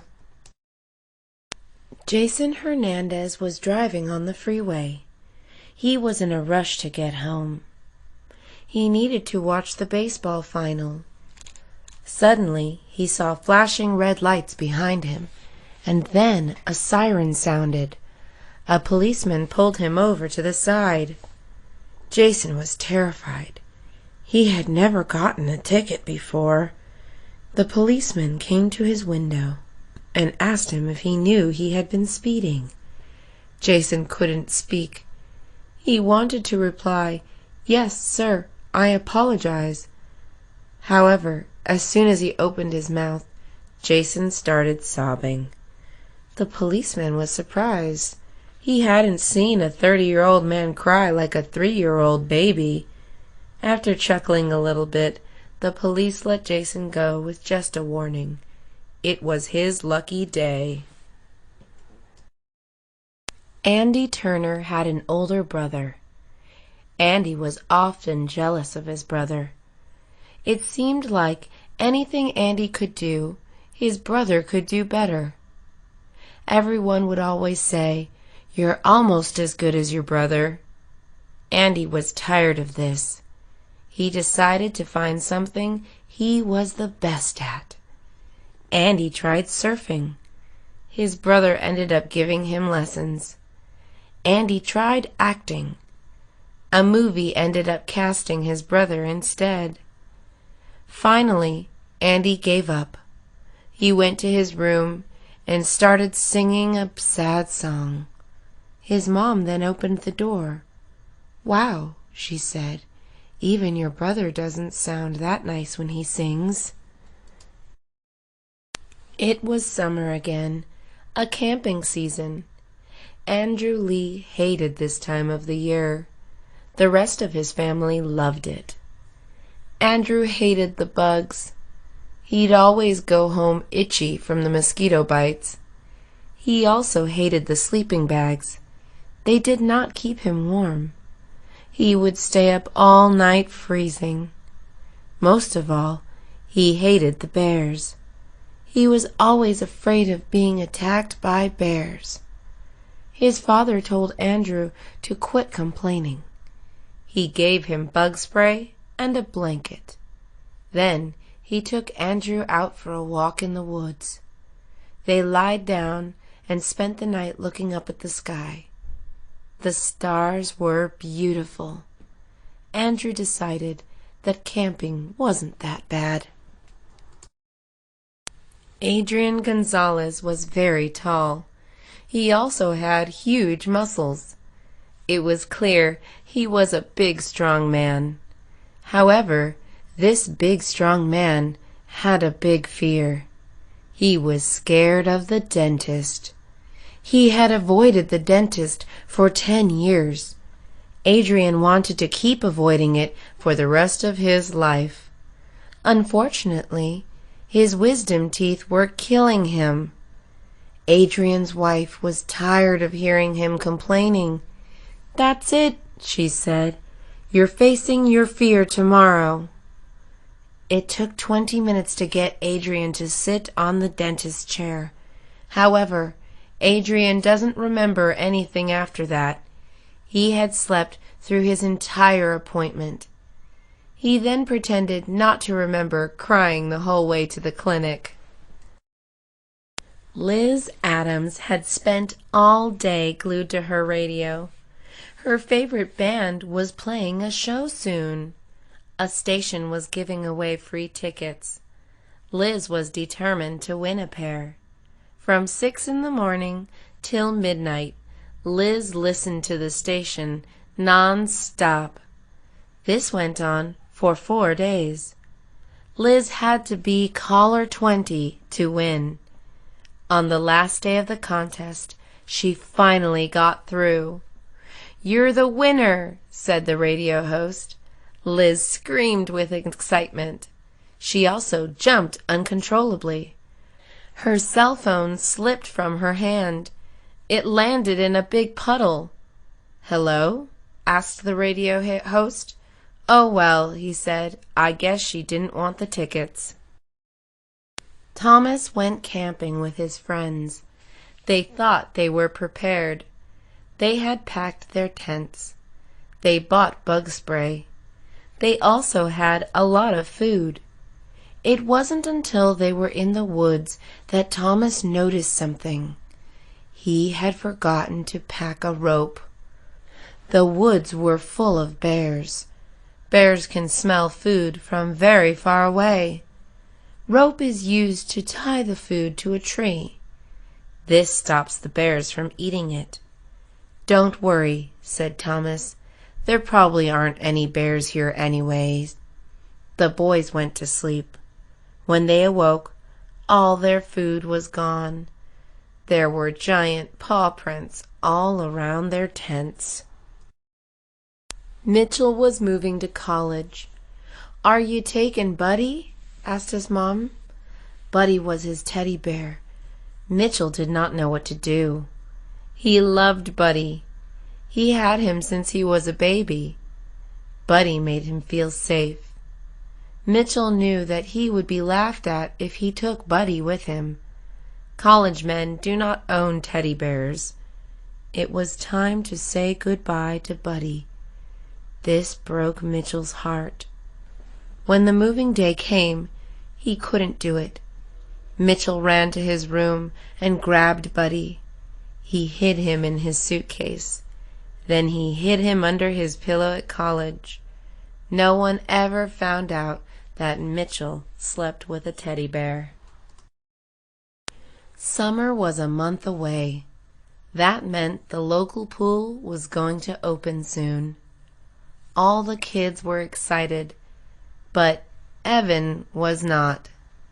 Evan did not know how to swim. He signed up for swim lessons.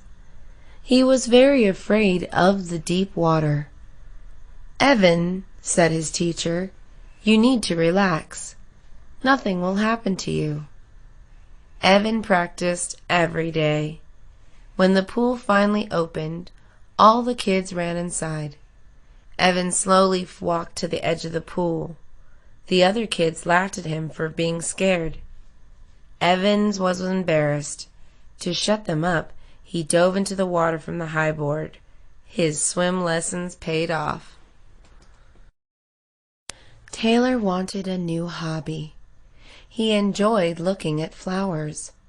He decided to try planting some flowers himself. Gardening looked easy and relaxing. First, he tried planting some orchids. After 1 week, they dried up. Taylor was confused. He had watered them every day. He did not give up. Next, he planted a rose bush. After 1 week, caterpillars had eaten the whole plant. Taylor still tried again. He planted some beautiful petunias. After 1 week, they were killed by weeds. He was not a good gardener. "Wow," thought Taylor, "this is harder than it looks." He decided to go back to watching TV in his free time. Lewis and his wife have 2 children. One is a boy named Eddie. Eddie is 25 years old, married, and has a baby. The other child is a girl named Mary. Mary just turned 20. She moved out of her parents' house 2 weeks ago. Their children are finally all grown up. Lewis and his wife finally have the house to themselves. They thought they would enjoy living alone. "We can finally relax," said Lewis. He missed having a quiet house. His wife was not happy. The house was completely silent now. It made her feel lonely. She missed her children. "I know," said Lewis. "We can get a pet." They went to the pet store and came back with 3 loud puppies. His wife was happy again, but Lewis was not. Nelson loves video games. As soon as he wakes up, he starts playing. Nelson hardly ever turns his games off. He only stops playing to eat and sleep. Sometimes he stays up all night playing. His mother tries to make him stop. "Go play with your friends," she tells him. "Don't just sit here all day." The only friends Nelson has are video game players too. They never see each other. They only talk through the computer. "I am playing with my friends," Nelson always replies. Nelson's mom is worried about him. She thinks he is lonely. She also thinks he is getting very fat. She does not know how to help Nelson. Instead, she goes out to buy him new games. Scott's girlfriend loved pretty dresses. Her favorite store was having a big sale. Scott wanted to surprise her. He went to the sale to buy her a lot of new dresses. The sale was extremely crowded. He waited 1 hour just to get inside the store. Scott was very patient. He just wanted to make his girlfriend happy. The girls inside the store were going crazy. All of them were looking for good deals. Some girls were even fighting over dresses. Scott was very scared. He would have to be quick and sneaky to get anything. When he finally made it out of the store, he was sweating.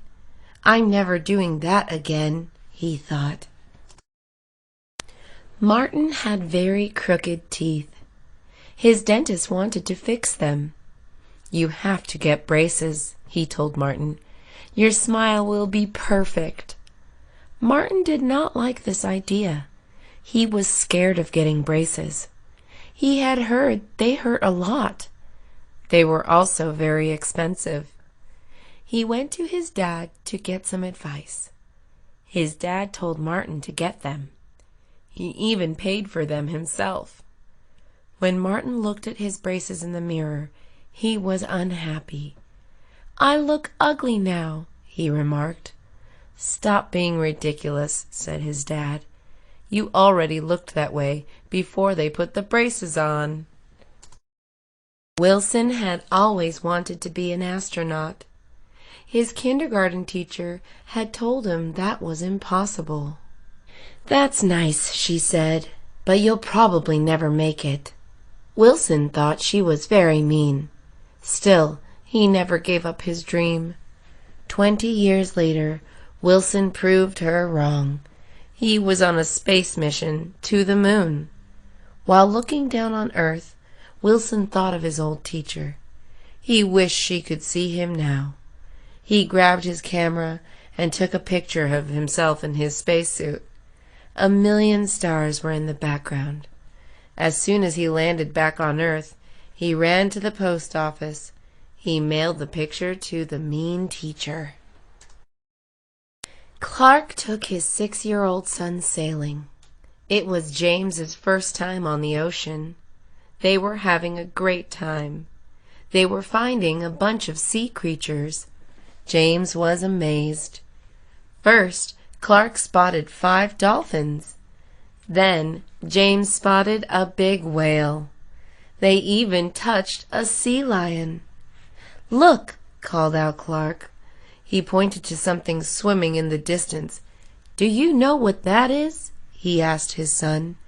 "A mermaid!" shouted James. "A real mermaid!" Clark fell to the ground laughing. James was confused. He did not understand what was so funny. "That's not a mermaid," explained Clark. "That's called a manatee. Their nickname is sea cows." Jim Turner was new to California. He had been living there for 1 year. Jim loved everything about the state. The weather was great. The beaches were beautiful. Jim was planning on staying in California forever. One night, Jim was fast asleep. Suddenly, his bed started shaking. He jumped out of bed. Jim was terrified. This was his first earthquake. Jim had no idea what to do. He froze while everything around him was falling and breaking. The earthquake lasted 15 seconds. To Jim, it felt more like an hour. The next morning, Jim started packing his bags. "I've had enough of California," he said. Justin Harris and his friends were going to the beach. When they arrived, they were disappointed. A big sign was posted in front of the water. It read, "No swimming today." His friends noticed the waves looked very big. "It's probably too dangerous to go in," said one of Justin's friends. Justin decided to ignore the sign. He had been looking forward to swimming all week. The big waves looked fun. "Come in, guys," said Justin. He jumped in. Then a huge wave took him under. His friends ran to find a lifeguard. The lifeguard had to rescue Justin. "Can't you read?" he yelled. Emily Baker was visiting Hollywood. A new movie was being filmed. Her favorite actor was starring in it. Emily wanted to meet him. She had a plan. She was going to sneak onto the set. Then she would look for him inside. Emily knew that once they met, she could get him to fall in love with her. Emily arrived at the set. There were hundreds of girls standing around outside. All of them were dressed in black. Apparently, they had all come up with the same plan. It was time for a new plan. They didn't have to sneak in anymore. They could now fight past security together. Inside, they would find the handsome actor. Then, all the girls would start fighting each other. Andrew Smith was starting a band. He was a great guitar player. His brother played the drums very well. His friend was a good bassist. All they needed now was a singer. Andrew was going to hold auditions to find one. Andrew made posters. They read, "Looking for great singers." He handed them out around town. Many people showed up to the audition. A lot of them sounded very good. Andrew's favorite was a beautiful girl. "She sounds terrible," said all his bandmates. "You guys are crazy," Andrew replied. He thought she was perfect. "Love is making you deaf," said Andrew's brother. Chris Williams had planned his future. He was going to become a doctor. Chris studied hard for 4 years. Then he got accepted into a medical school. He studied there 2 more years. He took hard science and math classes. Chris was the best student. "You're going to make an excellent doctor," his professors told him. One day, Chris was in class. He had to learn to draw blood. He stared at the needles. "It's your turn to try it, Chris," said the professor. Chris couldn't move. He had no idea why he felt so scared. Shaking, he injected the patient's arm. A little drop of blood came out. Chris fainted. Doctors cannot be scared of blood.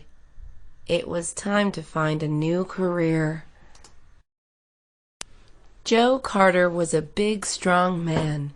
He was 6 feet tall. He lifted weights every day. Joe always looked fearless. Many girls loved this. He was always asked out on dates. One day, Joe was with one of his dates at a park. They were having a picnic. Joe was going to give the girl a kiss. Suddenly, a bee landed on his nose. Joe yelled like a little girl. He ran out of the park. He got in his car and locked all the doors. The bee had stung his nose. He sat in his car crying. His date left. "He looks like a man, but acts like a baby," his date told everyone. Sarah Miller had just gotten her driver's license. Now, all she needed was a car. There was one problem. She had no money. Sarah got a summer job at an ice cream store. She worked hard all summer. She saved every dollar. After 3 months, Sarah could finally afford a car. She bought a used one.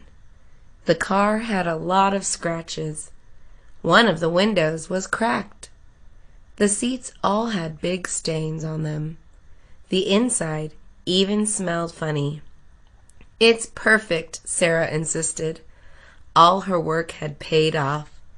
She did not care if other people liked it or not. She was proud of herself. Mrs. Jones was a kindergarten teacher. She was not happy with her life. She used to love children, but now she couldn't stand them. Mrs. Jones thought they were too loud. "All they can do is shout or cry," she complained. "I'm too old for this now." It was time to retire. Mrs. Jones bought a house by a lake. She was going to live the quiet life she wanted. But Mrs. Jones still wasn't happy. Her new house was too quiet. She missed the children. Mrs. Jones decided to buy a rope. She hung it on a tree by the lake. Every weekend, the children went to her house. They swung into the lake. She always joined them.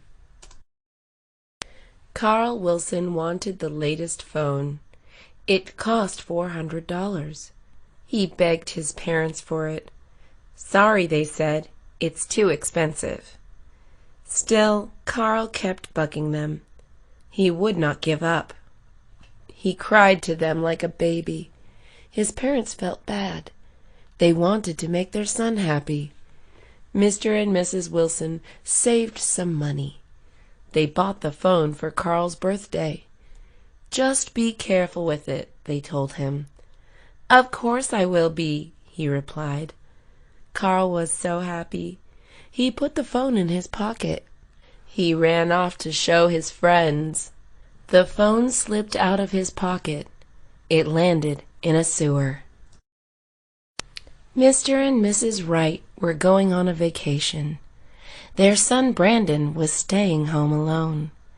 He had the house to himself. He decided to throw a party. He invited a few of his friends. "My parents will never find out," he said. "It will be a small party." Saturday arrived. His doorbell wouldn't stop ringing. People he had never even met were in his house. Brandon could not kick them out. There were too many. He could hear dishes breaking. Drinks were spilled on the carpet. His parents would find out about this for sure.